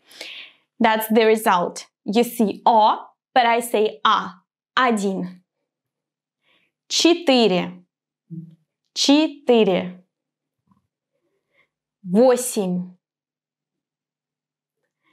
9, 10. Well, I do believe that doing things is the best way to learn. So now, let's count our fingers together. 1, 2, 3, 4, 5, 6, 7, 8, 9, 10. Let's jump 10 times. Do it with me. 1, 2, 3, 4, 5, 6, 7, 8, 9, 10. Let's do some squats together. 1, 2, 3, 4. Are you doing it with me? I'm watching you. 5, 6, 7, 8, 9, 10. Я устала. Uh-oh. I forgot to teach you one important number, but it's very easy. You will learn it immediately. 0, 0, 0. And now let's see how we can use the numbers in a situation. Let's listen to the dialogue. In this dialogue, our John wants to ask for a telephone number. And Katya, is going to give it to him. So what does our John say? Ты можешь сказать мне свой номер телефона? Хорошо.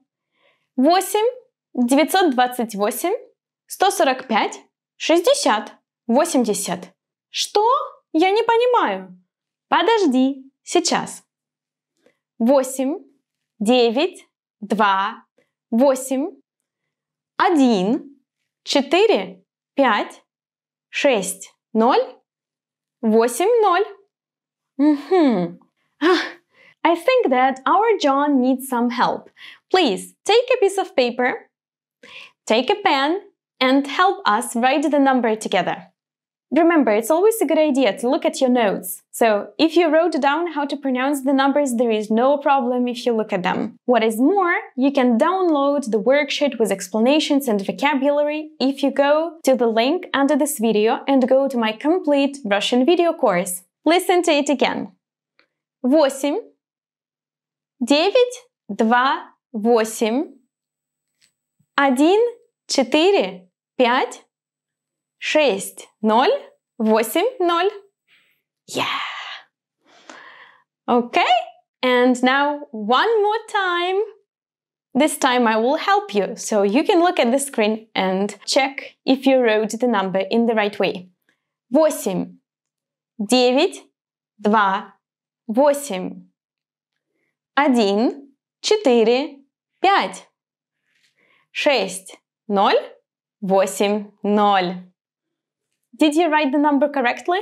I knew that. Now let's translate the whole dialogue. Ты можешь сказать мне свой номер телефона? Can you tell me your telephone number? Хорошо. Okay. 8, 928, 928, 145, 145, 60, 60, 80, 80. Что? What? Я не понимаю. I don't understand. Подожди. Wait. Сейчас. Now.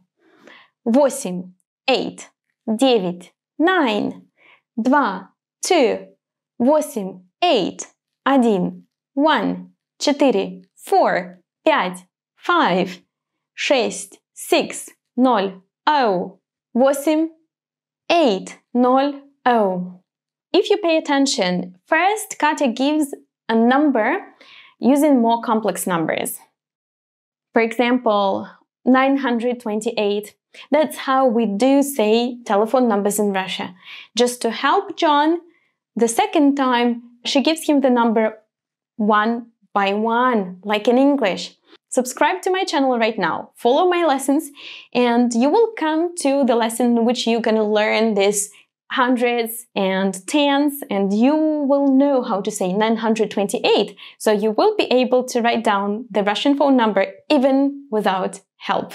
Let's see some useful phrases in this dialogue. So John says, ты можешь сказать мне свой номер телефона? Ты можешь. Глагол мочь. The verb can, мочь. This verb is irregular, so we have to remember how it conjugates, because there are some alterations of consonants that are pretty weird. Let's see. Я могу. You see with this G, могу. Ты можешь. Our G became Ж. Ты можешь. Он может. Мы можем. Вы можете. Они могут. Я могу. Ты можешь. Он может. Мы можем. Вы можете. Они могут.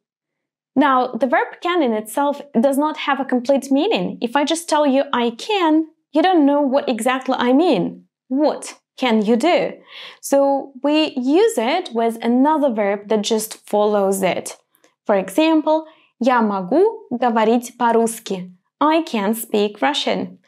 Pay attention that the second verb is going to be in the infinitive form, which means we're not going to add our endings that we use when we conjugate Russian verbs. More examples. Я могу хорошо плавать. I can swim well. Я не могу петь. I can't sing. Now, in Russian, we actually have two verbs that mean can and to be able to. Мочь и уметь. But you will see the difference in the lessons to follow. Here, John says, сказать. Ты можешь сказать? Сказать means tell. Can you tell me? Свой. In this case, it's your. It's a word that we use instead of possessive pronouns. So instead of your, his, her, our, and so on. And again, you're gonna learn it in the lessons to follow. Now, let's do some exercises. Ты любишь математику? Я нет. Мне нужна твоя помощь. Some vocabulary that we need to do the math. Плюс. Минус.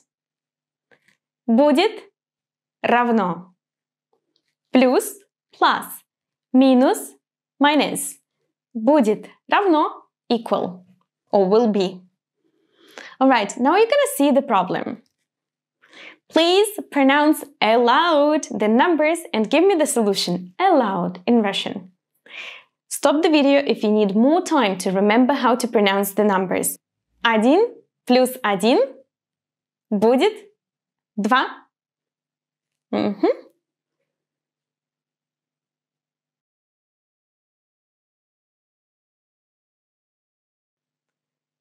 10 минус 3 будет 7.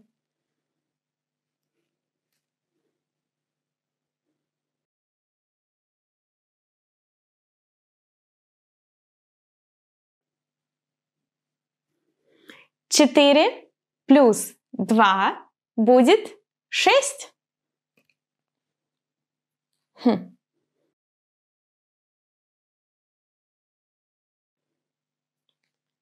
7 минус 3 будет 4.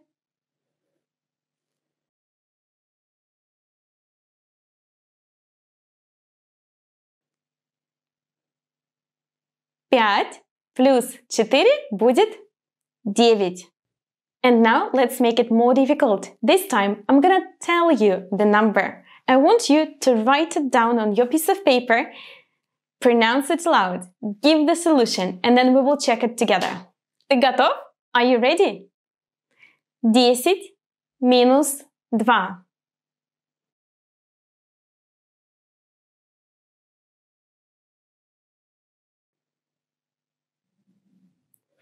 10 минус 2 будет 8. 3 плюс 4.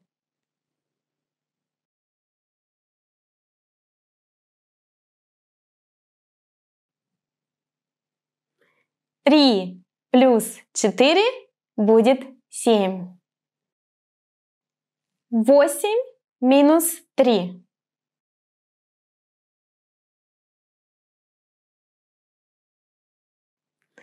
8 минус 3 равно 5. 5 плюс 1.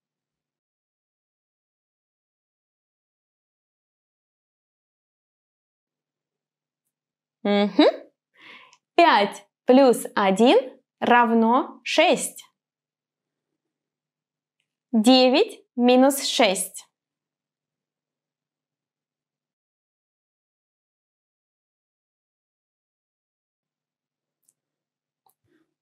9 минус 6 равно 3.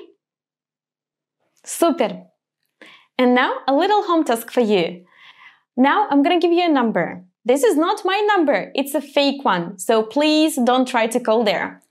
What I want you to do is to write it down in the comments below. 3, 9, 8, 7, 4, 6, 2, 5, 9. All right? Wow, you have finished the whole lesson about the Russian numbers. Fantastic! I will see you at the next video. Пока-пока!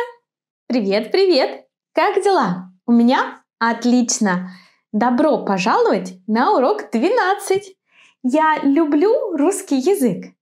Что мы изучаем сегодня? We will speak about nationalities and we will learn how to say I am American, my native language is English. We will speak about the letter U and different pronunciations of this letter. We will see the verbs to love, любить, to sleep, спать, and to cook, готовить. And we will speak about nationalities, countries and languages. Мы начинаем, как всегда, с истории, а потом правила, а потом практика. Ты готов? Поехали! Слушай диалог. Не беспокойся, если ты не понимаешь. Потом мы все переведем. We are in the class, and the teacher, Антон Михайлович, is talking to the students. Я Антон Михайлович. Я из России. Я русский. Мой родной язык – русский. Моя жена Марина тоже русская. А вы? Откуда вы? Джон отвечает. Я из США. Я американец. Мой родной язык – английский. Луиза, ты тоже из США? Нет, я из Испании. Я испанка. А Жан? Жан спит. Нет, я не сплю. Я думаю. Я француз. Мой родной язык французский. Но я очень люблю русский язык. А теперь переведем наш диалог. Итак, Антон Михайлович говорит: Я Антон Михайлович, и я из России. I am Антон Михайлович, and I am from Russia. Я русский. I am Russian. Мой родной язык – русский. My native language is Russian. Моя жена Марина тоже русская. My wife Marina is also Russian. А вы? Откуда вы? And you? Where are you from? So what are the useful phrases here? First, я из России. Pay attention to how we say that in Russian. We don't use the verb to be. So we don't say I am. We just say I from Russia, the name of the country. In this case, it's Russia, yeah. So in this way, you can say я из США. США is the abbreviation for the USA. Я из Испании. Я из Франции. Я из Англии. Я из Германии. So here we are talking about the genitive case, but we will not dive into grammar now. We're just working with the structures a bit. So remember that many countries, especially countries that normally finish with «ия», like Italia, Francia, Anglia, after the preposition is, will change their ending «ия» into «ii». Is Italy, is Anglii, is Germany. The abbreviation USA, США, remains as it is because it's an abbreviation, so we don't need to change the ending here. Мой родной язык – русский. Родной язык – native language. Тоже – also. Моя жена тоже русская. My wife is also Russian. Откуда вы? Remember this question, it's very useful. Where are you from? We use вы when we address a group of people or when we want to be polite. And we address a person who is older than us or maybe who we don't know very well. So we say откуда вы? But if you are on equal terms with the person you're talking to, you can say откуда ты? Where are you from? Where are you informal from? Откуда ты? Откуда вы? Откуда ты? Я из США. Я американец. Мой родной язык – английский. I am from the USA. I am American. My native language is English. Луиза, ты тоже из США? Луиза, are you also from the USA? Нет. Я из Испании. No, I am from Spain. Я испанка. I am Spanish. А Жан? And Жан? Жан спит. Жан is sleeping. Я не сплю. I don't sleep. Я думаю. I'm thinking. Я француз. Мой родной язык французский, но я очень люблю русский язык.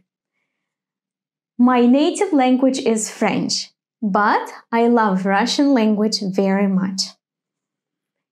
Here we have this verb спать, to sleep, where Jean says я не сплю, I don't sleep, сплю, sleep. Я не сплю. And then he says я люблю русский язык, and we come across another verb here, love, любить, to love. I love Russian, he says. А теперь правила. Сегодня мы поговорим о произношении, грамматике, и мы посмотрим новые слова. Начинаем с произношения.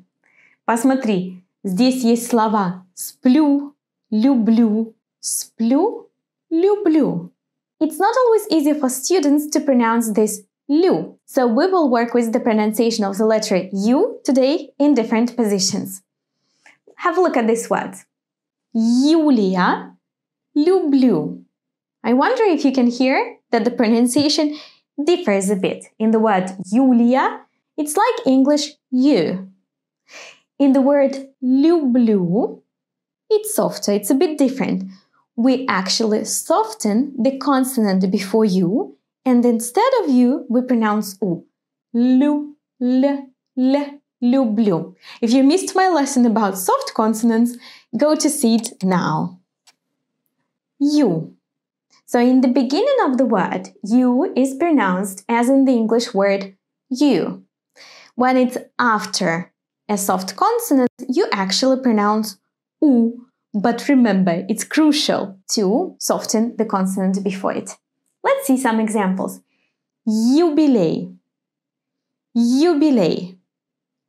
Юбка. Юмор. Юг.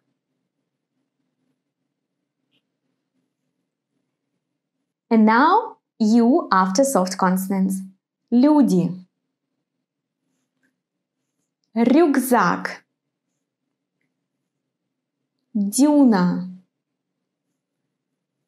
Мюсли.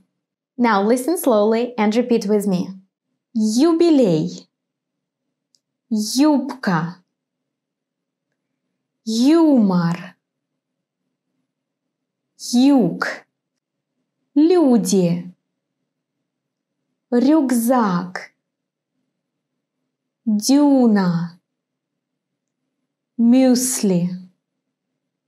And now let's have a look at the grammar. So here we have 3 new verbs.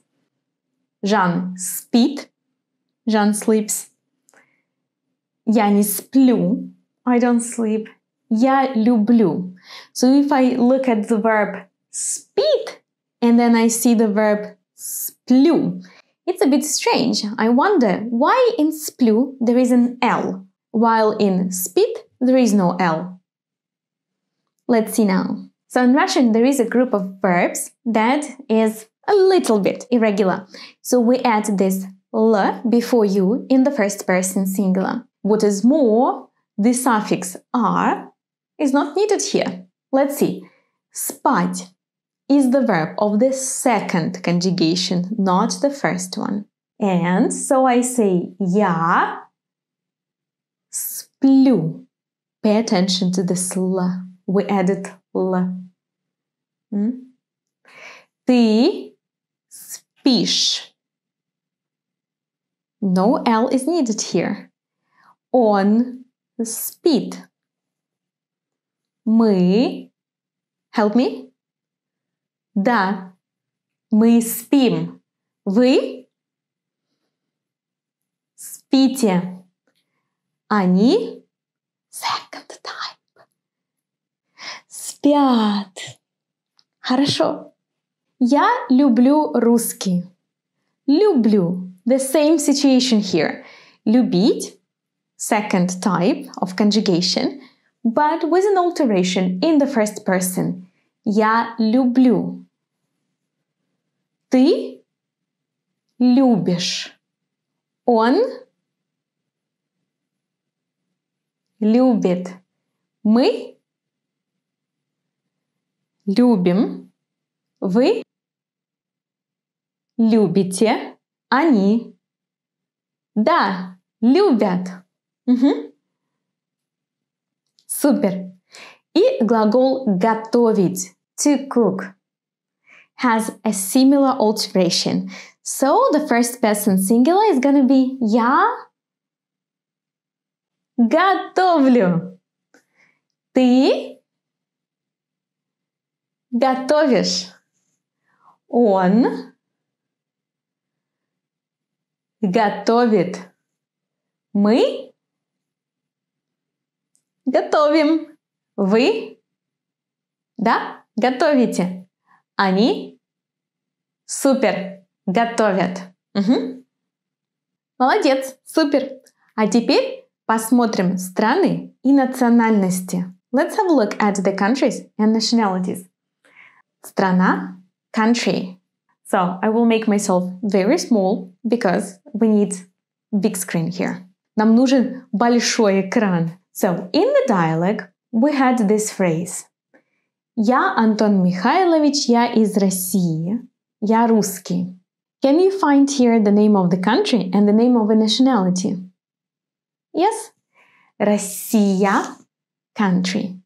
Русский, nationality. Русский is used with masculine. So when the man is talking, he's going to say я русский. But if a woman is talking, she's going to say я русская. Я русская. Мы, in plural, русские. And the language is русский. Русский язык. Россия. Русский. Русская. Русские. Русский язык. Try to remember this ending because русский is a bit strange. It's not like other nationalities. We change it as adjectives. So we have the ending E for masculine, where it's for guys, ая for girls, ие for plural, and the word язык is masculine. That's why we're going to say русский язык. We will use the masculine form. Okay? Okay. Then in the dialogue we have я из США. Я американец. Мой родной язык английский. So help me find here country, nationality and language.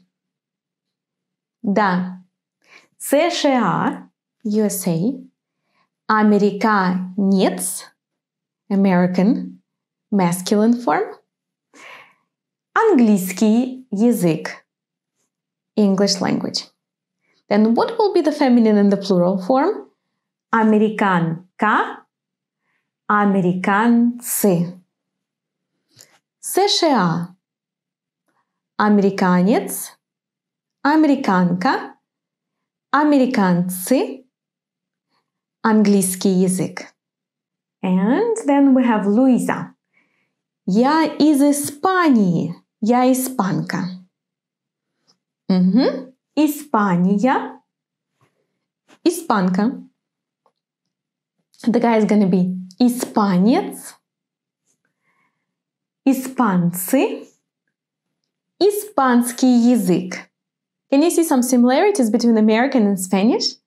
Yes, the suffixes are the same. So we say американец, испанец. We have the suffix нец, or with some nationalities it's gonna be ец.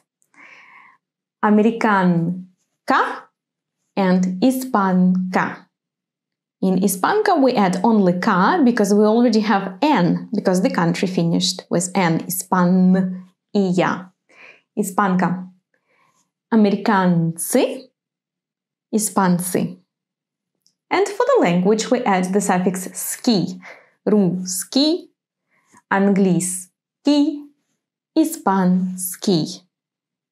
Then of course английский comes from Anglia, England. So let's try this country. Португалия. I'm going to help you with the masculine form. So we keep the base Portugal and we add then the suffix ец. Португалец. Now, following this principle, what will be the feminine form? Да, португалка. And plural? Португальцы. А язык? Португальский язык. Япония. Он японец. Японец. Она? Да, японка. Они?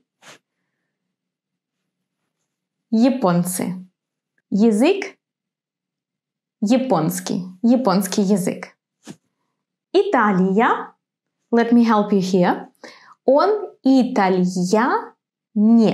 So with this one, we keep я, we add an n, and then ец. Now also feminine and plural forms will have ян at the end. So help me with the feminine form. Она?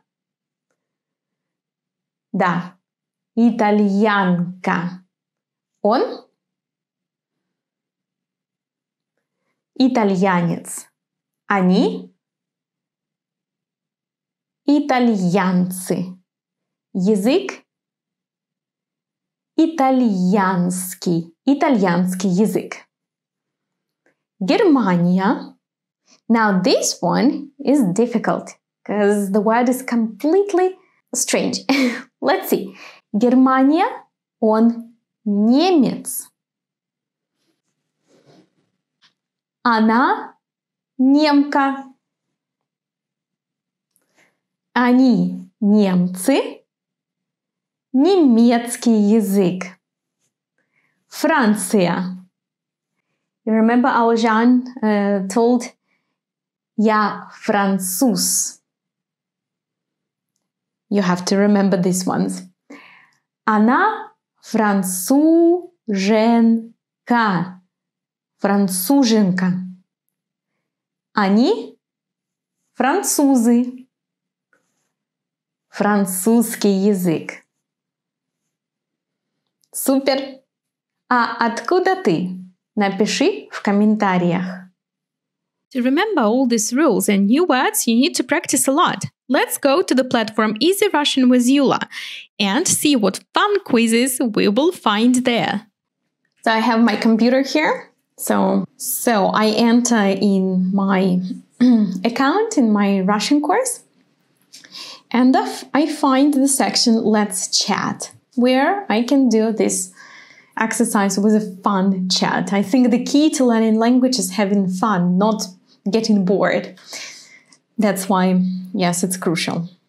Hello, my name is Yula, and here we have fun reviewing the questions of lesson 12. So first, do we know each other? Как тебя зовут? I know that как тебя зовут in Russian, what is your name? So I'm gonna type my name here. Yulia. We'll do 15 easy exercises. If you make a mistake, you can come back. Все понятно. Everything is clear. What is the Russian for? I am from France. Listen to 3 audios and choose the correct one. Хорошо. Я люблю французское вино. Listen. Я из Франции. Мой родной язык французский. Which one was it? Not number 1. Number 2. Отлично. Следующий вопрос. Excellent. Next question. Да. Watch this video. Which word is missing? Let's try. Мы все любим дядю Федора, но пора решить, либо мы, либо девочка Оля. If you are a beginner, maybe you don't understand all the words in the video, but there is little help here for you on the platform. So we have Russian text and the translation into English. Мы все дядю Федора, но пора решить, либо мы, либо девочка Оля. We all Uncle Fyodor, but it's time to decide. We or Oля girl? Let me listen again. Мы все любим дядю Федора, но пора решить, либо мы, либо девочка. Мы все любишь, любит, любим. That's easy. Мы все любим дядю Федора. Let's see the next question. Yes. Now I'm going to show you the questions, but I'm not giving you the answers. Write your answers in the comments or go to my platform to do the test yourself. So, слушай аудио. Choose the possible answer. Откуда вы? Откуда вы? Как сказать по-русски my native language?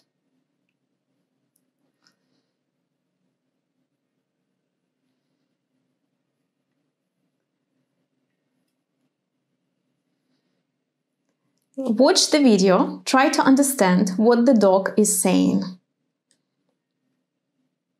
Шарик, это тебе. Ух ты!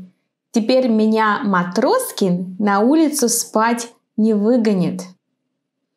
Now Матроскин will not send me to sleep outside. В пижамах на улице не... In pajamas, outside, don't... What?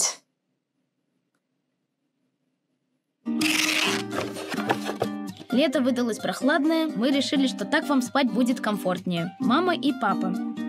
Шарик, это тебе. Ух ты, теперь меня Матроскин на улицу спать не выгонит. В пижамах на улицах не спят.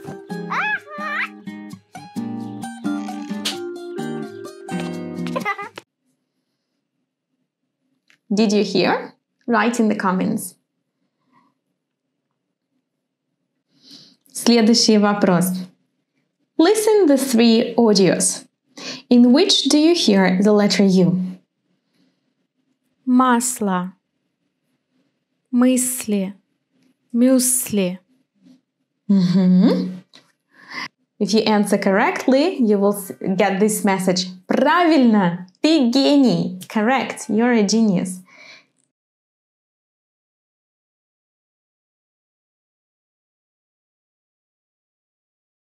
Восемь. Look at the picture and write the missing verb. Mama, soup. So here we need to type. You need Russian keyboard for this, which you can find also online.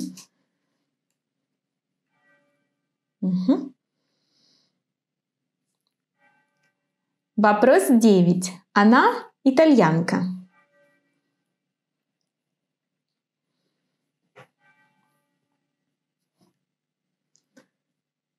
Вопрос 10. Мари из Франции. Она...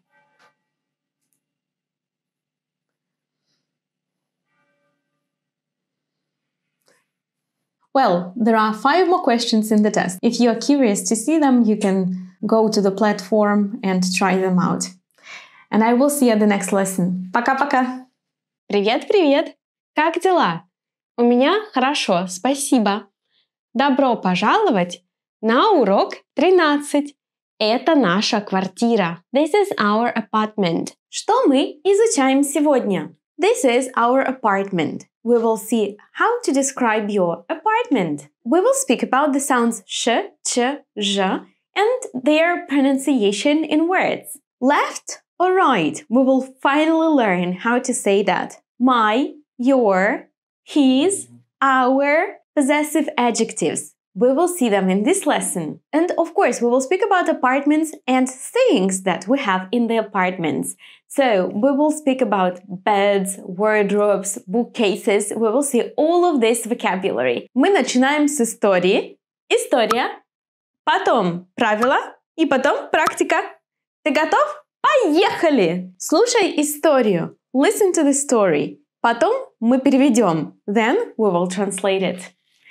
So, here we have Иван Михайлович. Иван Михайлович говорит.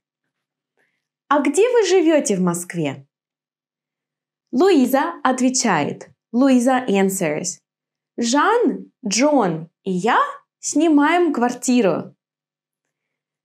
Джон говорит. Вот фотография. Это наша квартира. Жан. Моя комната слева. Там есть кровать и шкаф. А еще у меня есть балкон. Иван Михайлович спрашивает. Иван Михайлович asks. Луиза, а твоя комната прямо? Нет, там живет Джон. Это его комната. У меня хорошая комната. У меня есть кровать, стол и книжный шкаф. А это ваша кухня? Да, это наша кухня. Тут печка, холодильник и раковина. And now let's translate. Переведем. Антон Михайлович говорит. А где вы живете в Москве? Where do you live in Moscow? Жан, Джон и я снимаем квартиру. Жан, Джон and I rent an apartment. Вот фотография. Это наша квартира. Here is the photo. This is our apartment. Моя комната слева. My room is on the left. Там есть кровать и шкаф.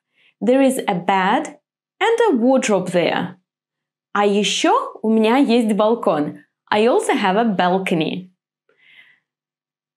Луиза, а твоя комната прямо? Луиза, is your room straight ahead? Нет, там живет Джон. Это его комната.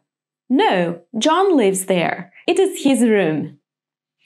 Джон, у меня хорошая комната. У меня есть кровать, стол и книжный шкаф. My room is good. I have a bed, a table and a bookcase. А это ваша кухня? Is this your kitchen? Да, это наша кухня. Yes, this is our kitchen. Тут печка, холодильник и раковина. Here there is a cooker, a fridge and a sink. And now let's see some nice expressions from this dialogue that you can use to describe your apartment.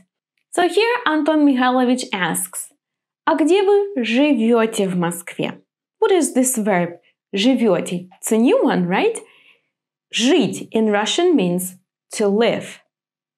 But attention, it's an irregular verb. There are some strange alterations in it. So we say жить, but вы живете. What do you notice? Yes, this v appeared out of nowhere. So let's conjugate this verb together. Я живу. Ты живешь. Он живет. So you got the principle. Now you help me. Мы живем. Живем. Вы живете. Они. It's the verb of the first conjugation type. Они живут. Right. So remember that here we add v, and then in the ending we're going to have the sound yo, which is always stressed.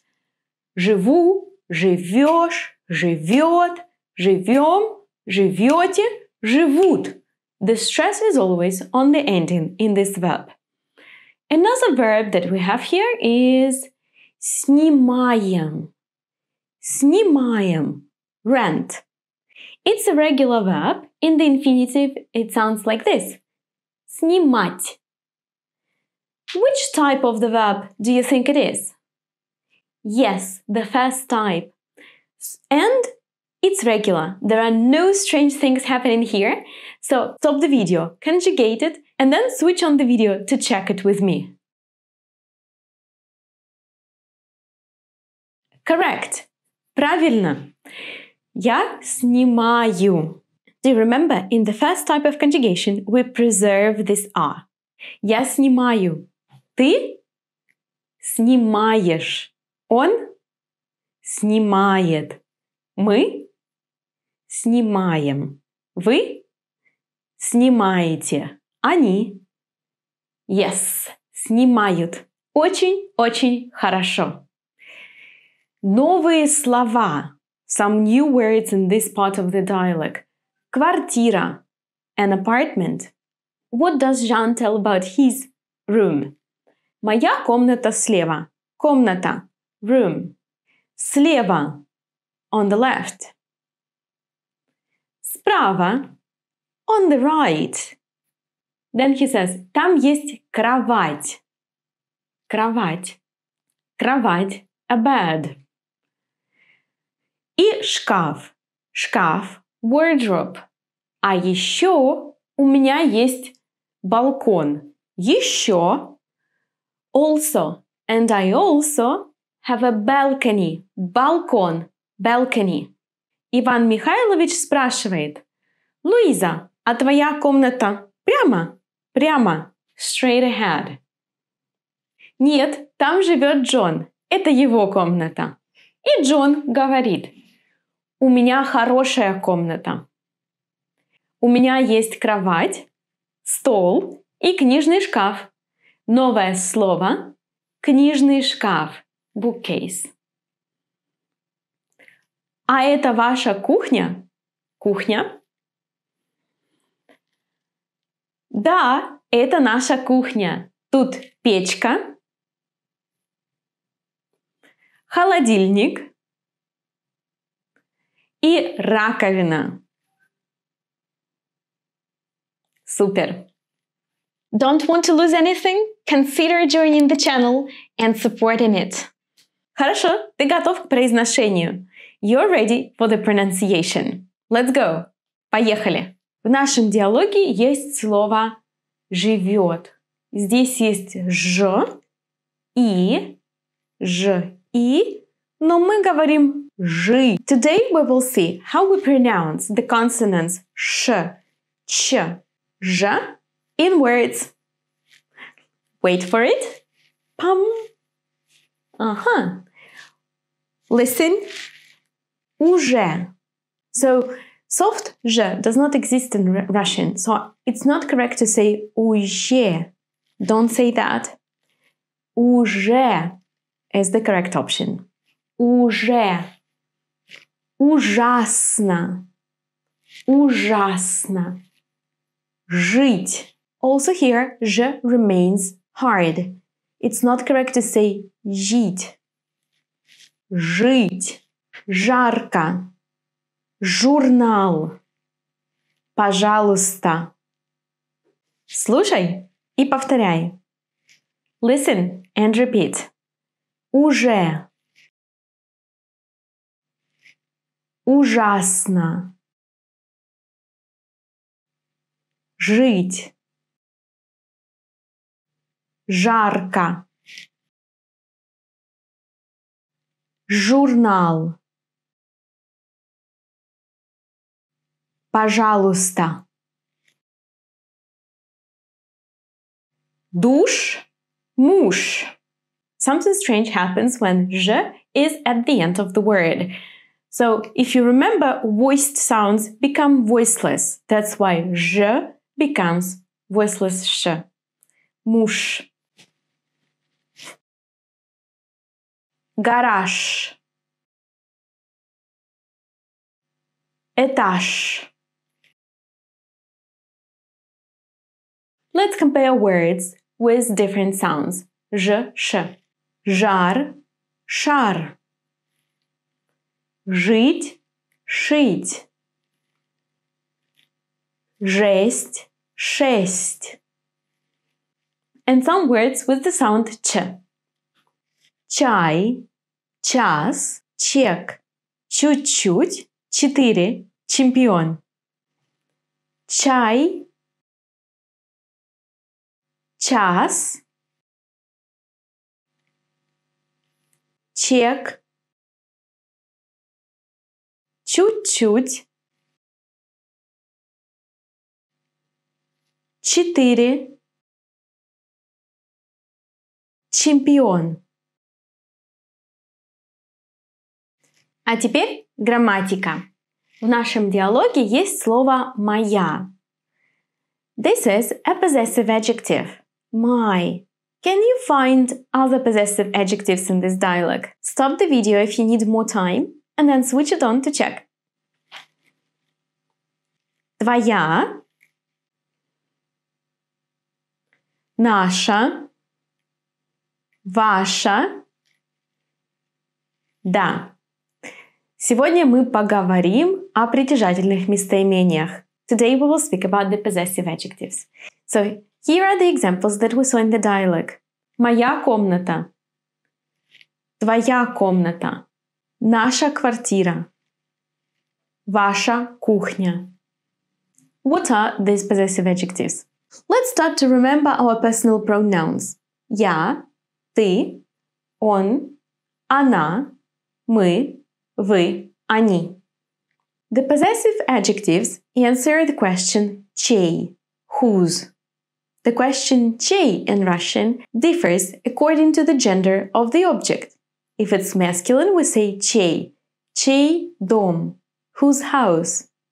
Чья сумка. Feminine version чья. Чья это сумка? Чье. Neutral version чье молоко. Чье это молоко? Whose milk is this? Чьи. Plural form. Чьи очки. Чьи это очки? Whose glasses are they?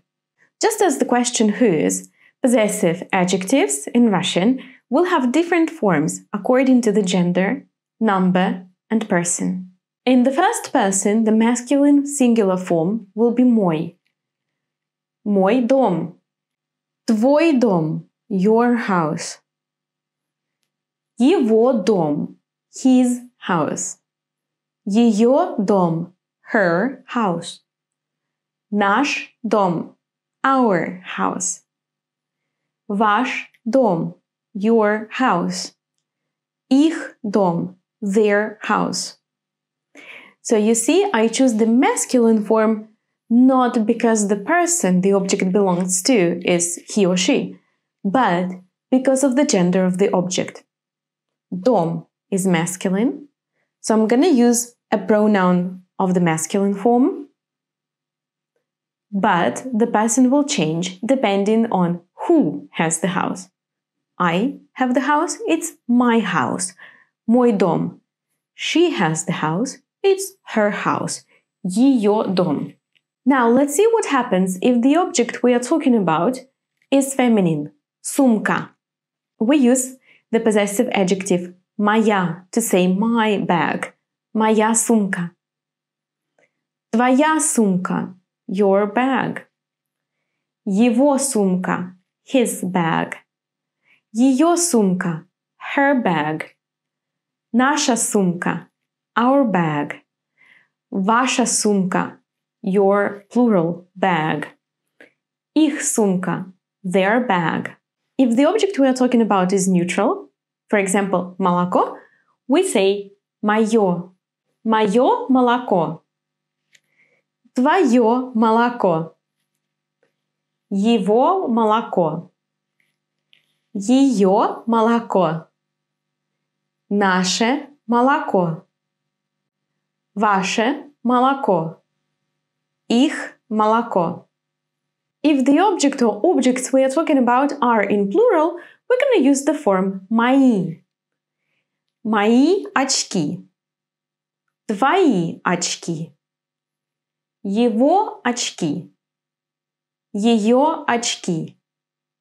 Наши очки. Ваши очки. Их очки. Did you notice the good news? Right, the form его, his, is the same. Doesn't matter what gender the object we are talking about is. And the form ее is the same, as well as их. So, его, his. You will not make a mistake here, it's always the same. Ее, her, same stuff. Их, their. Now, it's a bit difficult to pronounce well different forms. So now I'm going to pronounce them slowly. Let's say all my forms of all genders, singular and then plural. Look at my lips and repeat with me. Мой. Моя. Моё. Мои. Твой. Твоя. Твоё. Твои. Его. Ее. Наш. Наша. Наше. наши, ваш, ваша, ваше, ваши, их. So here you see that I have on, она, but I don't have оно, the neutral form. Оно is gonna change the same way as on. Это вино, его цвет красный. This is wine, its color is red. It's его. Okay, are you thinking that when you actually speak it's hard to remember which form to use? Well, yes it is. When you speak you don't have time to think. Oh, masculine or neutral, first person or third person, is it singular or plural? I speak some foreign languages and honestly, when I speak them, I don't think about grammar or rules. It just comes automatically to me. I know that in English it's my book, in German it's mein Buch, in Italian it's mio libro, in Spanish it's mi libro. So it should be automatic. How can you make this skill become automatic? Only with a lot of exercise. In the complete Russian course, you will find a lot of interactive exercises that will help you improve this process. Click here. Посмотрим новые слова. New words.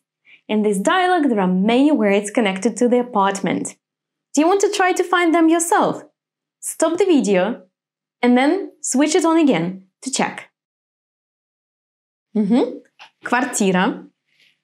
Комната, кровать, шкаф, балкон, книжный шкаф, кухня, печка, холодильник, раковина. Let's have a closer look at these words. Посмотрим на эти слова. Квартира. Это наша квартира. Комната. Это моя комната. Балкон. Это их балкон. Кровать. Это твоя кровать. Шкаф. Это мой шкаф. Книжный шкаф. Это ваш книжный шкаф. Кухня. Это наша кухня. Холодильник. Это наш холодильник. Печка. Это наша печка. Раковина. Это наша раковина. Очень хорошо. Ты готов к викторине. You're ready for the quiz. Ну что, викторина. Вопрос номер 1. Choose the correct ending. Где вы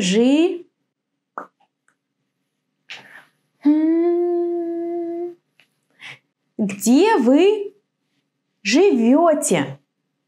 Вы живете. Вопрос 2.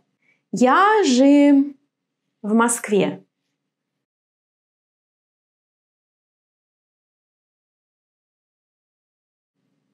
Да, я живу в Москве. Вопрос 3. Это твоя квартира или ты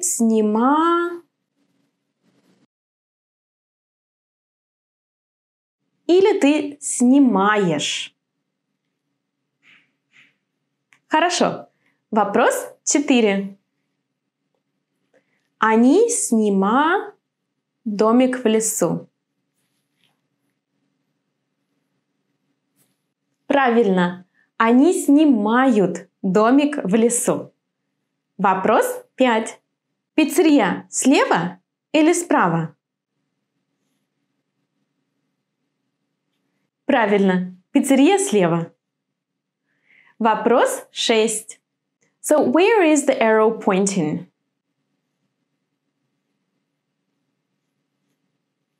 Прямо. Вопрос 7. How do we pronounce this word? Correct. Муж with sh at the end. Write a possessive adjective.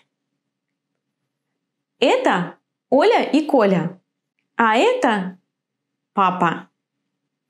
Это правильно, их папа. Их their. Вопрос 9. Это мы, это квартира. Это мы, это... Да, это наша квартира. Вопрос 10. Что это? Ага, это книжный шкаф. Хорошо, супер. Молодец. Мы закончили урок 13. Увидимся на следующем уроке. Пока-пока. Привет-привет. Как дела? У меня отлично. А у тебя? Добро пожаловать на урок 14. Познакомься. Это Соня. Meet Соня. How can you introduce a person in Russian? Что мы изучаем сегодня? Combination чина. How do we read in different Russian words the combination of these two letters? Cheap or expensive? We're gonna see some adverbs today. Husbands, brothers, wives. We will work with irregular plurals. Is it cold or hot? We will speak about the weather in Russian. We start as always with история, а потом правила, а потом практика. Ты готов? Поехали! Послушай диалог. Не беспокойся, если ты понимаешь не все. Мы переведем диалог. Сейчас слушай. Now listen.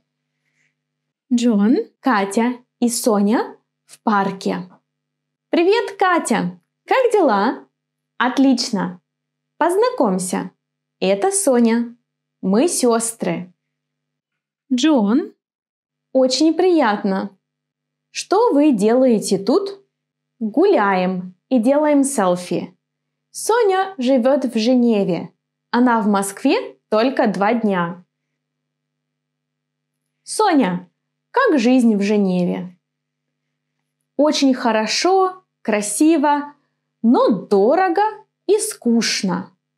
В Женеве тепло? Летом тепло, иногда жарко, а зимой не так холодно, как в Москве. Да, я был в Москве в прошлом году. Тут ужасно холодно. Давай переведем. Привет, Катя! Как дела? Hello, Katya. How are you? Отлично. Excellent. Very well. Познакомься. Это Соня. Meet Соня.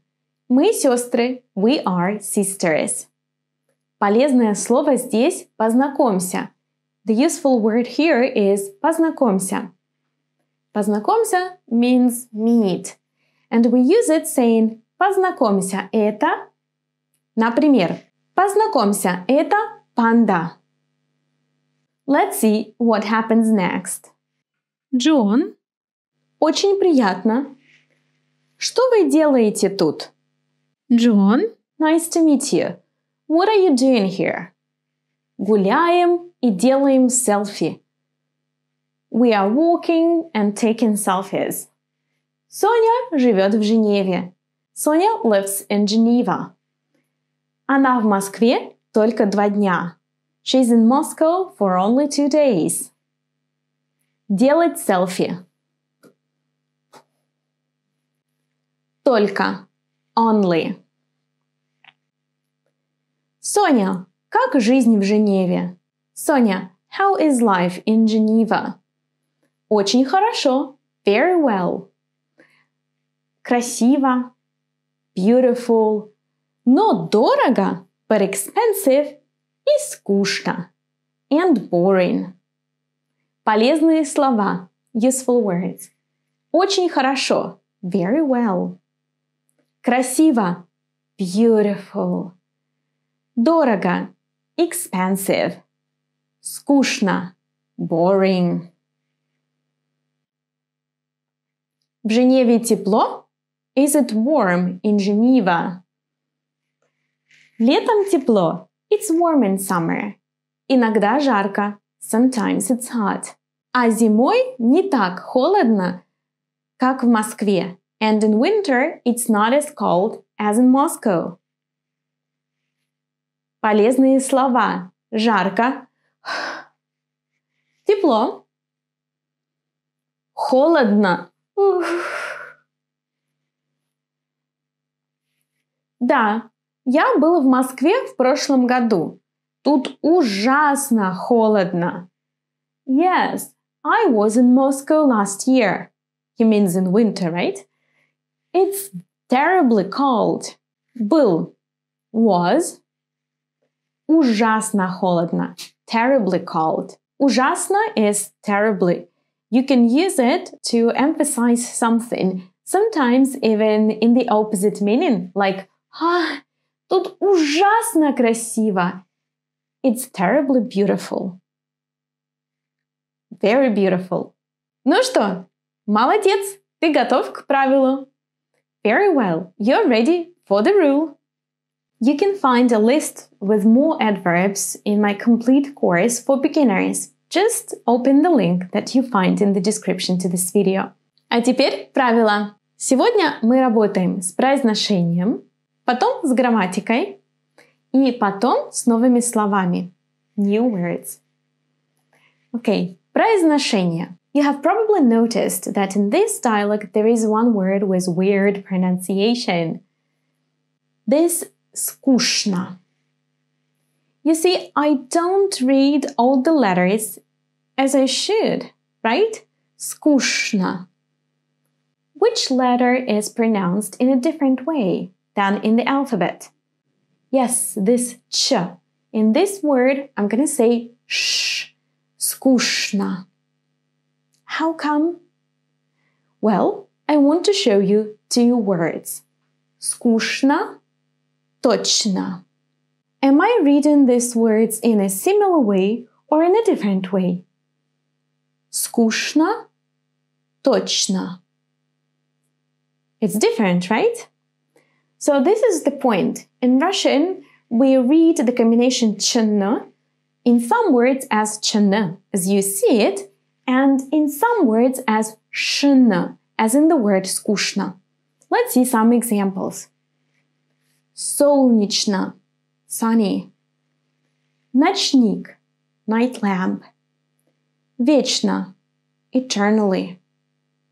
But. Скучно, конечно. Яичница, скворечник. Нарочно. Скучно, boring. Конечно, of course. Яичница, sunny side up egg. Скворечник, the birdhouse. Нарочно, for reason, for purpose. Well, there is no rule exactly when to read it one way and when to read it the other way around. So what I recommend you is to try to remember the illogical one. So where чно is read as шно. Now, to remember better the words that are included in the exceptions, I recommend you creating some story or some image. Imagine, it's a boring day. Скучно. The cat sees a birdhouse, скворечник. He climbs a tree and puts his paw into the birdhouse for reason, нарочно. The egg falls down on the ground and we have a sunny side up egg, яичница. Well, my story is kind of sad, of course, конечно. Maybe you can create a happier story with the same words. Write it in the comments below. А теперь грамматика. In this dialogue we have one irregular plural, сестры. Why is it irregular? Well, in singular it's сестра, and then in plural it becomes сестры. You see that the vowel in the root changes. So this happens to many words that are family words. Let's see some examples. Сестра, сестры. Брат, братья. Мать, матери. Отец, отцы. Father, fathers. Дочь, дочери. Сын, сыновья. Жена, жены. Муж, мужья. Pretty weird. Well, unfortunately, we have to remember these words. Now, I'm going to read them aloud to you. Repeat them with me so that you remember better the pronunciation and the rule itself. So we have сестра, сестры. Брат, братья. Мать, матери. Отец, отцы. Дочь, дочери. Сын, сыновья. Жена, жены. Муж, мужья. Очень хорошо. And now let's see our new words. Новые слова. So in this dialogue we have a lot of adverbs. Adverbs in Russian usually finish with o. Can you find here some words that finish with o? Right.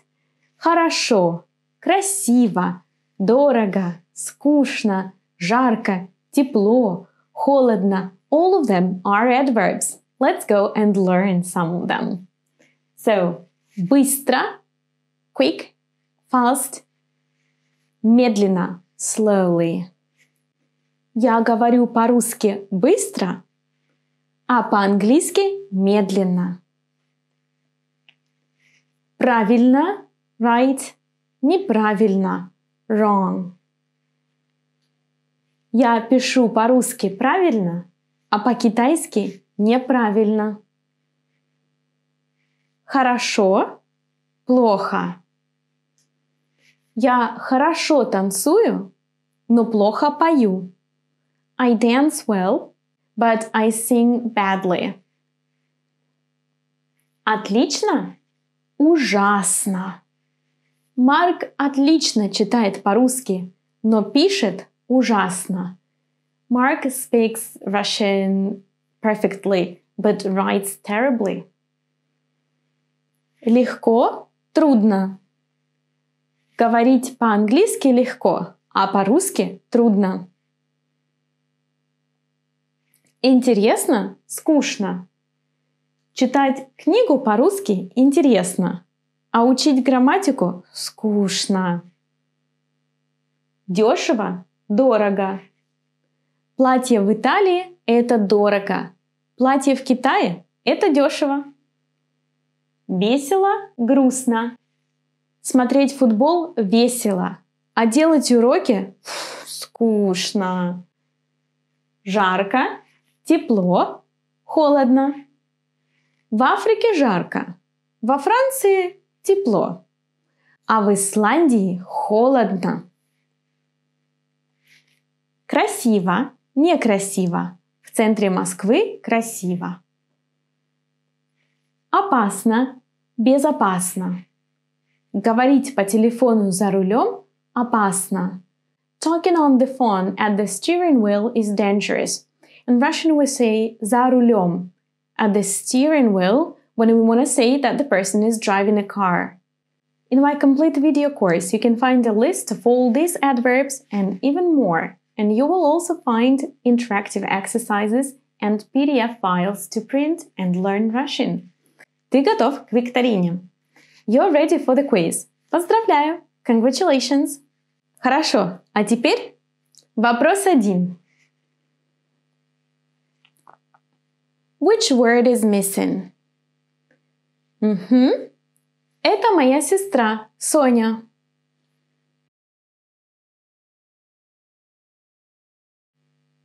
Да, познакомься. Вопрос 2. Answer the question. Что они делают?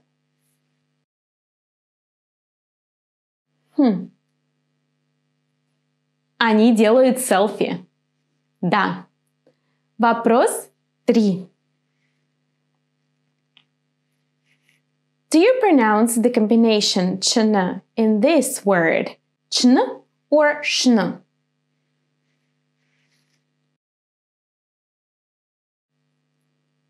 In this one, it's gonna be chn. Солнечно. Вопрос 4. Do you pronounce the combination chn in this word? Chn or shn? It's gonna be shn in this word. Яичница. Вопрос 5. Do you remember our plurals? Сестра and сестры. Вопрос 6. Муж и мужья. Вопрос 7. Сын и... Да, сыновья. Вопрос 8. Choose a suitable adverb. В Антарктиде тепло, жарко или холодно? Yes, в Антарктиде холодно. Вопрос 9. Это дорого or дешево? Well, imagine that this is a diamond ring. Это да, дорого. Вопрос 10. Это опасно or безопасно? Well, I honestly think that it's gonna be dangerous. Опасно. Это опасно. Wow! You have finished the whole lesson 14. Ты закончил урок 14. Молодец! Поздравляю! А мы увидимся на следующем уроке. See you at the next lesson. Пока-пока! Привет-привет! Как дела? У меня отлично. Сегодня тепло и солнечно. Добро пожаловать на урок 15. Сколько тебе лет? Что мы изучаем сегодня? Сегодня мы поговорим о семье Кати. Today we will speak about Katya's family. We will see how to ask and how to answer the question, how old are you in Russian? We will see the pronunciation of numbers from 11 to 19. We will see the verb to go to school, to attend. And, yes, we will see how to say our age in Russian. Мы начинаем, как всегда, с истории, потом правила и потом практика. Ну что, готовы? Поехали! As for the numbers from 20 to 100, we will see them in the future. If you're looking for a video about numbers from 1 to 10, you will find it here. Итак, сейчас диалог. Слушай диалог. Это нормально, если ты понимаешь не все. Потом мы переведем. Ну что, John is at Katya's place. He sees a picture and he wants to ask questions about this picture. So, John спрашивает. Катя, это твоя семья? Да. Это моя мама, папа и брат. Твой брат тоже студент? Нет, он ходит в школу. Сколько ему лет? Ему 15 лет. At some point, John feels that somebody is licking his leg. Ой! Это Шарик, наша собака. Он много играет, потому что он еще маленький. Ему 1 год. Джон говорит, а у меня есть кот в Нью-Йорке. Ему 11 лет. Он много спит. Давай переведем. Катя, это твоя семья? Катя, is it your family? Да, это моя мама, папа и брат. Yes, it's my mom, father and brother. Твой брат тоже студент? Is your brother also a student? Нет, он ходит в школу. No, he goes to school. Ходит, goes. Here we have this verb, ходить, which is used when we speak about somebody attending some place, maybe a course or in this case, school. Он ходит в школу. He goes on a regular basis to school. This verb is not very easy because there is alteration of consonants in the root. Ходить. But я хожу. Ты ходишь. Он ходит. Мы ходим. Вы ходите. Они ходят. So pay attention that there is this alteration. We have the that in the first person singular changes into ж. There is also the accent switch. Хожу, but ходишь, ходит, ходим, ходите, ходят. The accent moves from the last syllable to the first. Let's go on with our dialogue. Джон спрашивает, сколько ему лет? How old is he? Сколько? Сколько actually means how many. Well, in English, I know you have two words, how, many, but in Russian, just one. Then how many and how much, thanks God, in Russian is the same thing. Сколько? Ему 15 лет. He is 15. Ой! Ой is the Russian interjection. In this case, it might be something like ouch or whoops. It expresses surprise, but sometimes maybe pain or fear. Ой! Это Шарик, наша собака. This is Шарик, our dog. Он много играет, потому что он еще маленький. He plays a lot because he's still little. Ему 2 года. He is 2 years old. А у меня есть кот в Нью-Йорке. And I have a cat in New York. Ему 11 лет. He is 11. Он много спит. He sleeps a lot. А у тебя есть собака или кот? Напиши в комментариях. Today we're doing something different from our usual plan. So we will not go to see the pronunciation, but we will start with vocabulary. And we're gonna see here the numbers from 11 to 19. Давай посмотрим, что тут говорит Пауло. Он говорит, у меня есть кот в Нью-Йорке. Ему 11 лет. Он много спит. 11. 11. Look at this number. Is there something that you maybe recognize inside this word? Yes. Один. 1. What else do we have in this word? Один. 1. На. On. Сядь. 10. 1 on 10. 11. So literally 11 in Russian is 1 on top of the 10. Сядь is the ancient form of the word 10, 10. So literally we are saying 1 on 10. And that's how we're gonna form all the other numbers. Now let's see the next number. 12. 12, 12. You see that in number 12 we have the same на, сядь, the same part. Well, this на, сядь we will have in all the numbers from 11 to 19. With 12 there is a little peculiarity, this year. So we don't actually say 12, but 12. Other numbers will not have these changes. So 13. Try to tell me you, please. What will be 13 in Russian? 13. 13. Правильно! Ура! А это?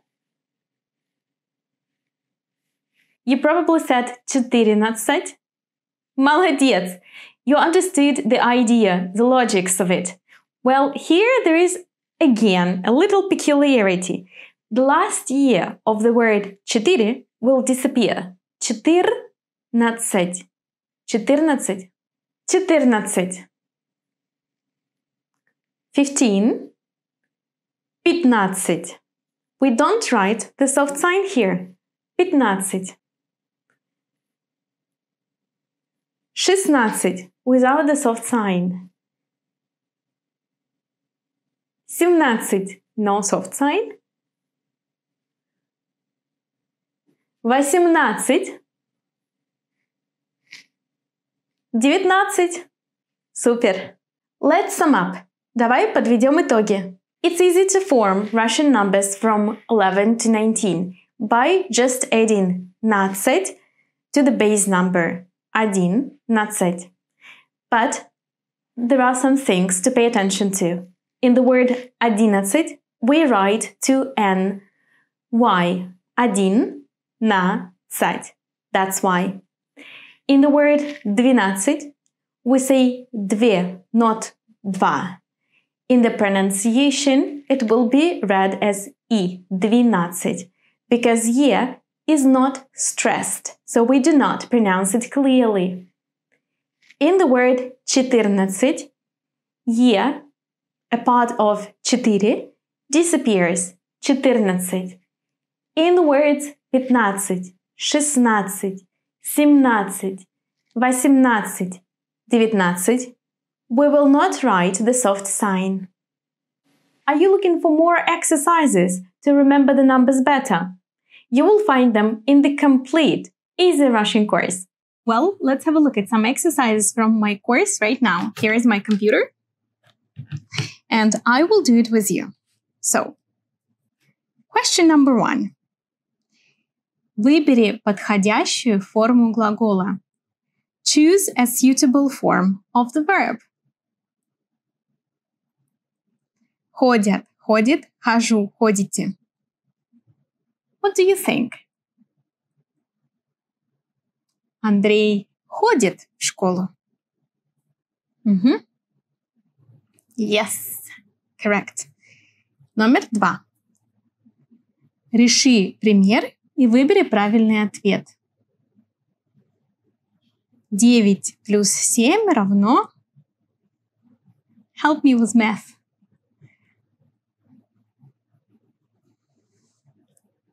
12, 18, 14, 16.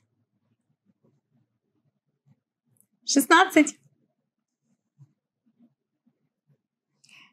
Реши пример и выбери правильный ответ.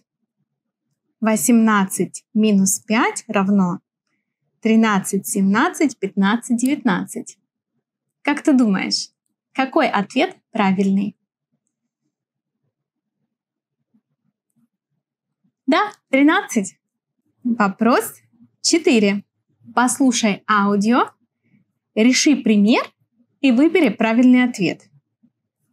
Let's listen to the audio. 11 плюс 8 равно... Варианты.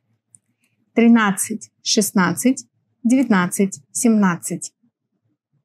You know what? I'm not going to show you what I choose for this question. You try to do it yourself.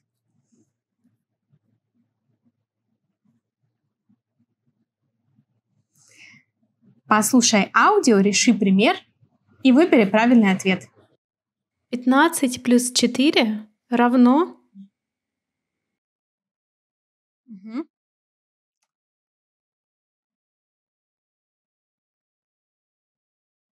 Как ты думаешь, какой ответ правильный? Напиши его в комментариях с цифрой 5, потому что это вопрос 5. Вопрос 6. 12 плюс 6 минус 3 равно... О, это очень трудный вопрос. 15. Правильно! Посмотри видео и выбери цифру, которую ты услышишь. А сколько тебе лет? 18.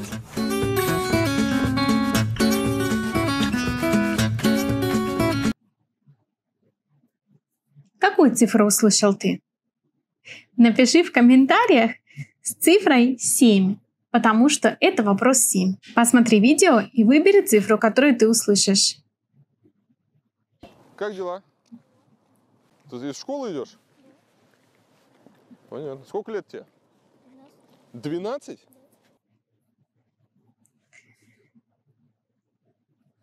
Напиши цифру в комментариях. Вопрос номер 8.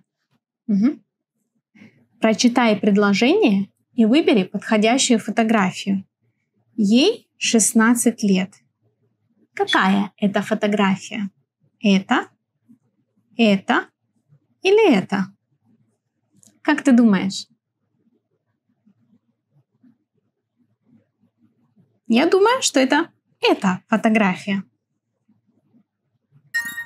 If you want to see more questions of this quiz, join in my course. Here is the link. You will find it also in the description.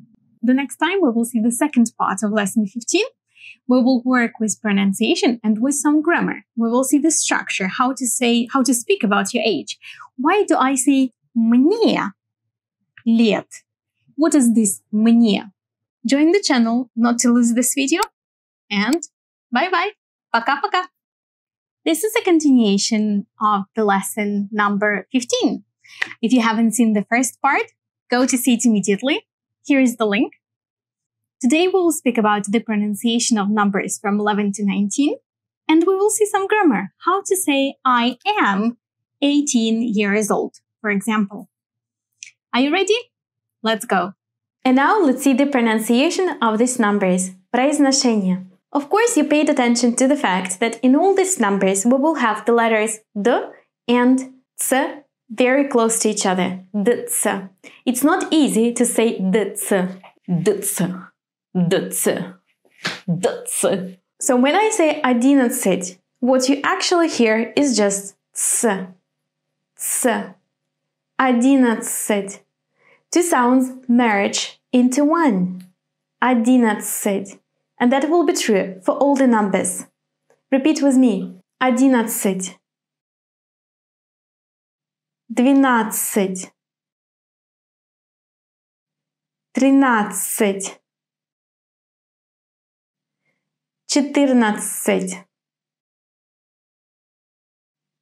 15.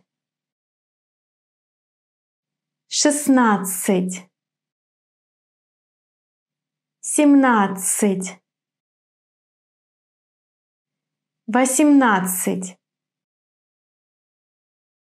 18. 19. You already know that it's very important in Russian to know where the accent falls. Why? Because the unstressed vowels will be reduced. 11. Which syllable will be strong in this word? Listen.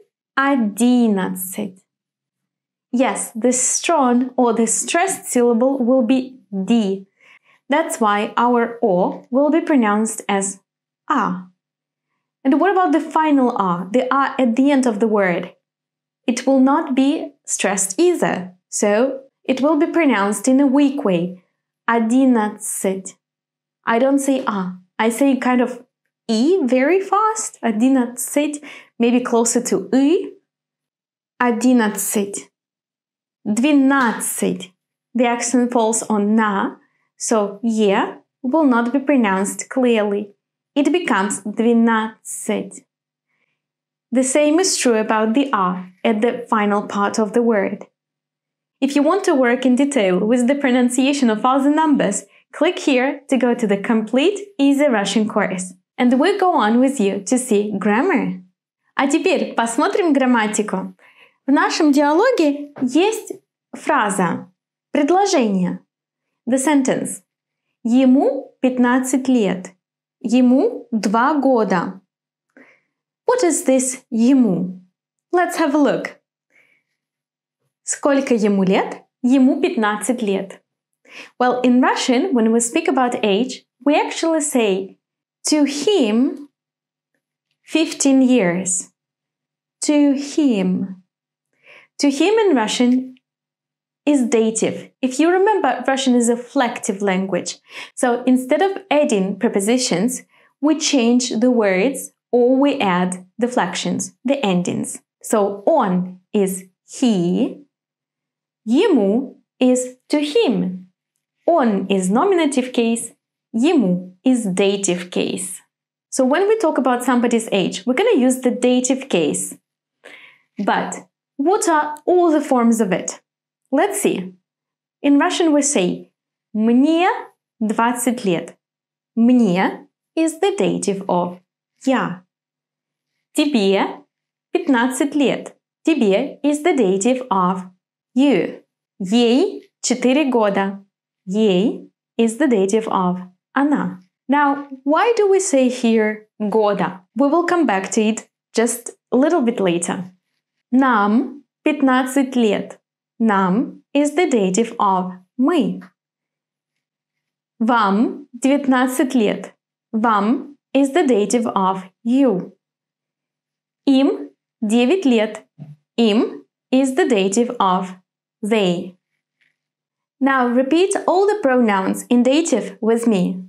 Мне, тебе, ему, ей, нам, вам, им.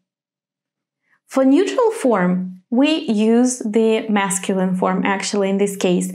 So он, ему, оно, ему. They coincide.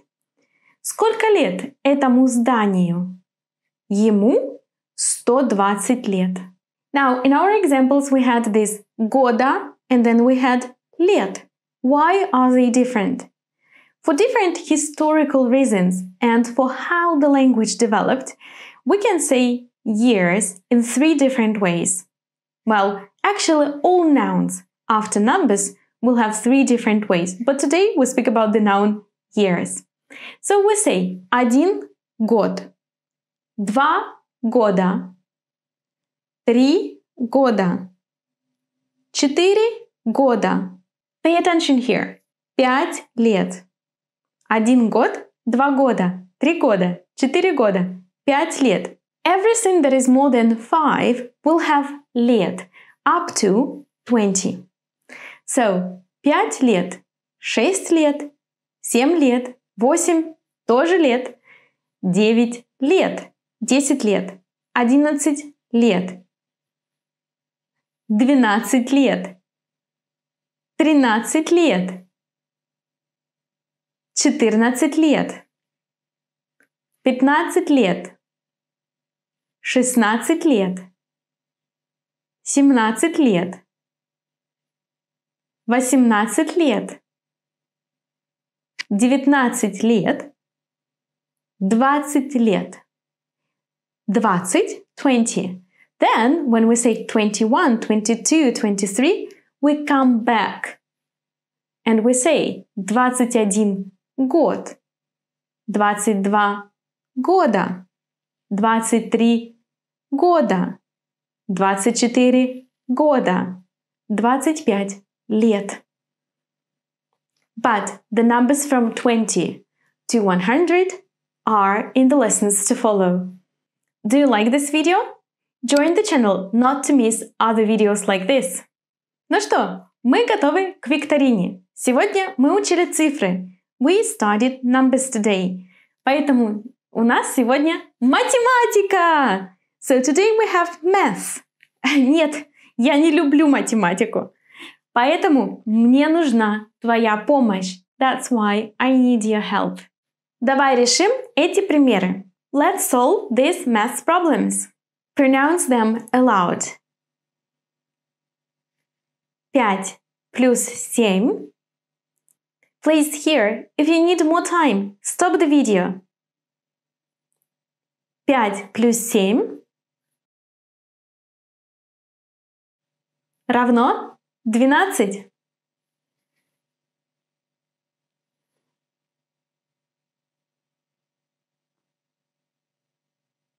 Восемь плюс 8 равно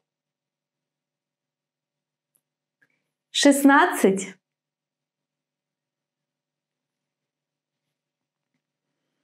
3 плюс 9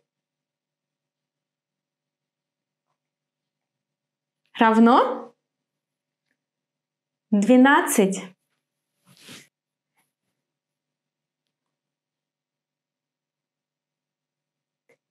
19 минус 4 равно 15.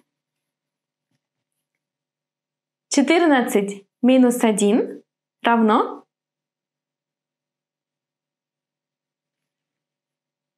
13. Very well. Today I have also a little home task for you. Домашнее задание. Look at these pictures.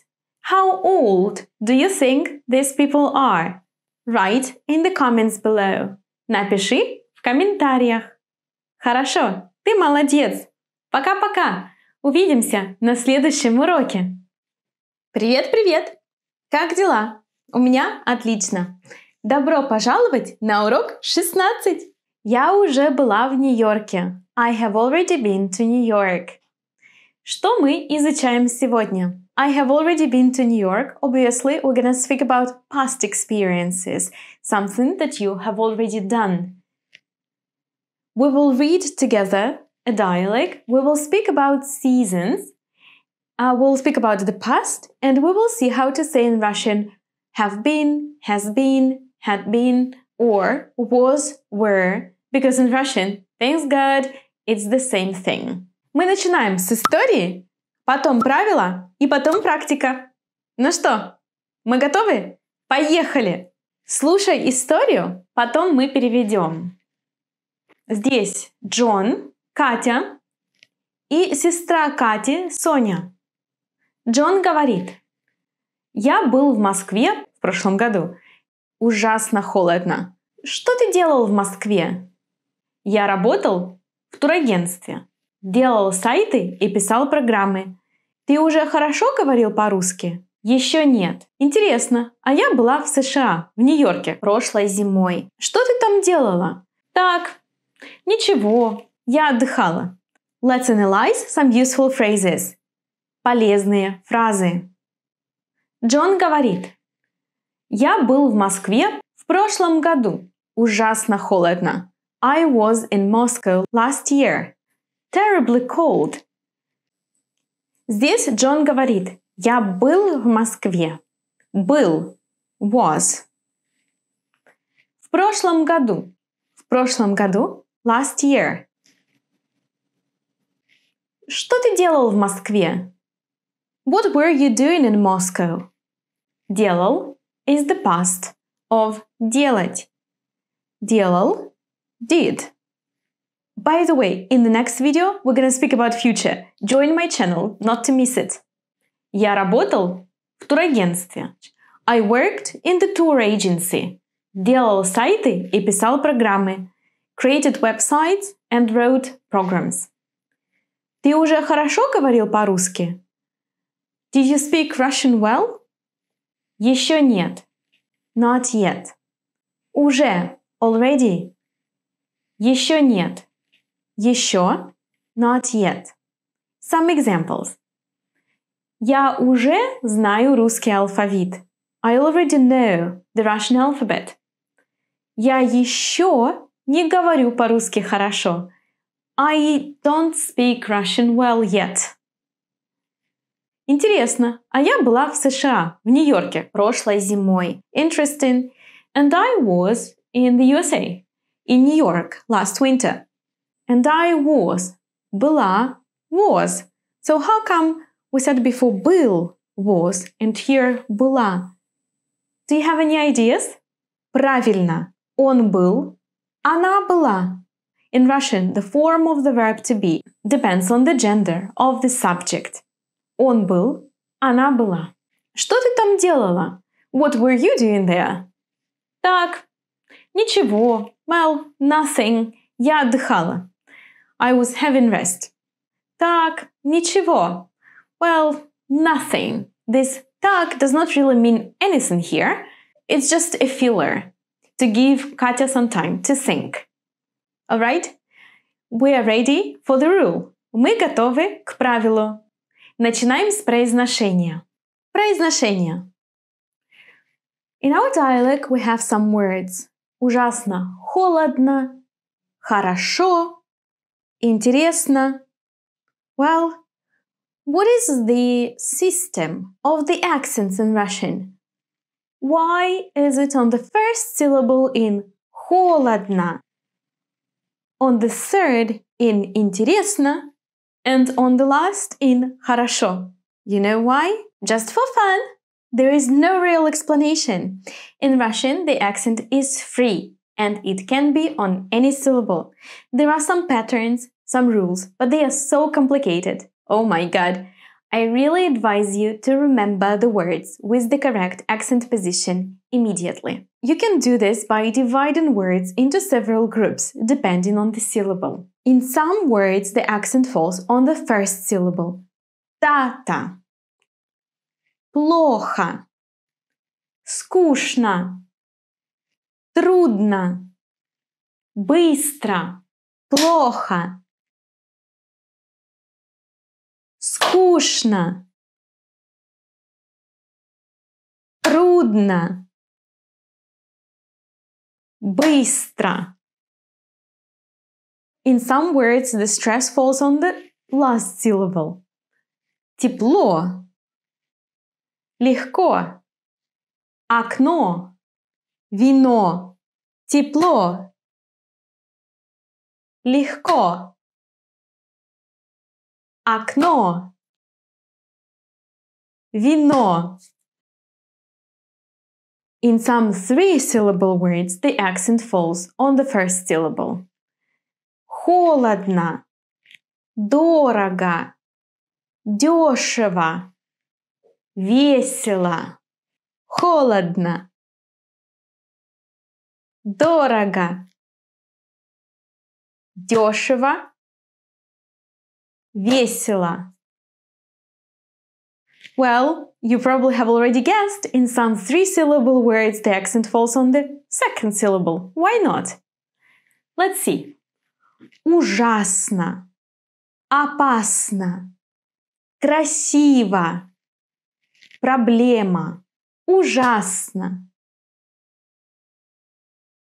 Опасно. Красиво. Проблема.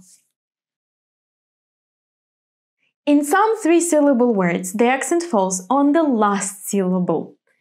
Хорошо. Сыновья. Телефон. Магазин. Хорошо. Сыновья. Телефон. Магазин. So whenever you see a new word, check it out in the dictionary, write it down in your notebook with the accent, and when you review the words, please always pronounce them aloud. It is very important. Your brain and your tongue must remember the pronunciation of the word and the stress of the word. And we go to the grammar, грамматика. Here we have this был. What is был? Был is the past of the verb to be. I was in Moscow. Can you find other verbs in the past form here? Stop the video to find them and then switch on the video to check your answers. Yes, был, делал, работал, писал, говорил, была, делала, отдыхала. What can you say? Yes, all verbs in past finish with л, был, делал, работал, отдыхал, or with ла, была, отдыхала, делала. Why are they different? Let's check out. Давай посмотрим. Был, делал, работал, писал. Была, делала, отдыхала. We start with the verb быть, to be.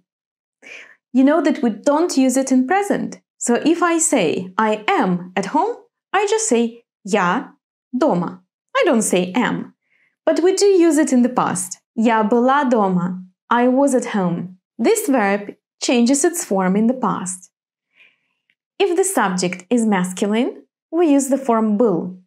So if a man is talking, he's gonna say я был в Нью-Йорке. If a woman is talking, she's gonna say я была в Нью-Йорке. Well, the same is true for ты. So when you are talking to somebody, this somebody can be a man. In this case, we're gonna say ты был. And this somebody can be a woman. In this case, we say ты была. Он был. Well, here only one option is possible. Она была. Оно, neutral, было. Оно было. Мы были.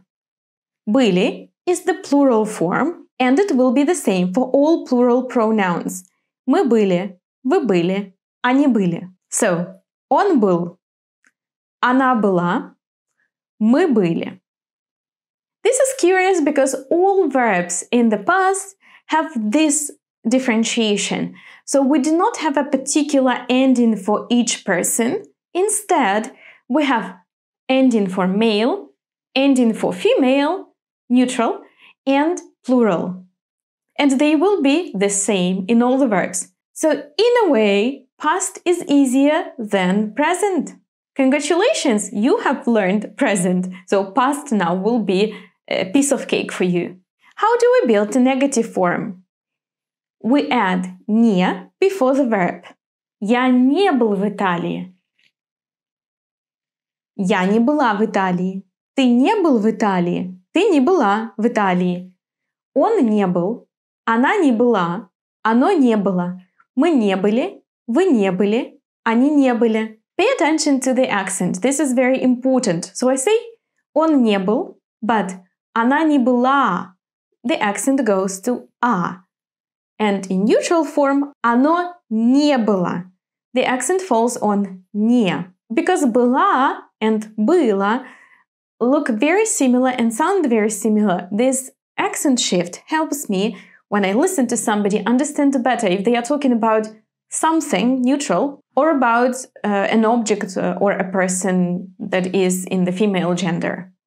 Now let's move on to other verbs. They work in a very similar way. Here you have some examples. Работал, работала. How did we form the past? We took the infinitive работать. We don't need t. And then we just add l in masculine, la in feminine, lo in neutral, li in plural. Я работал, я работала. Ты работал, ты работала. Он работал, она работала. Оно работало. Мы работали. Вы работали. Они работали. You probably have a question about female and neutral here. Well, yes, they actually sound absolutely the same. Она работала, оно работало. Why? Because in the neutral form you have «о» at the end of the sentence, but it's unstressed. So it sounds the same as feminine form. Let's take one more verb, and maybe this time you will help me to form the past. Отдыхать. We don't need «т». Отдыха. Я отдыхал. Я отдыхала. Ты отдыхал. Ты отдыхала. Он отдыхал. Она отдыхала. Оно отдыхало.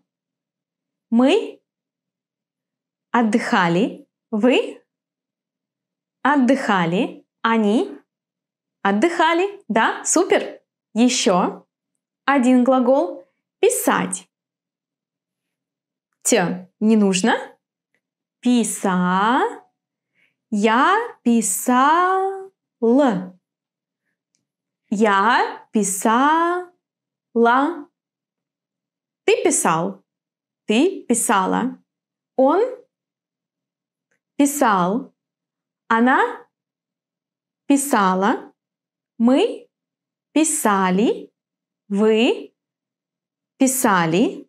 Они писали. Please pay attention to the accent in this word. Otherwise, you can say something different. So this is писал and this is писал. Do you want to see more examples of the verbs in the past? Go to the complete Russian course. Например, что ты делал вчера?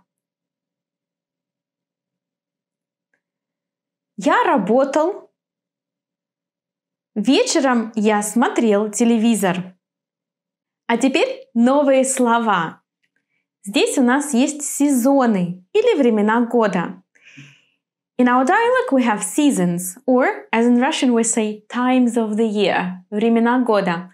Can you find them? Зимой. Well, yes, actually you're right. There is only one season. But now we're gonna go and see the rest of them. Итак, времена года. Зима, весна, лето, осень.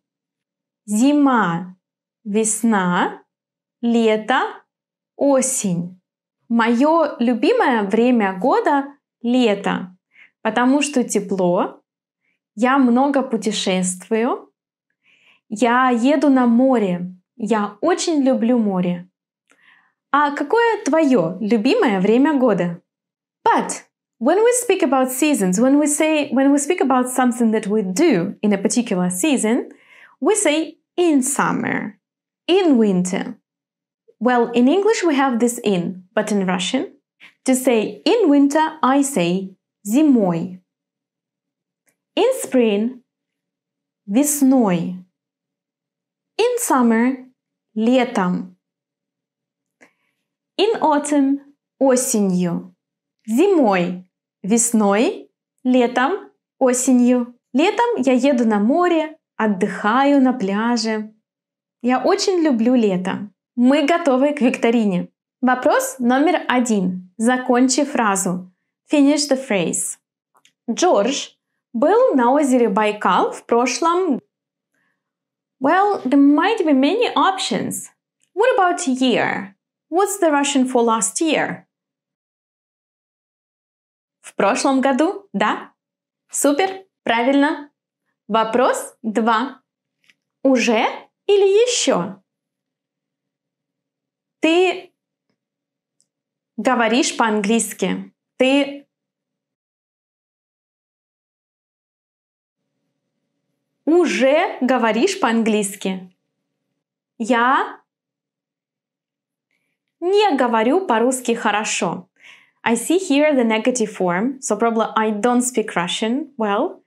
Maybe it's more logical to use here yet and not already, right? So я еще не говорю по-русски хорошо. Да, супер. Вопрос 4. Which vowel is stressed in this word? We just have to remember it.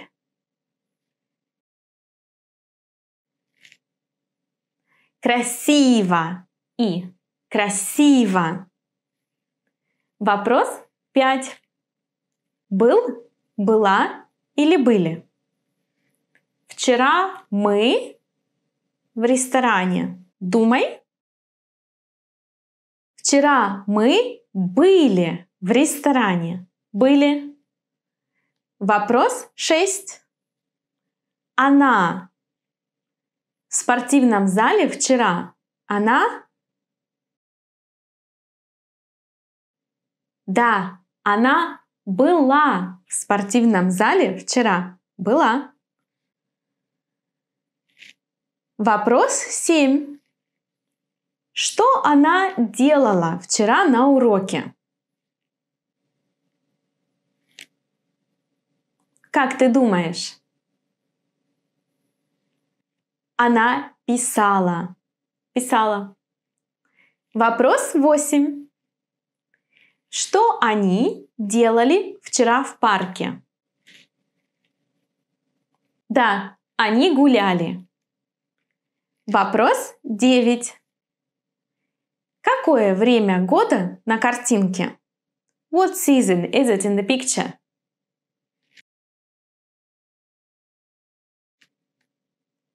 Это весна. Вопрос 10. Когда деревья желтые? Осенью.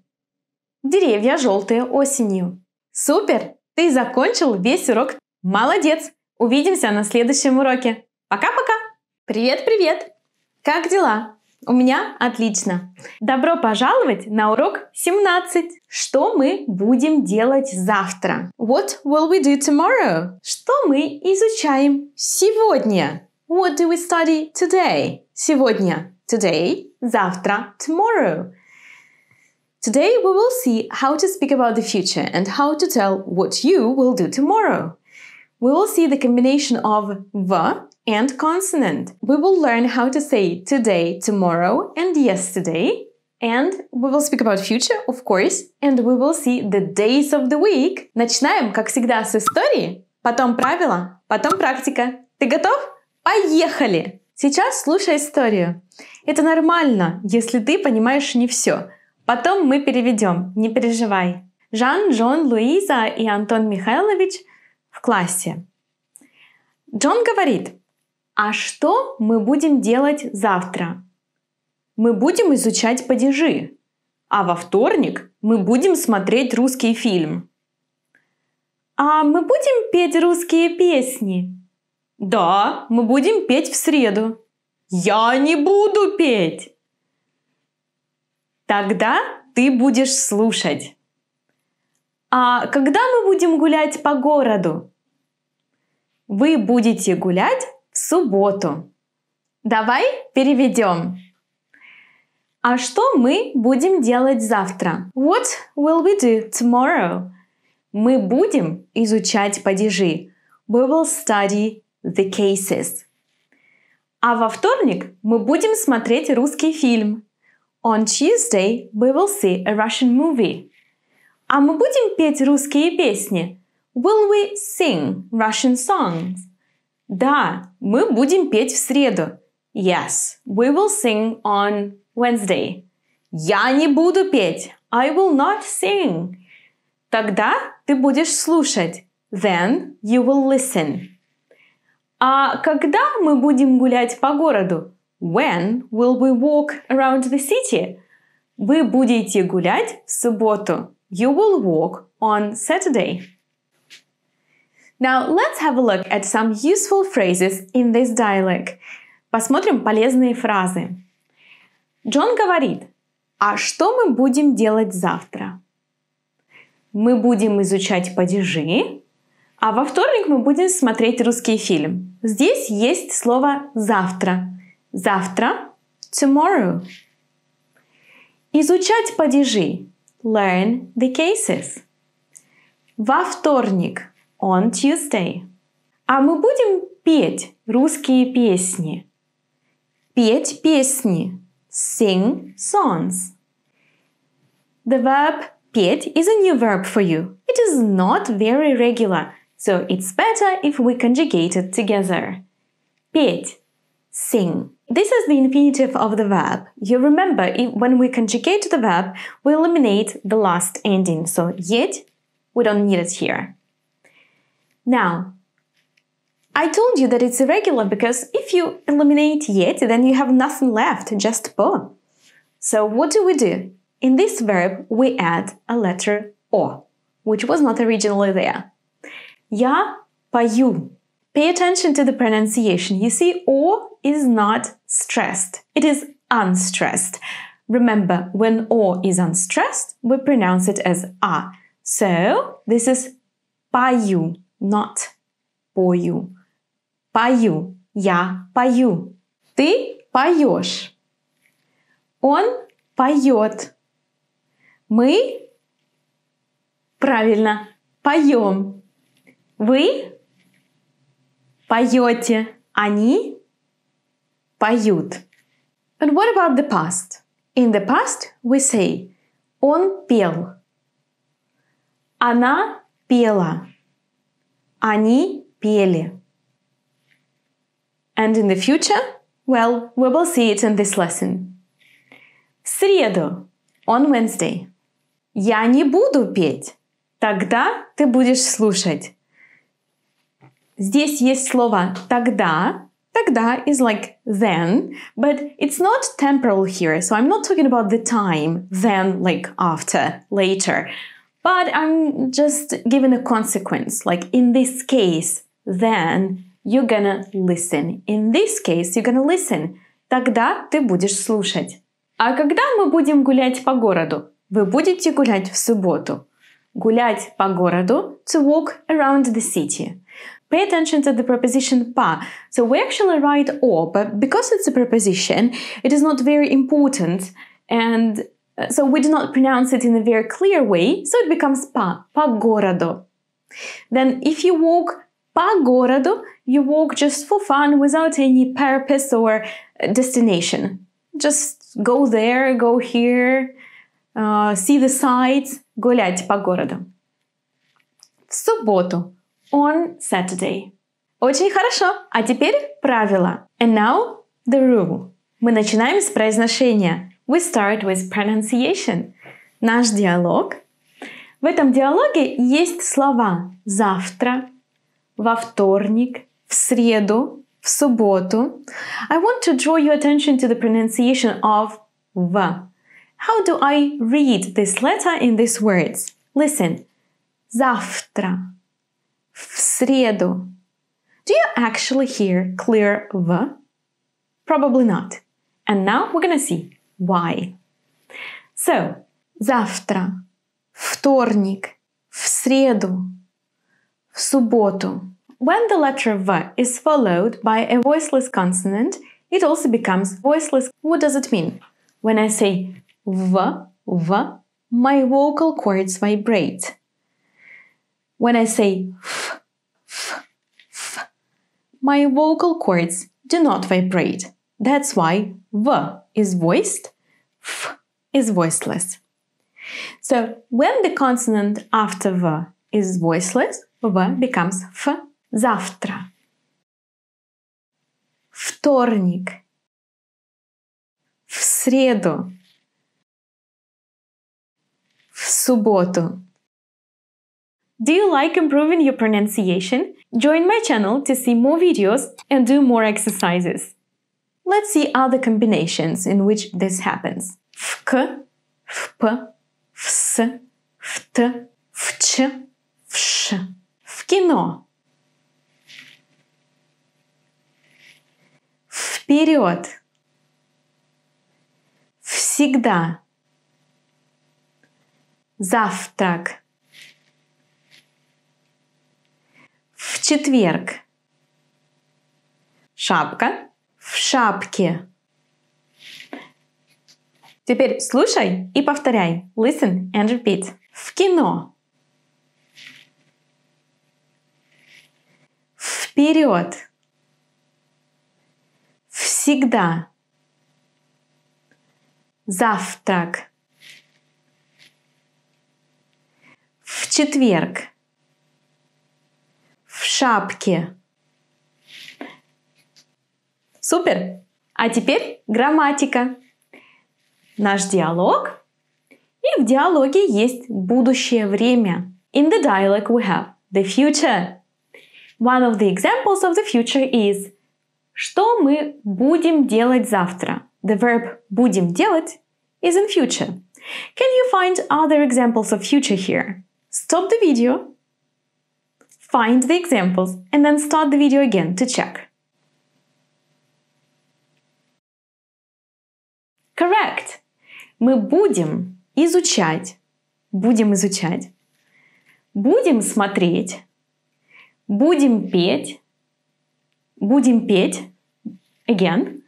Я не буду петь, ты будешь слушать, мы будем гулять, вы будете гулять. So just looking at these examples, you probably get some idea about how to form future in Russian. Right, we use this word будем, будешь, буду, but how do we use it? Why is it always different? Well, because it conjugates. It changes depending on the person and number. We say я буду петь. Ты? Help me? Да, ты будешь петь. Мы будем петь. Вы будете петь or гулять.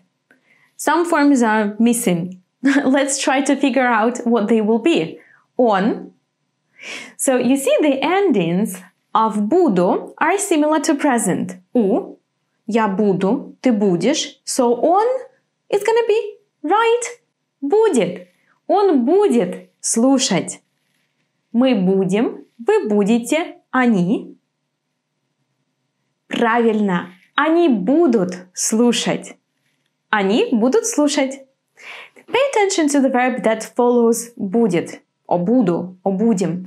It's gonna be in the infinitive. Russian infinitive finishes with «т». Do not change the second verb. Change only the verb буду, будешь. Я буду слушать, я буду петь, я буду делать, я буду читать. The second one always goes with «т». Let's see some examples. Глагол петь. The verb sing. Я буду петь. Ты будешь петь. Он будет петь. Мы будем петь. Вы будете петь. Они будут петь. Хорошо, супер. Let's conjugate the verb спать. This time you try. Stop the video and then we will check.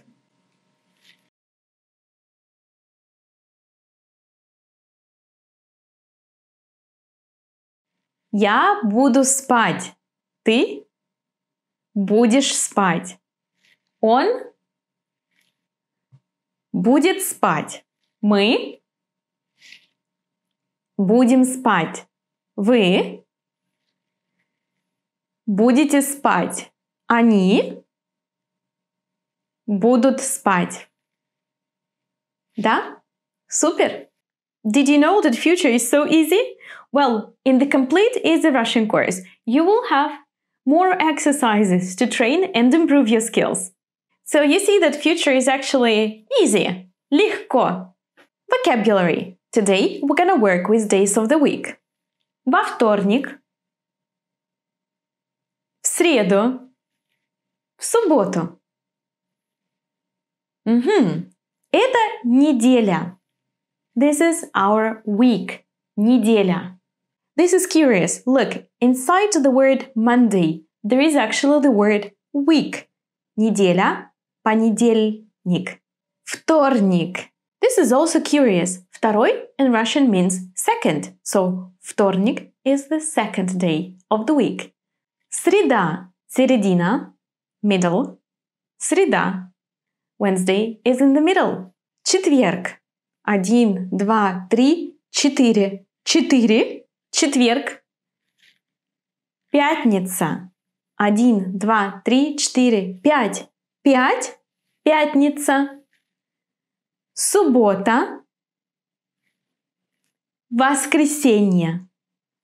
These are our days of the week. Понедельник. Вторник. Среда. Четверг. Пятница. Суббота. Воскресенье. But when we say when we do something, we do not just say Monday, Tuesday, Wednesday, but we say on Monday, on Tuesday, and on Wednesday. How does it work in Russian? In Russian, when we answer the question when, когда, we add a preposition в. After the preposition в, in this case, we're going to use accusative. Yes, accusative case. I know you haven't studied it yet, but don't worry. It's not as hard as it sounds. В понедельник. Во вторник. В среду. В четверг. В пятницу. В субботу. В воскресенье. There are some moments here. First, with вторник, preposition в becomes ва. But with воскресенье, it stays в воскресенье. How come? If your word starts with в, after which we have a consonant, then we're going to use a preposition va, just to make it sound better. Otherwise, you're going to have a cluster of consonants that is hard to pronounce. So, во вторник. In the word воскресенье, v is not followed by a consonant, but by a vowel. So here, there is no problem. Воскресенье. Воскресенье. What about this accusative? What is that? Why did I mention it? Well, because you see, some words changed the ending. Which ones? Yes, we had среда, but в среду. We had пятница, but в пятницу. Суббота, but в субботу. The rule goes like this. In the accusative case, in singular, feminine words change a to u. Среда, в среду, в среду. Суббота, в субботу. Пятница, в пятницу.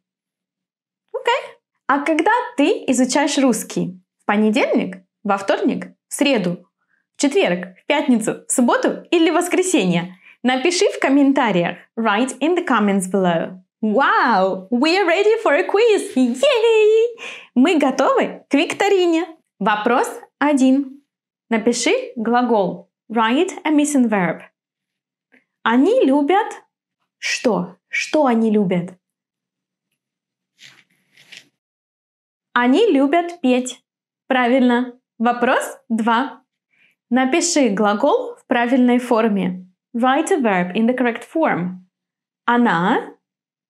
Русские песни. Она. Да, она поет русские песни. Отлично. Вопрос 3. Прочитай это слово. Read this word. Вторник. Вторник. Вопрос 4. Напиши правильное окончание. Write the correct ending. Что вы делать завтра? Что вы... Да, что вы будете делать завтра? Вопрос 5. Напиши глагол в будущем. Write the verb in the future. Сегодня он готовит рагу, а завтра он равиолли. Я думаю. Сегодня он готовит рагу, а завтра он будет готовить равиоли. Он будет готовить равиоли. Вопрос 6. Сейчас мы поем эту песню, а через 5 минут мы другую. Другую means the other.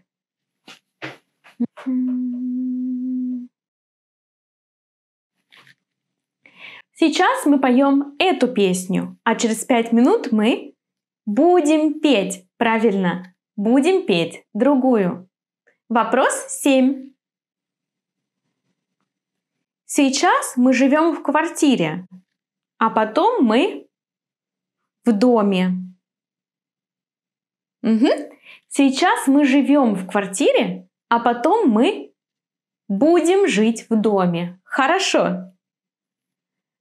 Вопрос 8.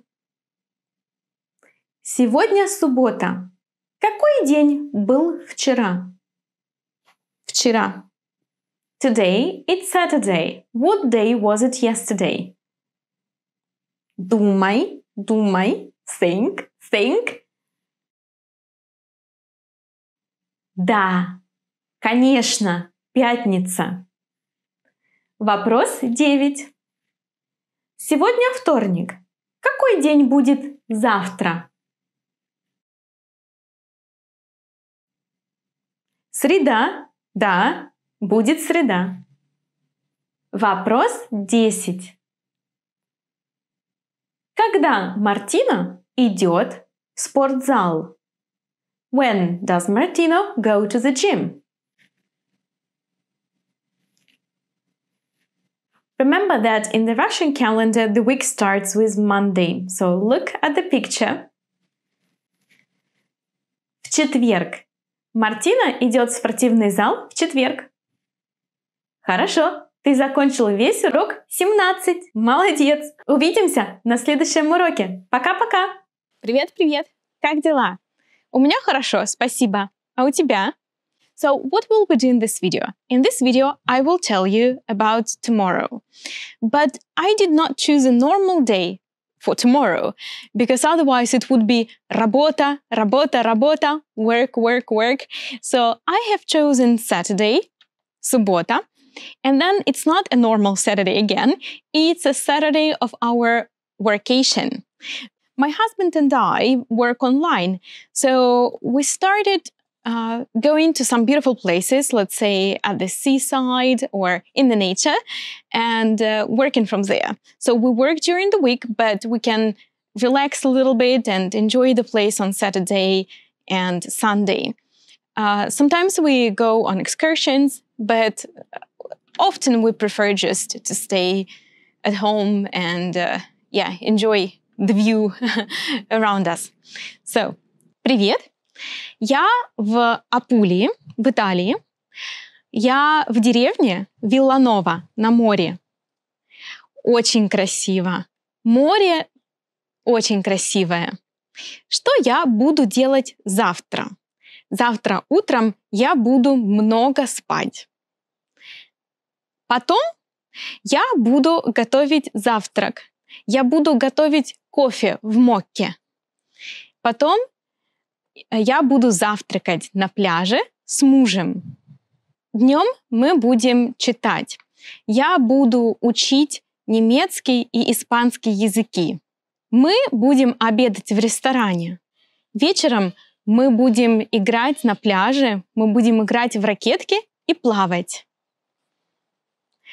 Потом мы будем готовить ужин дома. А потом, перед сном, мы будем смотреть фильм. А что будешь делать ты завтра? Хорошо? Пока-пока! Привет-привет! Как твои дела? У меня все отлично. Погода хорошая, в Италии жарко. На этой неделе я работаю. На следующей неделе я буду отдыхать. Я буду на море.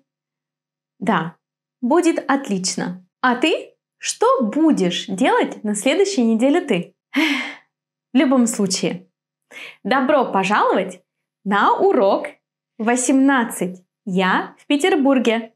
Что мы изучаем сегодня? Сегодня Луиза в Петербурге. Luisa is in St. Petersburg.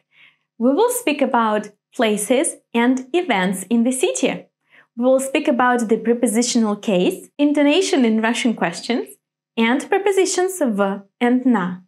Ну что, ты готов? Мы начинаем, как всегда, с истории, потом правила, потом практика. Ну что, готовы? Поехали! Слушай диалог. Это нормально, если ты понимаешь не все. Потом мы его переведем. Не переживай. Разговаривают Джон и Луиза. Джон говорит: «Привет, Луиза. Как дела?» «Хорошо, спасибо. Ты где сейчас?» «Я завтракаю в ресторане на улице Гончарова». «А, я тоже на улице Гончарова. Как называется ресторан?» «Он называется Крем-брюле. Но я на улице Гончарова в Петербурге. А ты в Москве». «Я не знал, что ты в Петербурге». «Да, сегодня в музее интересная выставка. Я очень хочу ее посетить. Хорошего тебе отдыха. Пока». Давай переведем. Привет, Луиза. Как дела? Хорошо, спасибо. If you followed my course, you already know what it means, so I'm not gonna translate it. Subscribe to my channel, not to lose the next video. Где ты сейчас? Where are you now? Я завтракаю в ресторане на улице Гончарова. I'm having breakfast in the restaurant in Goncharova Street. Я тоже на улице Гончарова. I'm in the Goncharova Street too. Как называется ресторан? What's the restaurant called? Он называется Крем-брюле. It's called Крем-брюле. Но я на улице Гончарова в Петербурге. But I'm in Goncharova Street in Petersburg. А ты в Москве. And you in Moscow. Я не знал, что ты в Петербурге. I didn't know that you were in Petersburg. Да, сегодня в музее интересная выставка. Yes, there is an interesting exhibition today in the museum. Я очень хочу посетить ее. I really want to visit it. Хорошо. Хорошего тебе отдыха. Пока. All right. Enjoy your holiday. Bye. Давай посмотрим, какие полезные фразы есть в этом диалоге. Где ты сейчас? Here we have this word где. We have already seen it in many lessons, but let's review again. Где? Where? На улице. In street. Гончарова is just the name of the street. So she's saying, I'm in Гончарова street. Джон говорит, как называется ресторан? Называется, what is it called? Compare to меня зовут Юлия. What is the difference between ресторан называется крем-брюле and меня зовут Юлия? Well, we use different constructions and we speak about different things. We use the verb называется when we speak about something lifeless. It is called. The city is called. Город называется. The restaurant is called. Ресторан называется. The book is called. Книга называется. When we speak about people, we use зовут. Меня зовут Юля, его зовут Иван, вас зовут Максим и Антон. Let's see more examples. Как называется этот театр? Он называется Большой. Here Luisa is talking about выставка. What is выставка? Выставка – exhibition. Посетить выставку – to visit an exhibition, to go to an exhibition. Ну что, мы готовы к правилу. Давай посмотрим произношение в нашем диалоге. Здесь есть вопрос. Here we have a question. Где ты сейчас? What about the intonation in this question? Is it rising or falling? Где ты сейчас? It is falling. Can you find one more question in the dialogue? Как называется ресторан? The intonation is fallen again. So, где ты сейчас? Как называется ресторан? In Russian, when you have special questions, so questions that start with words где, кто, что, почему, когда, куда, откуда, сколько, чей. Special words because they help us understand specific information, special information. So, intonation in special questions starting with these words goes down. Pay attention where? On the word that we use to ask. So, где ты учишься? Как тебя зовут? Сколько тебе лет? Кем ты работаешь? Откуда ты? Что ты читаешь? Где университет? Что ты изучаешь? Repeat the sentences with me. Где ты учишься? Как тебя зовут? Сколько тебе лет? Кем ты работаешь? Откуда ты? Что ты читаешь? Где университет? Что ты изучаешь? Супер! А теперь грамматика. In our dialogue we have these forms with a strange ending. Have a look. Петербург, but в Петербурге. They have «е» at the end. Can you find other examples of similar forms? Stop the video, find the examples, start the video to check. Yes, you're right.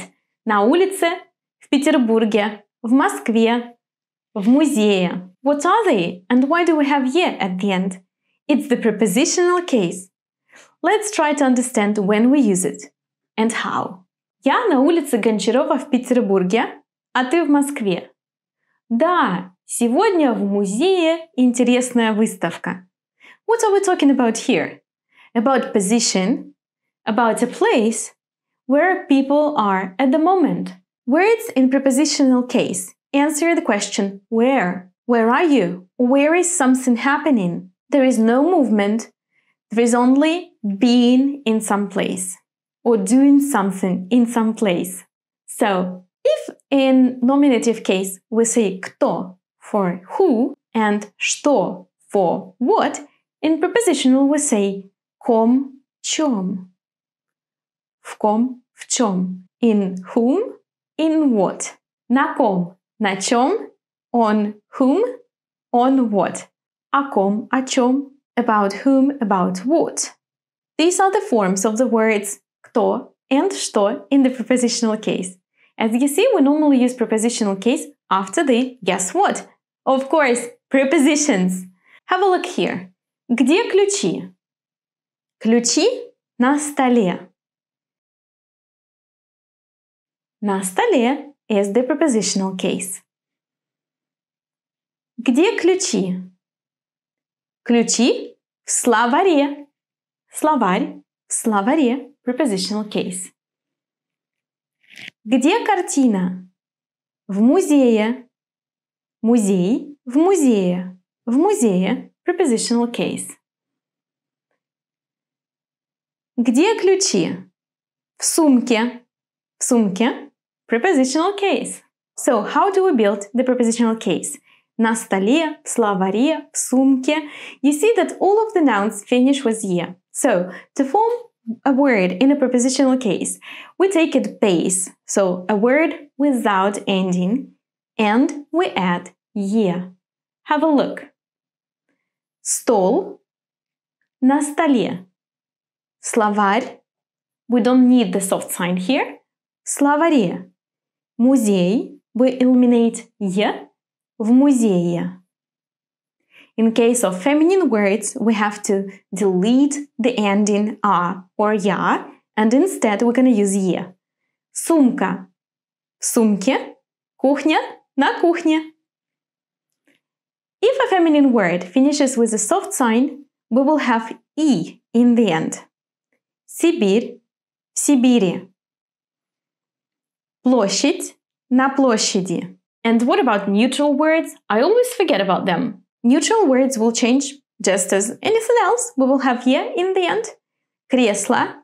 В кресле. You don't need «о» anymore. «е» replaces it. Море. На море. In this case, the word already finishes with «е», so actually you don't need to change anything here. Море на море. Easy, right? But that's not all. As always, there are some details. If a masculine word finishes with «и», in prepositional we're gonna have «ии». Комментарий. В комментарии. If the neutral word finishes with «ие», we will have «ии».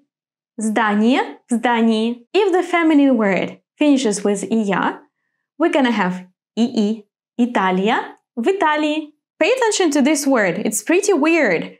Рынок, but на рынке. You see that «о» disappeared. Now, of course, to remember it all, it's great to do some exercises. Go to the Complete Easy Russian course to find them.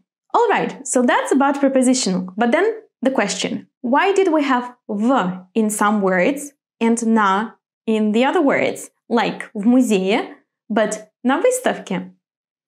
Let's have a look at it. В музее, на выставке. Now, when we speak about places, we're going to use «в». When we speak about processes, we're going to use «на». If you think of it, музей is a place with a geographical location. You can actually send a location to somebody using your phone. But выставка is the process or activity. It can be in different places, right? So when we speak about geographical place or fixed place, we're going to use «в». When we speak about activities, experiences, processes, we're going to use «на». Now I'm going to give you a list of places and activities. Match them. Stop this video, take your time to match the places to the activities we do in these places, then switch on the video to check. Take your time, не торопись. Ну что, проверим? Let's check. Музей на выставке. В университете. Да, на лекции. В театре. Правильно, на балете. В ресторане. На обеде. В офисе. На встрече. В клубе. На концерте. В школе. На уроке. Супер! Ты готов к викторине. Вопрос номер 1.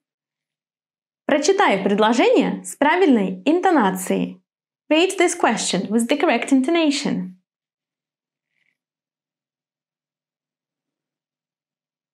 Что ты читаешь? Что ты читаешь? Вопрос 2. Да. Кем ты работаешь? Кем ты работаешь? Вопрос 3. Do we use prepositionals just after verbs or after prepositions?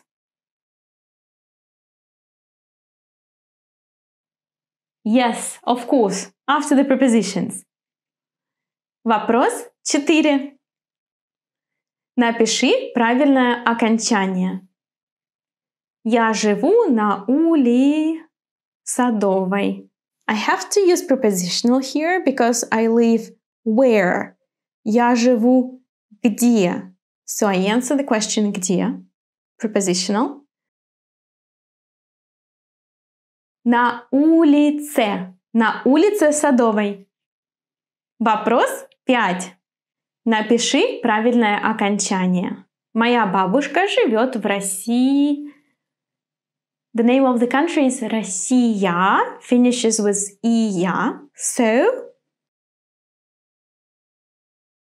да, в России. Моя бабушка живет в России. Вопрос 6. Напиши правильное окончание. Выставка в музее. Выставка в музее. Вопрос 7. В или на? Студенты. Уроки. Урок – это процесс. Поэтому студенты на уроке. Студенты на уроке. Вопрос 8. В или на? Профессор. Университете. Университет – это место. Место, place. So, профессор в университете. Вопрос 9. Каждую субботу на площадь рынок. Каждую субботу на площади рынок. We write E because in the nominative case, the word площадь finishes with a soft sign. So, if a feminine word finishes with a soft sign, we're going to write E in the prepositional. Площадь, площади. На площади. Вопрос 10. Где балет? Балет? Да, балет в театре. Ну что, молодец! Ты закончил этот урок. Увидимся в следующем уроке. Пока-пока! Oh, what? You're already here. I haven't seen you. Я тебя не видела. Добро пожаловать. Заходи. Сегодня у нас урок 19. Я в Петербурге. Часть 2. Part 2. Что мы изучаем сегодня? We continue to speak about the prepositional case. Предложный падеж. We will keep on talking about the prepositions в and на. We will see the combinations with в and на, and we will keep on talking about places and events. Мы начинаем, как всегда, с истории, потом правила и потом практика. Готовы? Поехали! Давай послушаем диалог, потом мы его переведем. Джон говорит: «Привет, Луиза! Как ты отдохнула в Петербурге?» «Отлично! Я была в музее на выставке, на Дворцовой площади, на Невском проспекте. А еще я была в Карелии и очень замерзла». «В Карелии?» «Да, это на севере. Там красивая природа и богатая история». Очень интересно. Давай переведем. «Привет, Луиза! Как ты отдохнула в Петербурге?» «Hello, Louisa. How did you rest in Petersburg?» Or how did your holiday go? Отлично. Я была в музее на выставке. I was in the museum at the exhibition. На Дворцовой площади, on the Palace Square, на Невском проспекте, at the Neva Avenue. А еще я была в Карелии. I have also been to Karelia. И я очень замерзла. And I felt very cold. В Карелии, in Karelia? Да, это на севере. Yes, it's in the north. Там красивая природа и богатая история. There is beautiful nature and rich history there. Очень интересно. Very interesting. Давай посмотрим полезные фразы из этого диалога. Здесь Джон говорит: «Как ты отдохнула в Петербурге?» Отдохнула. Отдохнула is the past tense of the verb отдыхать, but it's not the usual past, the one that we have already studied, because отдыхать, the past should be отдыхал. Отдохнула is a perfective form of the past. We will have a look at it in the future lessons. And Louisa answers that she was на выставке, at the exhibition, на Дворцовой площади, the Palace Square in St. Petersburg, на Невском проспекте, at the Neva Avenue, Avenue in St. Petersburg. And then she says, я очень замерзла. What is this замерзла? Замерзла. Замерзнуть. To get cold. We often use this verb in the past because we say, I got cold, it has already happened. And in the past, it changes in a weird way. There is no suffix l in the masculine form here. Я замерз. Ты замерз. Он замерз. Замерз is a masculine form. Замерзла is a feminine form. Я замерзла. Ты замерзла. Она замерзла. In plural, it's gonna be замерзли. Мы замерзли. Вы замерзли. Они замерзли. So, я замерзла. Here, Louisa says, да, это на севере. На севере, in the north. Там красивая природа, beautiful nature и богатая история, rich history. И какая же она, эта Карелия? What is this Karelia like?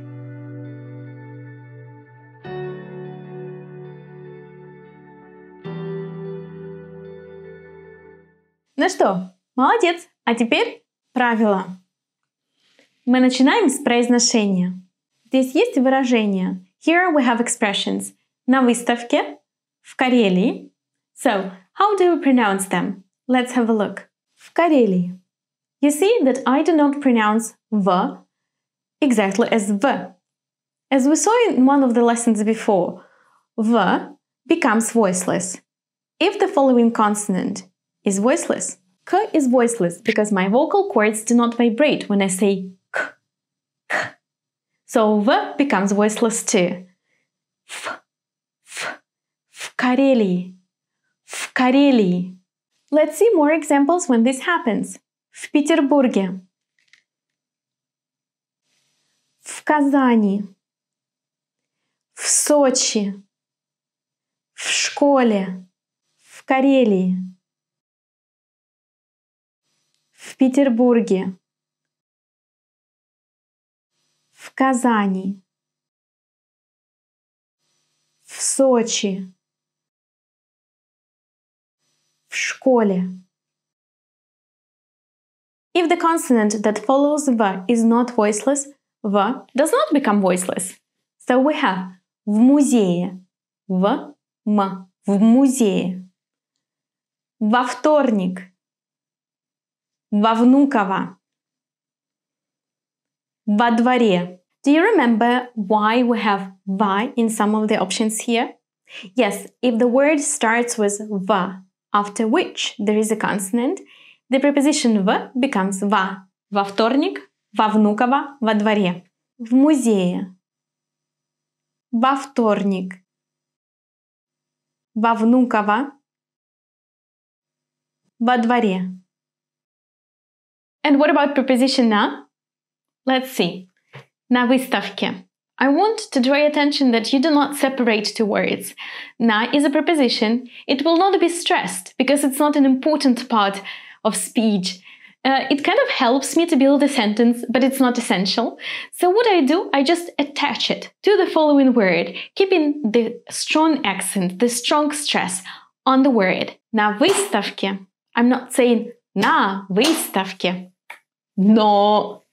На выставке. Let's practice this. На выставке. На футболе. На столе. На диване. На сцене, на острове, на уроке, на севере, на кухне, на концерте. Еще один раз. One more time. На выставке, на футболе, на столе, на диване, на сцене, на острове, на уроке, на севере, на кухне, на концерте. Хорошо. To practice more pronunciation, go to the complete Russian course. So, but how do I understand if to use v or na? Well, if you saw the previous lesson, you already know something about it. We use v with places, but na with processes or activities. В музее, place, на выставке, exhibition, is an activity, something that people do, a process. It's not a place with geographical location. It can actually move from one museum to another. В театре, на балете. Also the ballet. The ballet can be performed today in one city and tomorrow in the other city. So it's the activity that people, that ballerinas do, but it's not a geographical place with a fixed location. But it's not all. Let's see.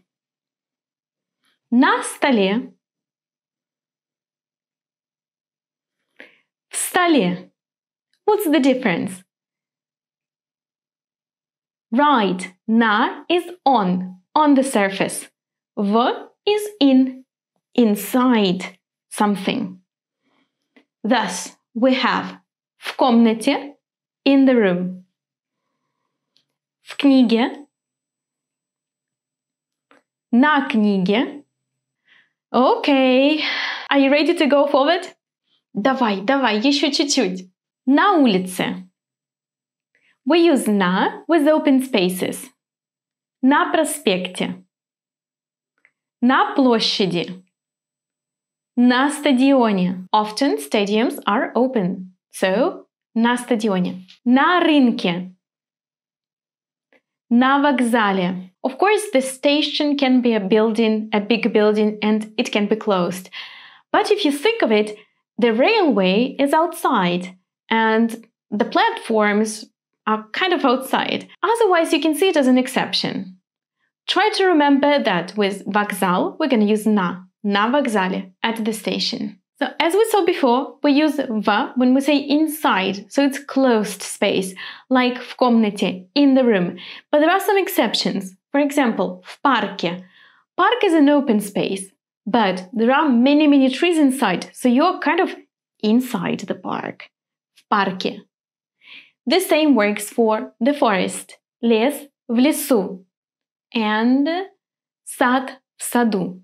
If you're wondering about this U, why do we have U here and not ye? We will see it in the lesson to follow. Join my channel not to miss it. And what do we use with the C? На or в? Can I say на море? Да, yes I can. Я могу. Can I say в море? Да, я могу. Yes, I can.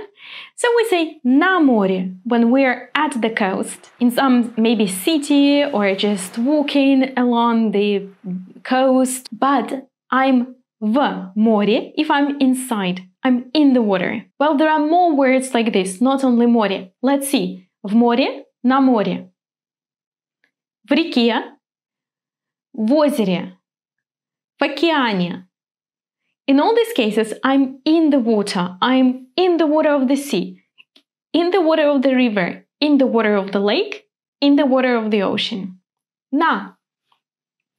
На is used to say at the coast, at the bank, на море, на реке, at the bank of the river, на озере, at the bank of the lake, на океане, I'm in some town maybe that is at the ocean or on the beach of the ocean, but I'm not in the water. What do we use with the internet? Here you have to remember different expressions. So we normally say in Russian в интернете, not on the internet, в скайпе, в блоге, but на сайте, на странице, на форуме. We use в with countries, cities, provinces or states. В Англии, в Милане, в Москве, в Нью-Йорке. Attention! Some words that can confuse students. Because you might think that it's a building, so it's inside. So if it's inside, we're going to use в, but we actually use на with these words. Try to remember them. На фабрике, на заводе, на вокзале, на станции, на ферме, на почте. Do you have a method how to remember all the exceptions? Write in the comments if you do. I'm curious. А теперь новые слова. Здесь есть слово на севере, in the north. But how do we say in the south? Let's have a look. Давай посмотрим. So, we have север, юг, запад, восток. But if you want to say in the north, how do we say in? As you saw before, in Russian we say на, and we use север with the prepositional case. На севере, на севере, на юге, на востоке, на западе. Okay? Let's try to be more precise and say in the northeast. Okay, it's easy. Это легко, не переживай. Мы говорим на северо-востоке и на северо-западе, на юго-востоке, на юго-западе. Посмотрим примеры. Let's see the examples. Где Санкт-Петербург? Санкт-Петербург на северо-западе. А где Ростов-на-Дону? На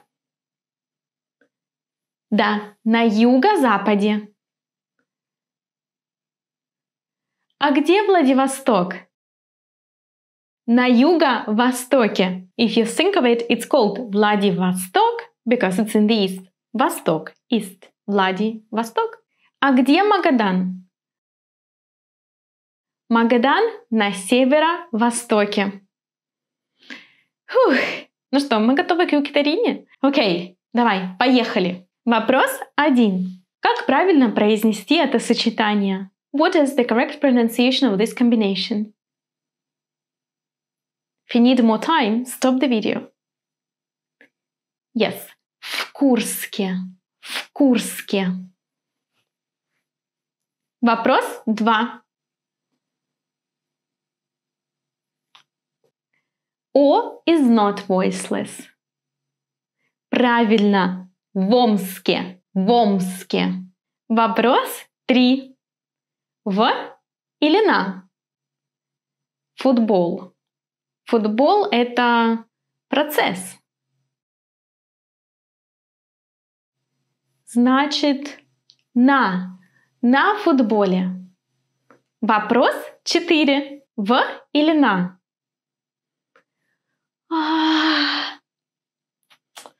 Да, на полке. Вопрос 5. Где ключи? Это карман, ключи. Да, ключи в кармане. Вопрос 6. Где ключи? Да, ключи на книге. Ключи на книге. Вопрос 7. Где Лондон? Well, if you look at the globe, where is it? Respectfully, the Earth. Лондон на севере. Где Кейптаун?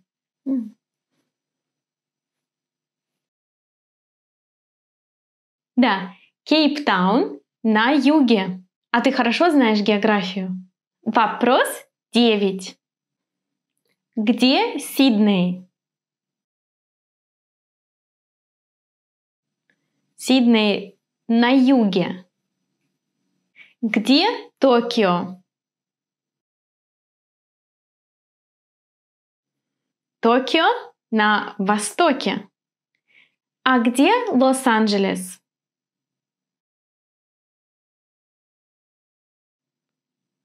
Лос-Анджелес на западе. Хорошо, ты молодец. Ты закончил весь урок. Увидимся на следующем уроке. Пока-пока. Hello, hello, and welcome to lesson My City. Today we have a particular lesson. It's practical Russian. I'm gonna tell you about the city I live in, and you will train to understand. Today we will also speak about words that we use often. Some emphatic words like именно, даже, they are very difficult because they do not denote any object or a person, so they have a kind of an abstract meaning that we will see together today. And we will see 3 verbs: заниматься, кататься, нравится. Are you ready? Let's go. Now I'm gonna tell you about the city I live in. Well, I was born and grew up in Russia in the city called Rostov-on-Don, but as I'm not there now, I will make a video about the place I live in Italy. What I want you to do here, I want you to watch the video and try to understand the general meaning. Please don't focus on separate words.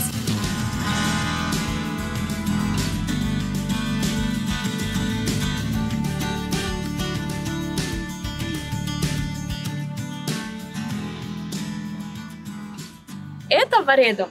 Варедо – это маленький город на севере Италии, в провинции Монза и Брианца. Да, это не Милан. Здесь нет туристов, небоскребов и дискотек. Но именно поэтому мне здесь нравится. В Варедо есть площадь. На площади есть церковь. Большое дерево.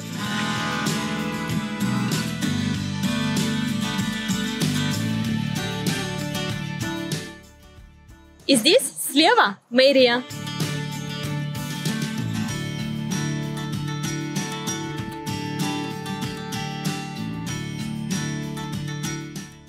В Варедо есть бассейн. В бассейне занимаются даже профессиональные спортсмены. Здесь есть парк. В парке люди гуляют, бегают, играют и катаются на велосипеде.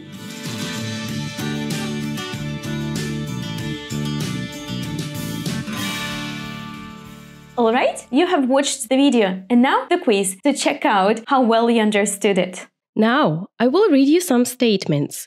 Do you think they are true or false? Use the YouTube menu if you need to watch the video again. You can also see the video with subtitles in Russian and in English. You will find them here. Верно или неверно? Вопрос 1. Я живу в большом городе. Вопрос 2. Я хочу жить в Милане. Вопрос 3. В бассейне занимаются только дети. So, how did it go? Write me in the comments below. Well, now I'm gonna tell you what the video was about, and I will translate all sentences for you. Это Варедо. This is Варедо. Варедо – маленький город на севере Италии, в провинции Монца и Брианца. Варедо is a small city in the north of Italy, in the province Monza and Brianza. Да, это не Милан. Yeah, It's not Milan. Здесь нет дискотек, небоскребов и туристов. Here, there are no discos, skyscrapers and tourists. Но именно поэтому мне здесь нравится. And that is exactly why I like it here. В Ларедо есть красивая площадь. In Laredo, there is a beautiful square. На площади церковь. On the square, there is a church. Большое дерево. A big tree. И тут слева. And here, on the left, мэрия. The town hall. В Ларедо есть бассейн. In Laredo, there is a swimming pool. В бассейне занимаются даже профессиональные спортсмены. In the swimming pool, even professional sportsmen train. Здесь есть парк. Here, there is a park. В парке люди гуляют с собаками, катаются на велосипеде и играют. In the park, people walk with dogs, ride bikes, and play. Now, I'd like to see some nice expressions with you that you can use in your everyday communication. Да, это не Милан. Yeah, this is not Milan. So I'm just saying that it's very different from Milan. As I indicated later, there are no skyscrapers, discos, so it's more quiet, more peaceful. So this phrase indicates the differences between two things. Sometimes you can use it in the ironical way. So I'm gonna show you some videos. Серега, в Абхазии. Вообще, о, здорово. Летишь, пьешь шампанское на высоте. Смотри, вид какой. Видел?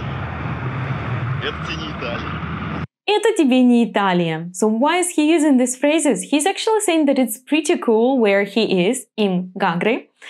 And he says, wow, this is not Italy. Это тебе не Италия. He says, wow, this is not Italy. Probably meaning that there are no rules, you know, in Italy you cannot fly a paraglider with a bottle of champagne. Это же вам не лезгинка, а твист. Это вам не лезгинка, а твист. Лезгинка is a typical dance of the Caucasus. If you want to see more examples, go to my complete Easy Russian course. Then I say, именно поэтому мне здесь нравится. Мне нравится, I like it here. Pay attention how I use it. Мне нравится. Мне нравится Италия. I like Italy.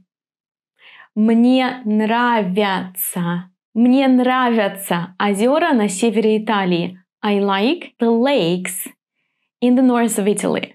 Нравятся is a plural form, coordinated with lakes. Нравится is a singular form, coordinated with Italy. More examples. Мне нравится пицца. Мне нравится природа. Мне не нравятся дискотеки. Мне нравятся парки. Well, we will stop here because this is not a grammar lesson, but a practical Russian lesson. So we're just having a glimpse on some structures. Remember them as chunks. Именно. What does this word mean? To be precise, or namely, or that is exactly why. Именно поэтому мне здесь нравится. That is exactly why I like it here. Именно поэтому для миллениумов важным человеком стал волонтер. Неважно, чем ты занимаешься профессионально, волонтером быть правильно. Именно поэтому для поколения миллениум стало важно участвовать в том, что называется теория малых дел, и почему она получила такой большой отклик. Потому что именно в этих делах ты можешь сделать мир лучше. Именно derives from the Russian word имя, which means name. That's why I said also namely. We use it to say, that's the point. Exactly the point I'm talking about. Exactly that's why. Let's see some examples. В Италии мало снега зимой. Именно поэтому мне здесь нравится. Русский язык очень трудный. Именно поэтому он мне нравится.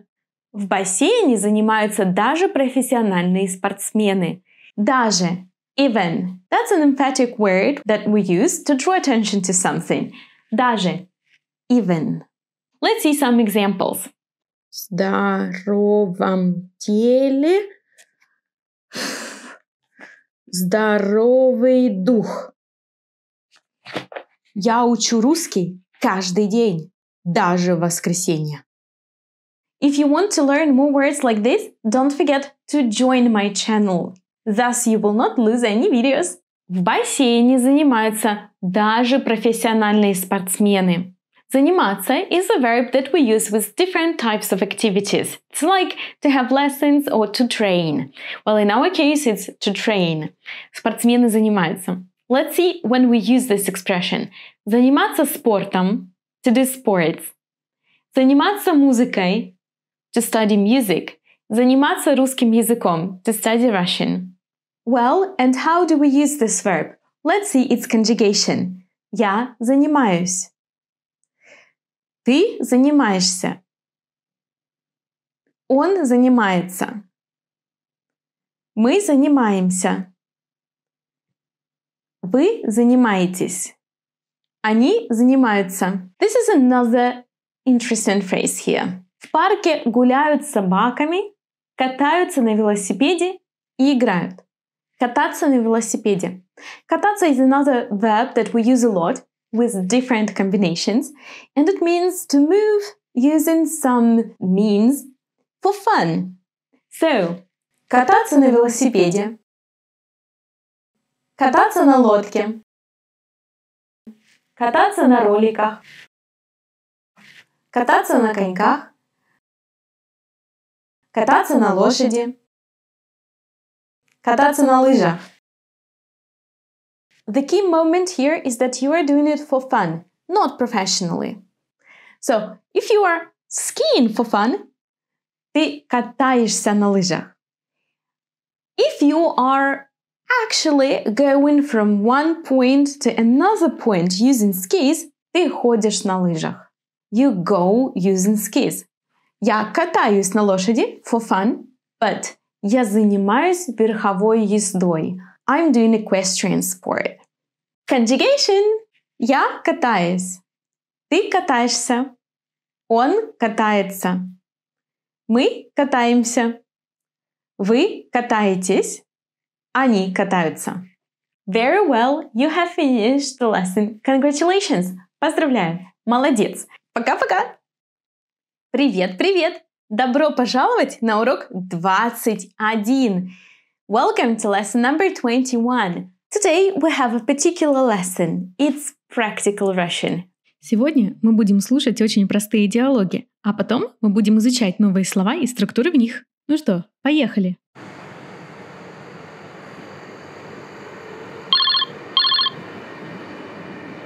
Алло? Привет, Юля. Ты где? Мы ждем тебя в парке. Я на станции. Жду поезд.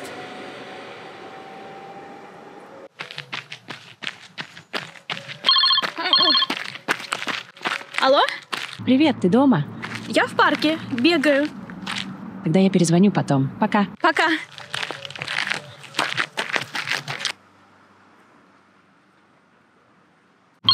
Алло? Да, я в аптеке. Я простыла. Апчи?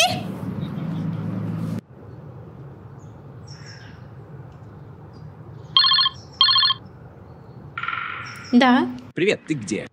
В пиццерии. Ты какую пиццу будешь? С ветчиной и не знаю. С ветчиной и с грибами? Да, хорошо, пока. Я на площади, гуляю.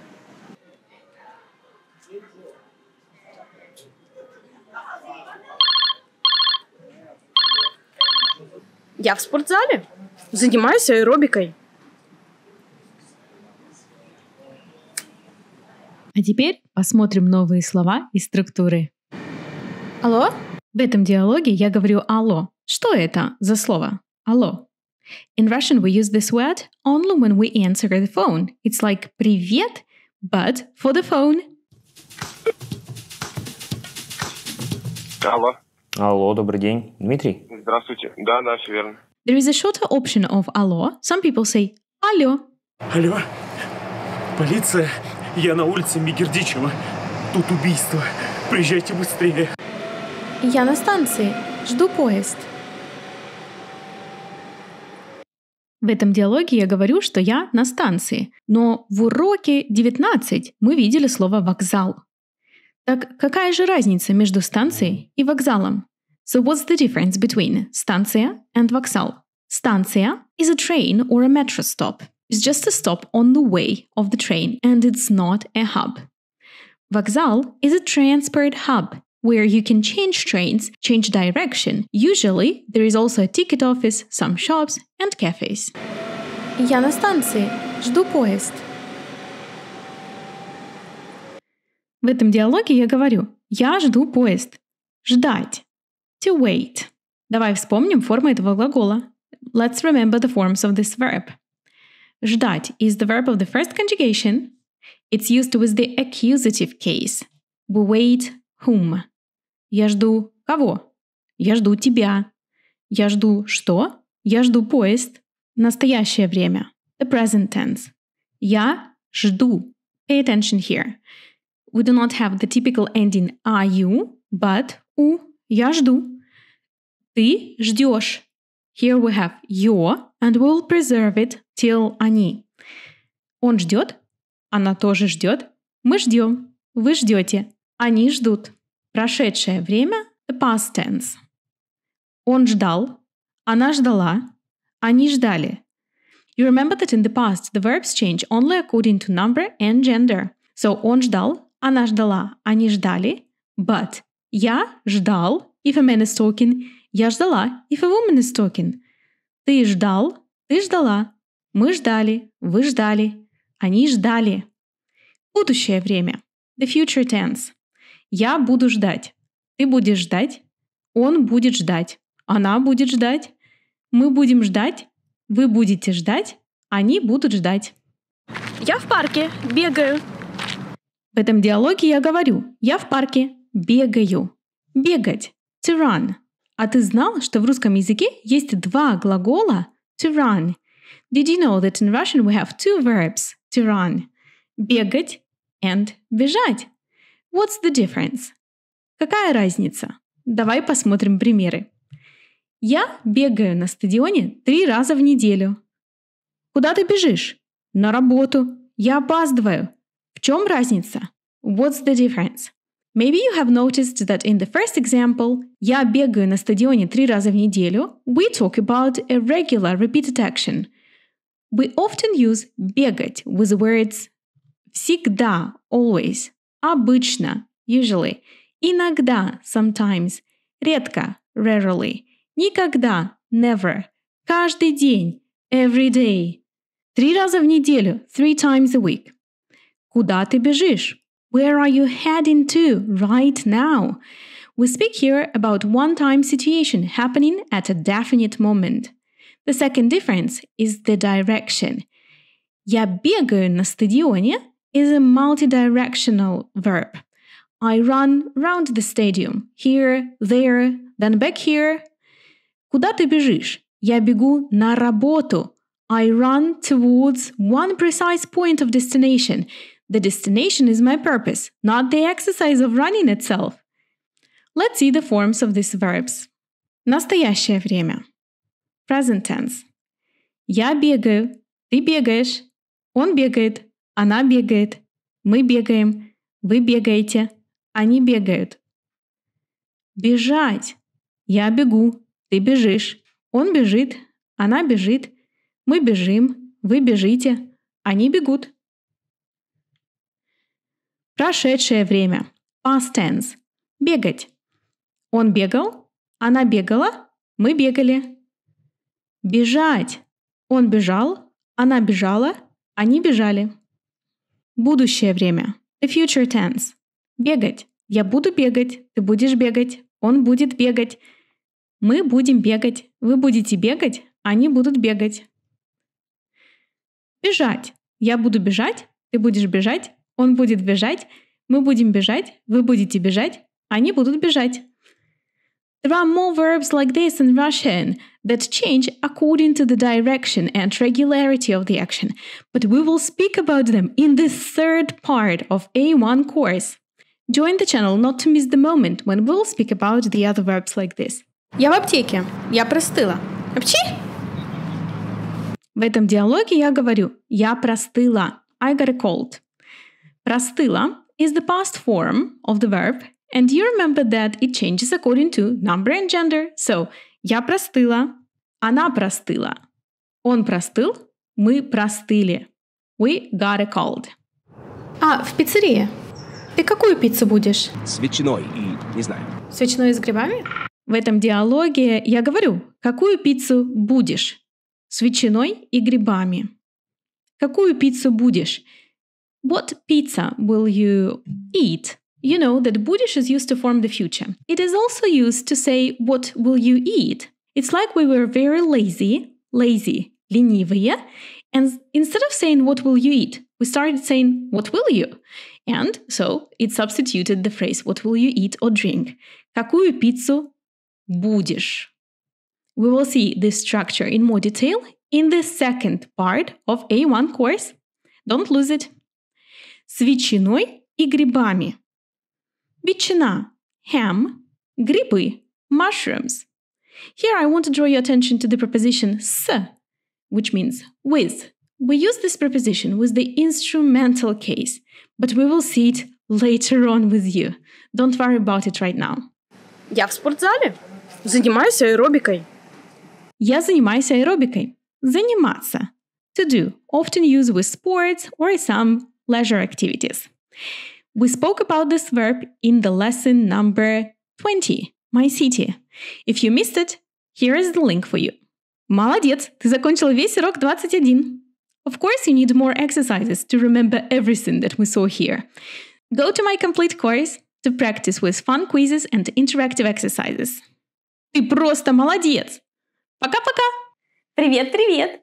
Как дела? Добро пожаловать на урок 22. Джон летит в Иркутск. John flies to Irkutsk. Что мы изучаем сегодня? Слово «должен». The word «должен» that expresses obligation. How do we use it? We will see it today. The verb «лететь», to fly. The prepositional case with «у».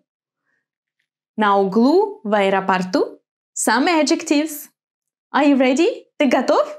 Начинаем с истории, потом правила, а потом практика. Поехали! Слушай историю. Потом мы переведем. Джон говорит. Завтра я лечу в Иркутск. У меня экскурсия на озере Байкал. Говорят, что оно очень большое и красивое. Катя отвечает. Круто! Джон говорит. В 10 утра я должен быть в аэропорту. У меня есть друг-таксист. Он может довезти тебя. Сейчас я ему позвоню. Да, договорились. Он будет ждать тебя в 7 на углу твоего дома. Отлично. Спасибо. Let's see what they say. Завтра я лечу в Иркутск. Tomorrow I'm flying to Irkutsk. У меня экскурсия на озере Байкал. I have an excursion to the Baikal Lake. Говорят, что оно очень большое и красивое. They say it's very big and beautiful. Круто! Cool! В 10 утра я должен быть в аэропорту. At 10 I should be in the airport. У меня есть друг-таксист. I have a friend. A taxi driver. Он может довезти тебя. He can take you. Сейчас я ему позвоню. I will call him now. Да, договорились. Yes. Deal. Он будет ждать тебя в 7. He will be waiting for you at 7 на углу твоего дома. On the corner of your house. Спасибо. Thank you. Join the channel not to miss the next lesson. Let's have a look at some nice expressions from this dialogue. Завтра я лечу в Иркутск. So here, John uses the word лететь, to fly. The point is that it has a regular conjugation. Let's have a look at it. Лететь. Я лечу. Ты летишь.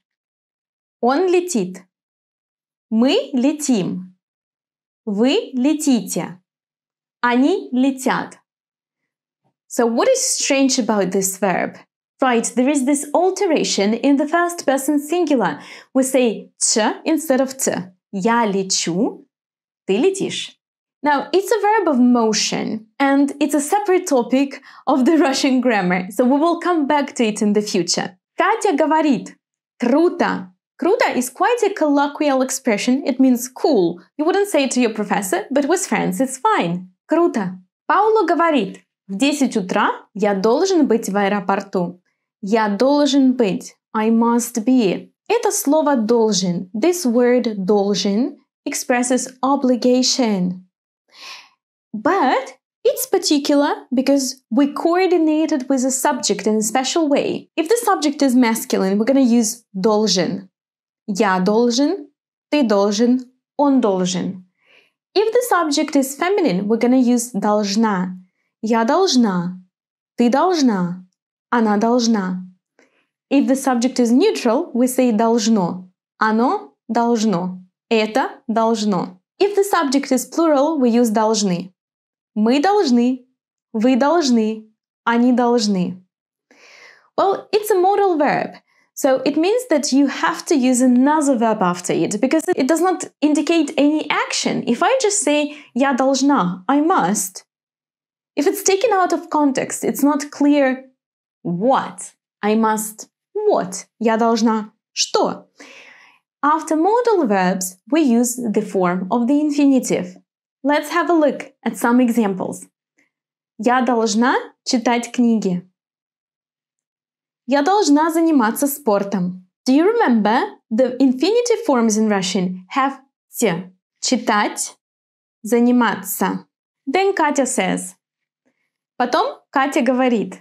У меня есть друг-таксист. Он может довести тебя. Довести – to take somebody somewhere. And we use this verb when we take somebody by transport. Договорились. It's a deal. На углу. On the corner of your house. Yay! And now let's see the pronunciation. Произношение. So in our dialect there are these two words. В аэропорту, в углу. Where is the accent in these words? Listen. В аэропорту, в углу. Yes, the accent falls on U, on the last syllable. So, let's have a look at these words. В аэропорту, в углу. It's actually prepositional. I have to be where, где. Я должен быть в аэропорту. When you see the prepositional with U, the accent is always going to be on the U. Super easy. Let's train a bit.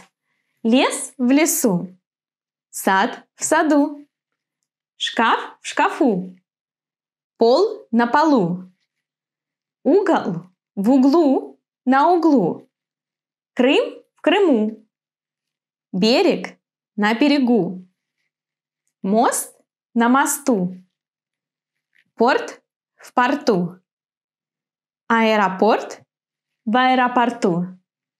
Снег в снегу, на снегу.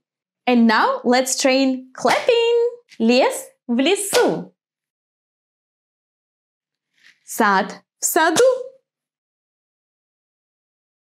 Шкаф в шкафу. Пол на полу. Угол в углу. Угол на углу.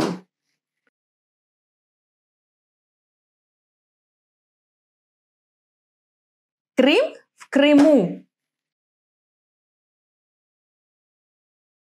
Берег на берегу. Мост на мосту. Порт в порту. Аэропорт в аэропорту. Снег в снегу. Снег на снегу. And now let's go to the grammar part. So in the grammar, we're gonna speak about the same words. Here you have the words that answer the question что, what. And there, где, where. The point is that in Russian, we used to have the locative case. Imagine there was the seventh one.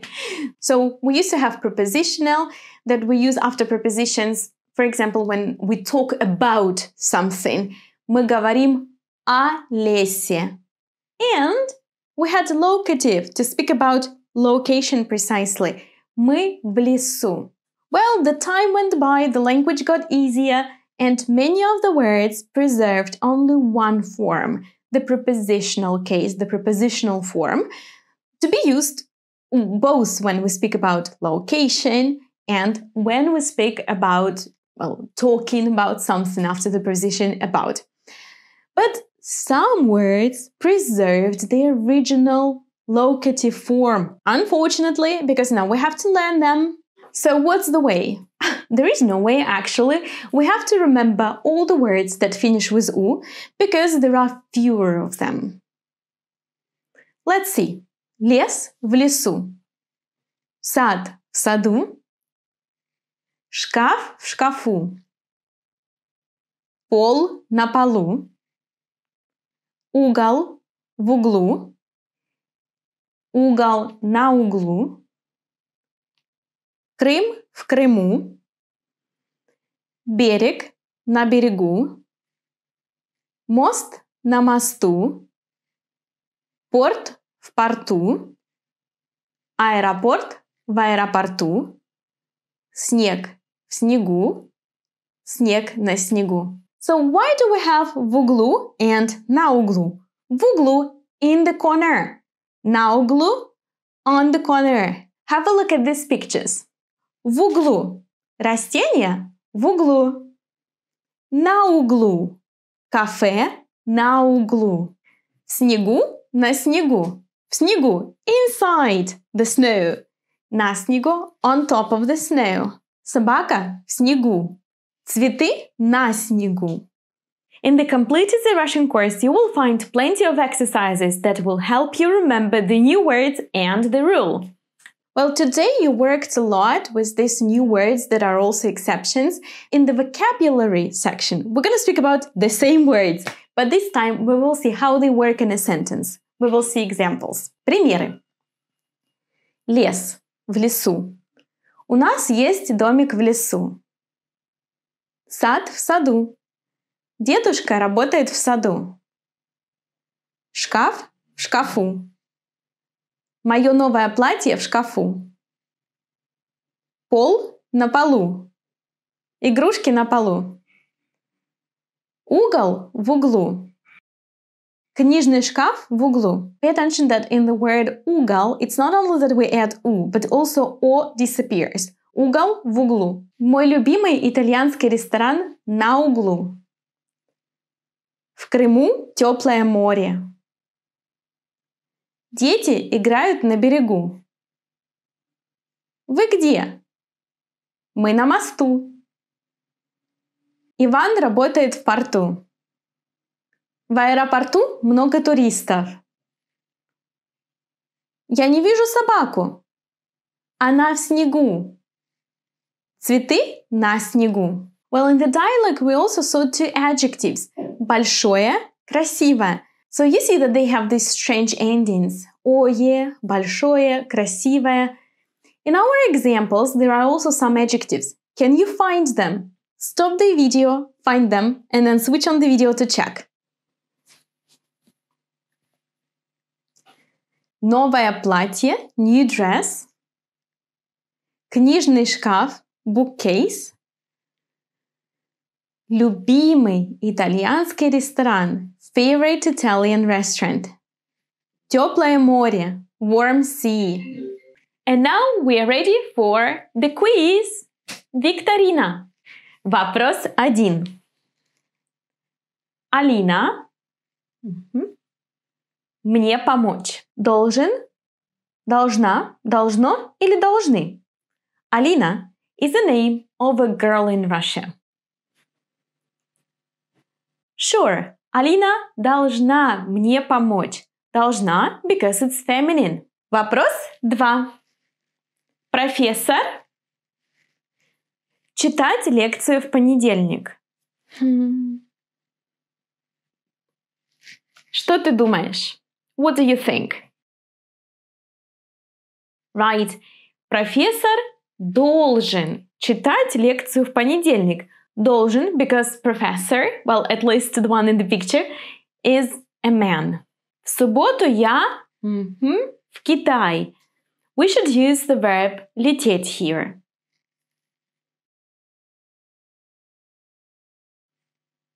В субботу я... Да, лечу в Китай. Я лечу. Когда вы... На Кубу. Вы... Летите. Когда вы летите на Кубу? Вопрос 5. Where is the stress in this word? Right. В шкафу. And here? Правильно. В аэропорту. When we have «у» in prepositional case, it will always be stressed. Вопрос 7. «У» или «е»? «У» or «е» in the ending. Собака гуляет в парк. Собака гуляет в парке. В парке. Park is not the word from today's lesson. So here, in prepositional, we're gonna have «е». Вопрос 8. «У» или «е»? Мы гуляем в лес. Мы гуляем в лесу. This is the word from today's lesson. Forest. Мы гуляем в лесу. Посмотри на фотографию и скажи, что отвечают люди. Look at the photo and say what people in the photo answer. Ты где? Я? Да, я на мосту. Вы где? Да, мы на берегу.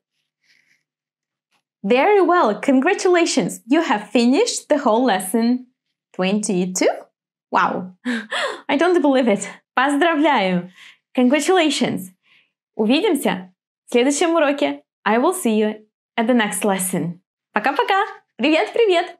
Как дела? Добро пожаловать на урок 23. У меня села батарея. My battery died. Что мы изучаем сегодня? So first we will see how to say that your battery died or your phone died. We will see how to describe a person. And we will work with the adjectives that we use to describe people. Ты готов? Поехали! Начинаем, как всегда, с истории. Потом правила. Потом практика. Диалог. Слушай диалог. Потом мы переведем. So Katya is sleeping. Everything is nice. And then suddenly she receives a call. It's John. And he is very nervous. Привет! Я не зарядил телефон. Моя батарея почти села. 1%. Я на углу дома, а таксиста нет. John? John! Katya tries to call John back, but he doesn't answer. His phone is dead. What will she do? If you remember from the previous lesson, the taxi driver is Katya's friend. So she phones her friend, a taxi driver. У Джона сел телефон. Он тебя не видит. Я тут, на углу дома. Как Джон выглядит? Он высокий и симпатичный. У него короткая борода и красивая улыбка. А еще у него большая красная сумка. Вижу. Отлично. Спасибо. Привет. Hello. Я не зарядил телефон. I haven't charged my phone. Моя батарея почти села. 1%. My battery is low, almost dead. 1%. Я на углу дома. I'm on the corner of the house. Таксиста нет. The taxi driver is not here. Джон? У Джона сел телефон. Он тебя не видит. The phone of John died. He doesn't see you. Я тут. I'm here. На углу дома. On the corner of the house. Как Джон выглядит? What is John like? Он высокий и симпатичный. He is tall and good looking. У него короткая борода. He has a short beard. И красивая улыбка. And a beautiful smile. А еще У него большая красная сумка. He also has a big red bag. Вижу. I see. Отлично. Excellent. Спасибо. Thank you. Let's see some nice expressions in this dialogue. Привет. Я не зарядил телефон. Hello. I haven't charged my phone. Зарядил телефон. It is a past perfective form of the verb зарядить. We will speak about past perfective in the future. So far you can just remember this expression. Зарядил телефон. Charged the phone. Не зарядил телефон. Haven't charged the phone. But how do we use the verb in present? Like this. In present, it looks like this. Заряжать. Я заряжаю телефон. Ты заряжаешь телефон. Он заряжает телефон. Мы заряжаем телефон. Вы заряжаете телефон. Они заряжают телефон. Another nice expression in the dialogue is «Моя батарея почти села». My battery is almost dead. In Russian we say that the battery sat down. Yeah, we do. As if it were tired. So, it sat down. Телефон сел. The phone sat down. Or the phone died, has low battery. Батарея села. Телефон сел. Notice how the form of the verb changes depending on the subject. If it's masculine, сел, телефон сел. If it's feminine, села, батарея села. And here the taxi driver asks, как Джон выглядит? What does he look like? Выглядеть is a verb that we use to say what somebody looks like or to ask what somebody looks like. Как он выглядит? What does he look like? We can also use this verb to make a compliment. Ты отлично выглядишь. You look gorgeous. Let's conjugate the verb. Я выгляжу. Ты выглядишь. Yeah, there is an alteration. Ж, д. Он выглядит. Мы выглядим. Вы выглядите. Они выглядят. Now, in Katya's response, there are some adjectives that help us describe a person. Can you find them? Stop the video if you need more time. Yes. Let's check it. Высокий, tall, симпатичный, nice, good-looking. If you speak English, you probably thought that it's something like sympathetic, but it's not. It's a false friend. In Russian, the word симпатичный is used to speak about appearance only, not about character or personality. Короткая борода, short beard. Красивая улыбка, beautiful smile. Большая красная сумка, big red bag. Красный means red. Probably you have heard about the red square, Красная площадь, red. Alright, I think you're ready for the rule. So, as we have already mentioned, there are many adjectives in this dialogue, and you see that they all have different endings. Симпатичный, короткая. So today in the pronunciation section, произношение, we're gonna work with different endings of Russian adjectives. Join my channel not to miss the next video. The first word we're gonna see here, какой. Какой means which. We use this question when we ask for a description of something. Какая сегодня погода? What's the weather like? Хорошая. Good. But now, focus on pronunciation. First listen and then repeat with me. Какой? Какая? Какое? Какой? Какая? Какое? So we have three forms for masculine, feminine, and neutral. It's one thing to pronounce separate adjectives, but it's completely another to pronounce it with a noun. Please don't say it like that. Красивый диван. You will sound like a robot. Connect the words together. Красивый диван. You can pronounce the combination slowly, but together. Good. And now grammar. So we will work with adjectives today. Find some adjectives in our dialogue. Yes. Высокий, симпатичный, короткая, красивая, большая, красная. We'll try to understand now how come all these adjectives have different endings. Well, in Russian, adjectives, as well as nouns, in singular have masculine, feminine, and neutral form. And of course, they're gonna have different endings depending on the gender. The question that we ask to an adjective is какой.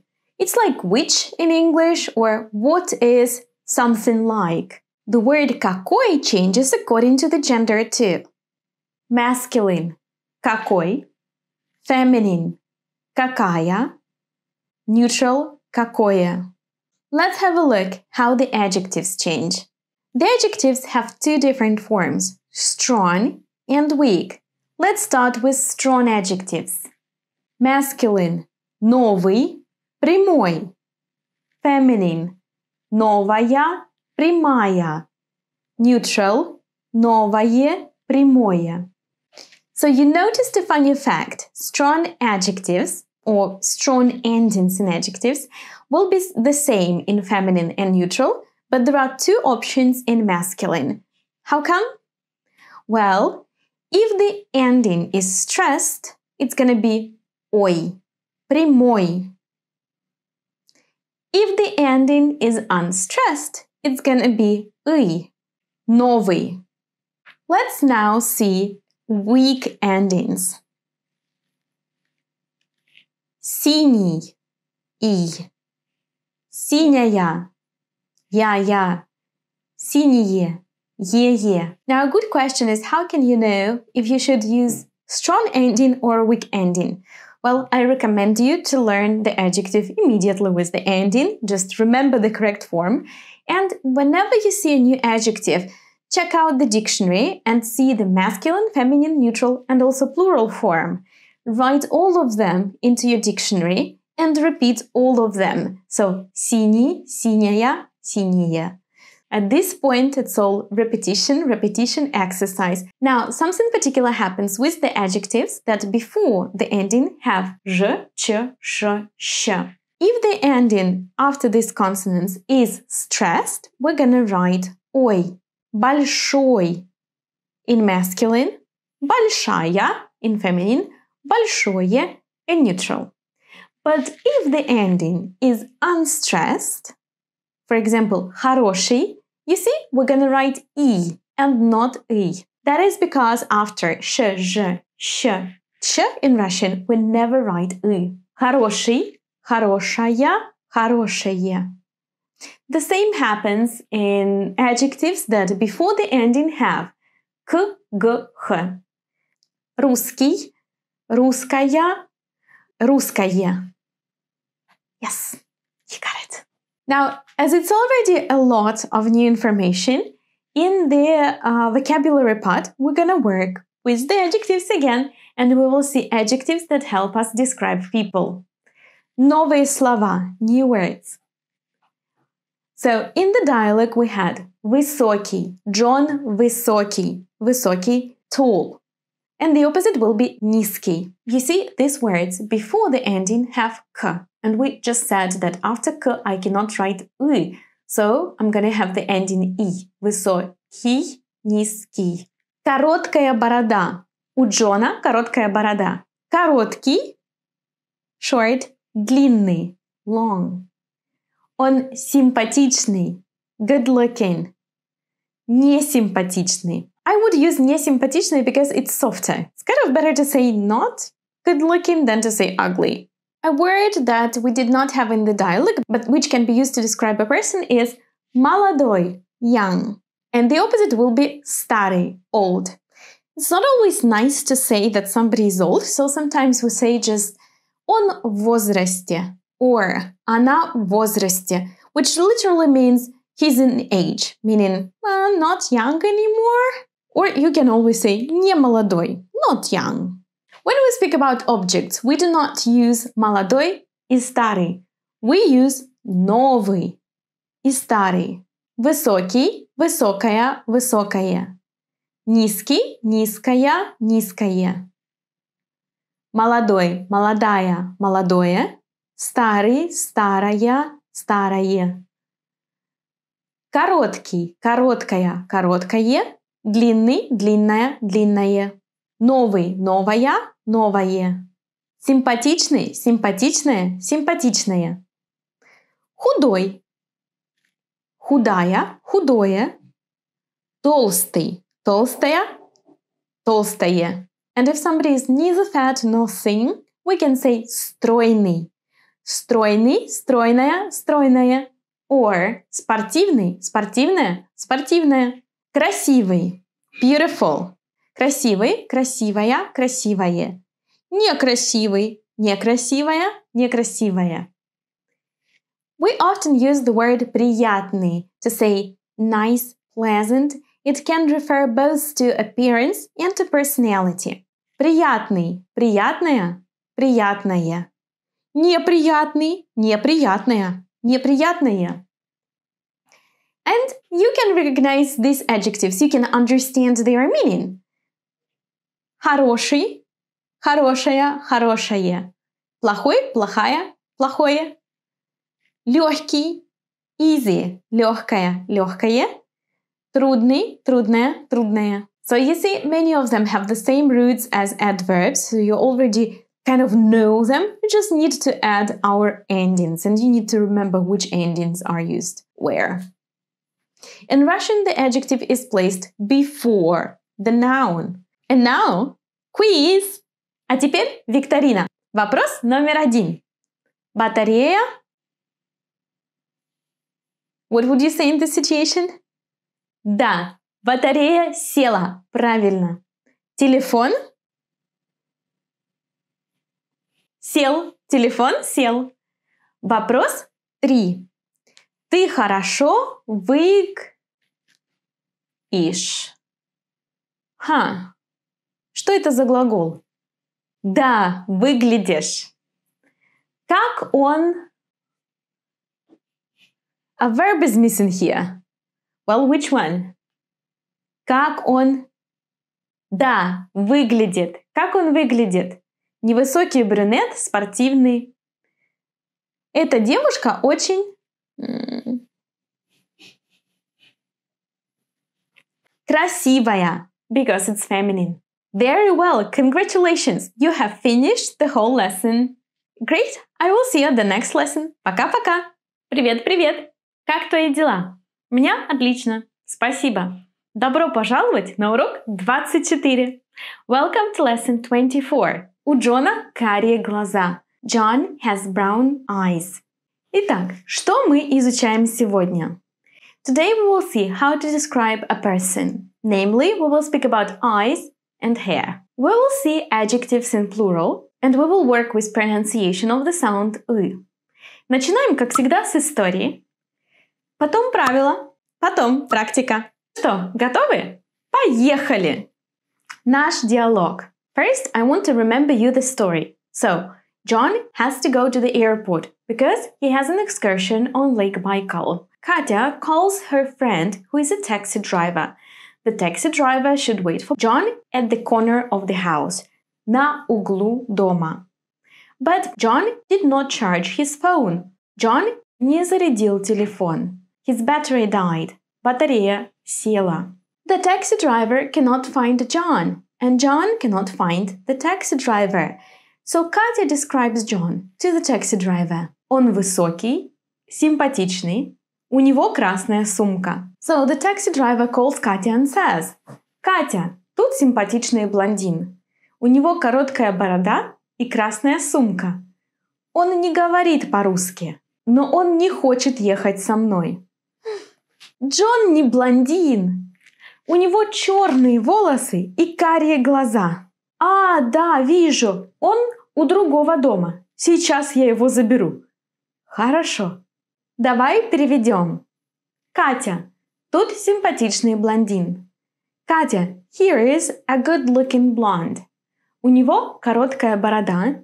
He has a short beard. и красная сумка, and a red bag. Он не говорит по-русски. He doesn't speak Russian. Но он не хочет ехать со мной. But he doesn't want to go with me.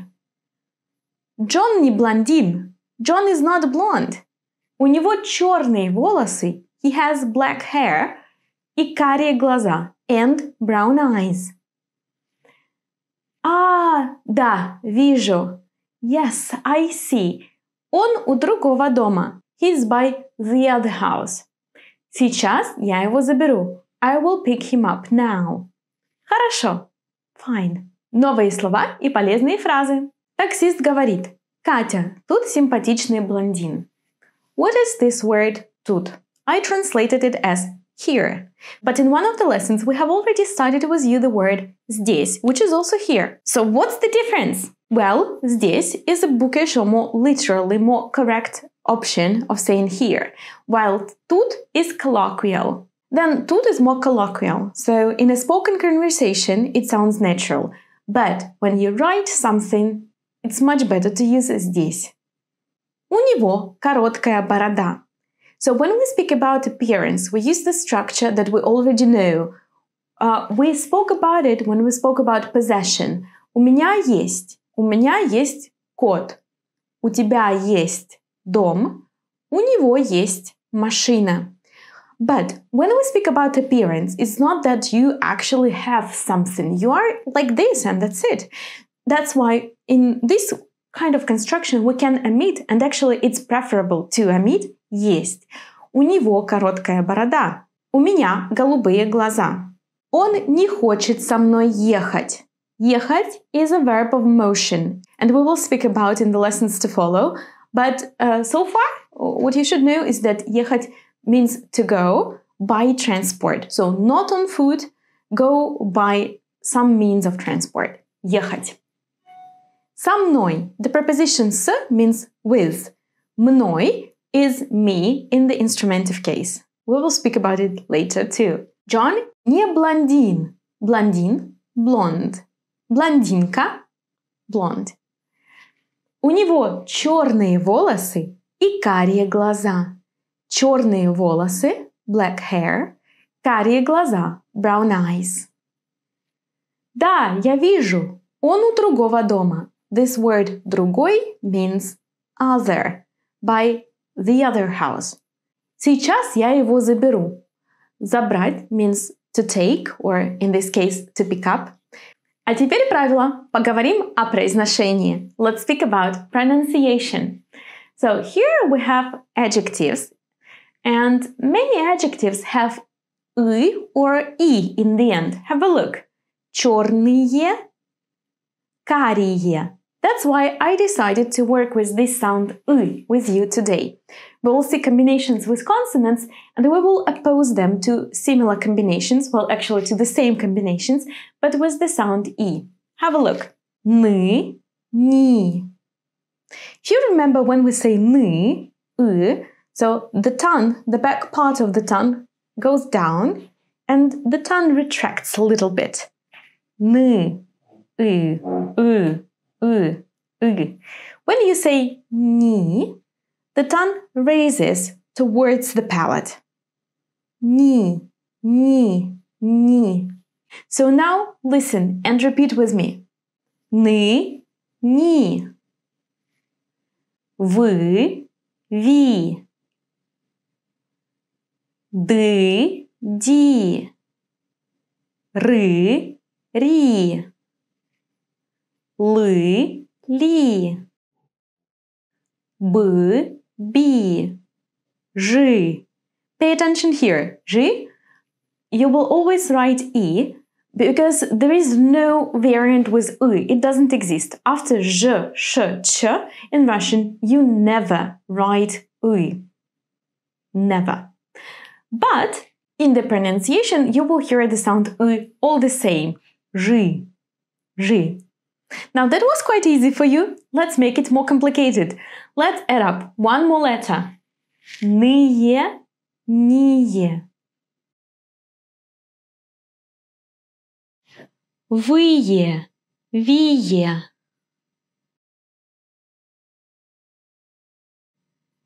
дые, тие.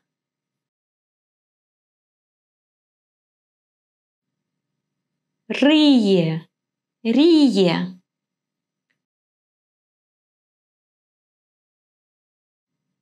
Лые, лие.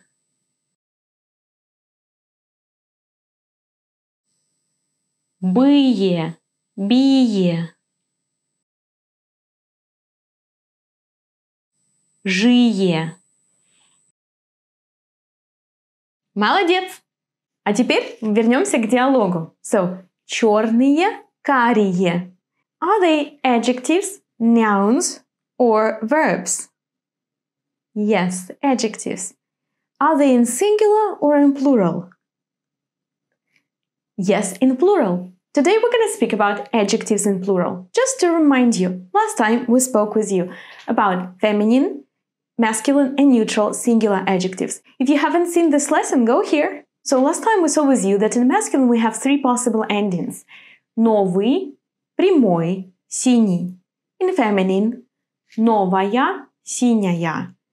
Neutral, новое, синее. And plural, новые, синие. So if your adjective has strong ending, you're gonna have ые in plural. So if in masculine you had ой or ый, in plural you will have ые. Now, why did I mention masculine? Because in the dictionaries they usually write the masculine form of an adjective, and that's the form that you most likely will learn first. Now, in the weak form, so if masculine word finishes with и, you're gonna have ие, синий, синие. But what about adjectives that finish with ж, ч, ш, щ, к, г, х? In plural, you're gonna always have и. Why? Because after ж, ч, щ, ш, and after г, к, х, you will never spell ы in Russian. Doesn't exist. So we have большие, хорошие, русские, тихие, короткие. Now let's play a game. I will tell you an adjective in singular, and you please tell it to me in plural. Давай попробуем. Let's try. Молодой, молодые, старый,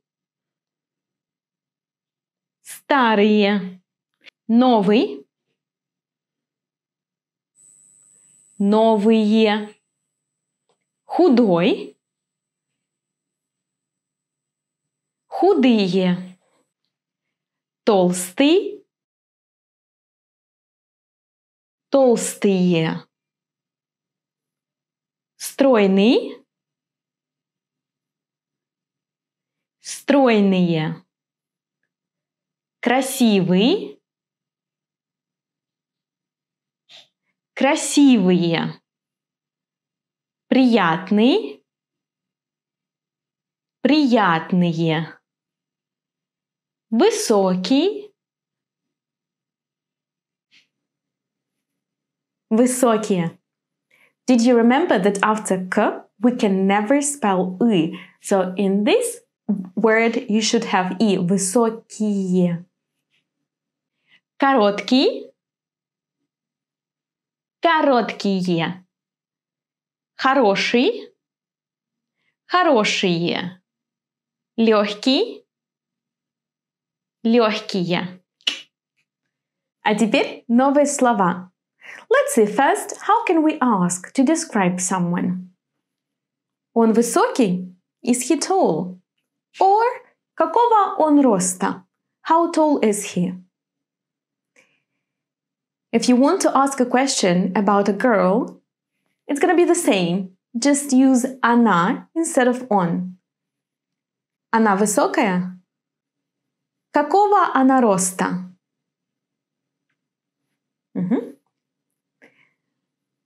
Он худой? Она худая? Or какого он телосложения? Какого она телосложения? To ask the color of eyes or hair, we say какие у него глаза? Or какого цвета у него глаза? If you're asking about a girl, you can say какие у нее глаза? Or какого цвета у нее глаза? To ask about hair, you say какие у него волосы? If you ask about a girl, you ask какие у нее волосы? Молодец! And now let's see the adjectives that we can use to describe people. First, let's speak about the color of the eyes. Глаза. Черные глаза. Карие глаза. Зеленые глаза. Серые глаза. Голубые глаза. How do we use it in a sentence? У меня голубые глаза. У нее карие глаза. У него зеленые глаза. А у тебя? Какие у тебя глаза? Напиши в комментариях. Волосы. Волосы могут быть прямые, волнистые, вьющиеся или кудрявые. Они могут быть длинные, короткие. Они могут быть светлые, русые, рыжие, каштановые, черные. You can also just say in a more general sense светлые волосы, light, и темные волосы, dark. Мы также можем сказать он блондин, она блондинка, он шатен, она шатенка, он брюнет, она брюнетка. У меня прямые, длинные, русые волосы. Обычно русые. А у тебя? Напиши в комментариях. Ну что, ты готов к викторине? Ну что, поехали. Вопрос 1. What would you use in the written Russian? Right, здесь. Вопрос 2. Найди ошибку. Find a mistake.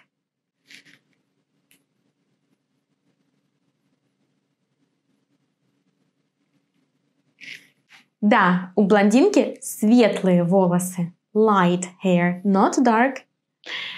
Они очень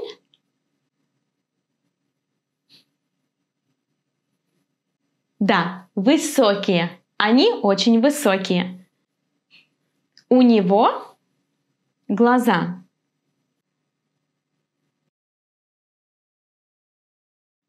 У него зеленые глаза.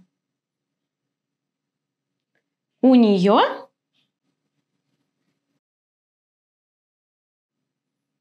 прямые волосы, да? Как она выглядит? Let's practice a little bit with these photos.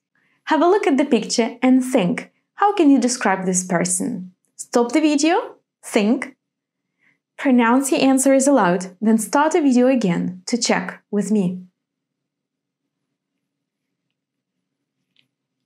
Она молодая, стройная, у нее короткие черные волосы, у нее прямые волосы и красивая улыбка.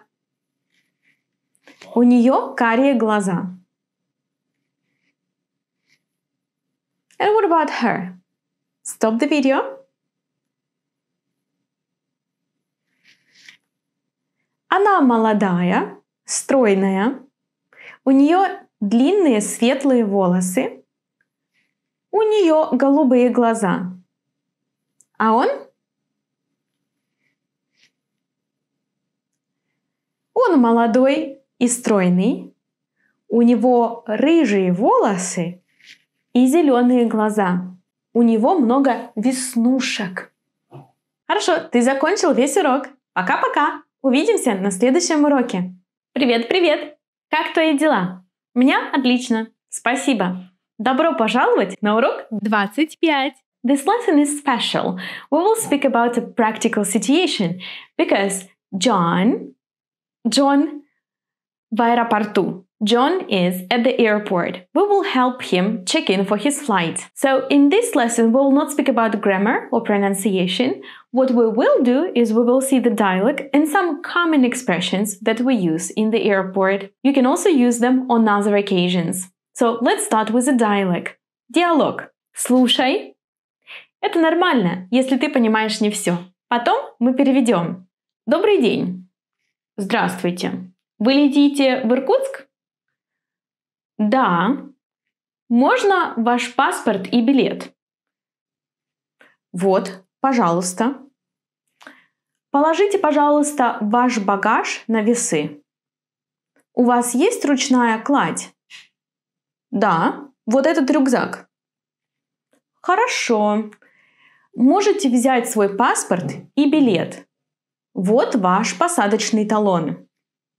Спасибо большое. Let's translate. John says, Добрый день. Good afternoon. Здравствуйте. Вы летите в Иркутск? Hello. Are you flying to Irkutsk? Да. Можно ваш паспорт и билет? Can I have your passport and ticket? Вот, пожалуйста. Here it is, please. Положите, пожалуйста, ваш багаж на весы. Put your bag on the scales, please. У вас есть ручная кладь? Do you have hand luggage? Да, вот этот рюкзак. Yes, this backpack. Хорошо. Можете взять ваш паспорт и билет. You can take your passport and your ticket. Вот ваш посадочный талон. Here is your boarding pass. Спасибо большое. Thanks a lot. So, there are a lot of new words here. Здесь много новых слов. And they are all connected to the airport or flying. Stop this video, find all the words that might be connected to the topic flying, airport, planes, and then start the video again to check. Yes, вы летите. You fly to. Вы летите в Иркутск. Yes, паспорт, билет, посадочный талон. Many new words. Let's have a look at them. Паспорт. Билет. Багаж. Весы. Ручная кладь. Посадочный талон. How do we use these words in sentences? For example, you can ask, подскажите, пожалуйста, где весы? Подскажите, пожалуйста is a fantastic phrase which you can always use to start a conversation in a polite way. Подскажите, пожалуйста, could you tell me please? Подскажите, пожалуйста, где something. In this case, you can ask, где весы? Где регистрация? Where is check-in? Где выход на посадку? Where are the gates? You can say, это мой багаж. Or, это моя ручная кладь. This is my baggage. This is my hand baggage. You can say, дайте, пожалуйста, мой посадочный талон. Give me, please, my boarding pass. Who knows, maybe they forgot to give it to you. Or if you lost it, you can say, oh, где мой посадочный талон? Where is my boarding pass? Я не знаю, где мой багаж. I don't know where my bag is. Я не знаю, где мой посадочный талон. I don't know where is my boarding pass. I hope you will never ever need these phrases. Then in the dialogue, we also have some verbs that can be super useful. Можно. Можно ваш паспорт и билет? Can I have? You see that in Russian we just say можно, which will be can, but we don't actually say have. Just можно is enough if you want to ask something. And you can use this можно not only in the airport, but on any occasion. Let's say in a coffee shop. Можно капучино? Пожалуйста. Add пожалуйста to be even more polite. Можно журнал? Пожалуйста. Можно кофе с молоком? Пожалуйста. Here you also have the word положите. It is a very hard word which students learn at the advanced level, but for now you can just remember what it means. Положите means put something somewhere. Положите багаж на весы. Вы можете взять свой паспорт. Взять is to take, and once again, it's a strange word, strange verb that we're going to learn in the future. For now, just remember what it means. And you can already use it with the verb can. Я могу взять. I can take. Ты можешь взять. You can take. Now, as a pronunciation exercise, you can read this dialogue with me. Imitate my pronunciation and intonation. Добрый день.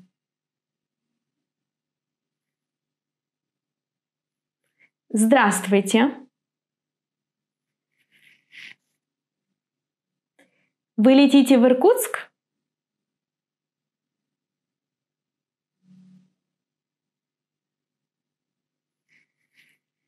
Да. Можно ваш паспорт и билет?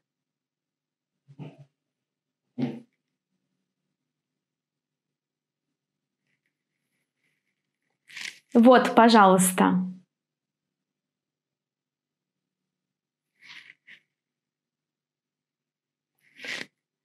Положите, пожалуйста, ваш багаж на весы.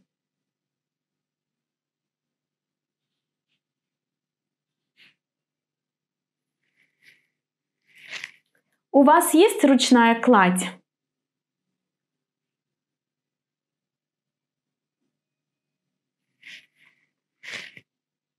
Да, вот этот рюкзак.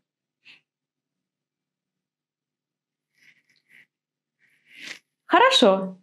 Можете взять свой паспорт и билет. Вот ваш посадочный талон.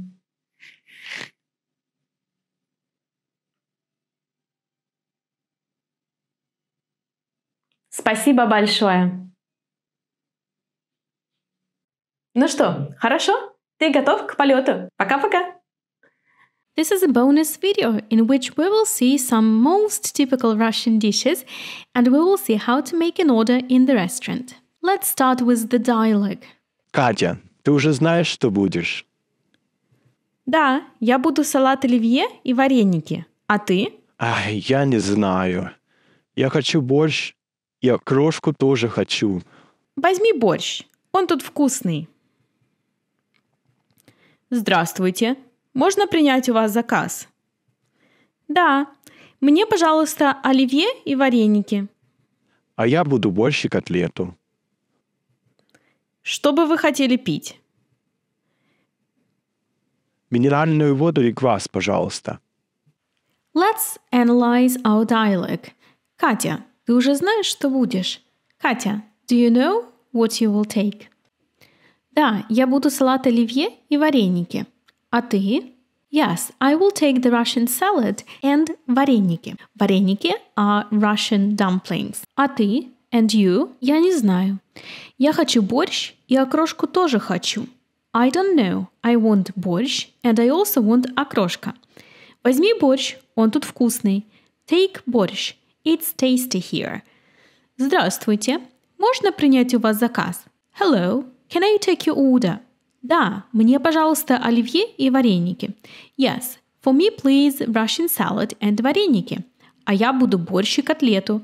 And I will take борщ and a meatball. Что бы вы хотели пить? What would you like to drink? Минеральную воду и квас, пожалуйста. Mineral water and квас, please. Okay, now you have the translation. And I have a special task for you. Take your time to find all the names of dishes in the dialogue. Thus, we will see if you remember the translation. Please stop the video, find the dishes, and then start the video again, because I don't know how much time you need. Okay? So, do it.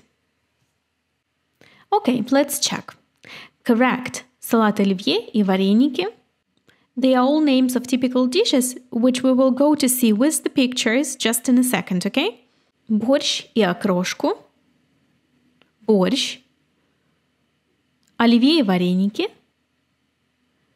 Борщ и котлету.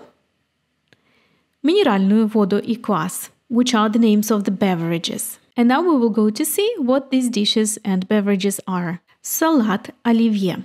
Funny, but true. In Russian, actually, the Russian salad is not called this way. It's called оливье. The legend tells that there was a French chef who created this salad, and he worked in the restaurant in Moscow, and the salad got the name after his first name, Оливье. Вареники, dumplings, that can be filled with some salty things like potatoes, but also with some sweet things, like a kind of a cottage cheese or ricotta or cherries. Борщ. This is a soup popular in Eastern European countries, Russia included, made of beef and some vegetables, like beetroot, cabbage, potatoes, onion, and so on. This red color is caused by the beetroot. And then we eat борщ with smetana, sour cream. Let's see the next dish. Окрошка. This is a soup that we usually eat in summer.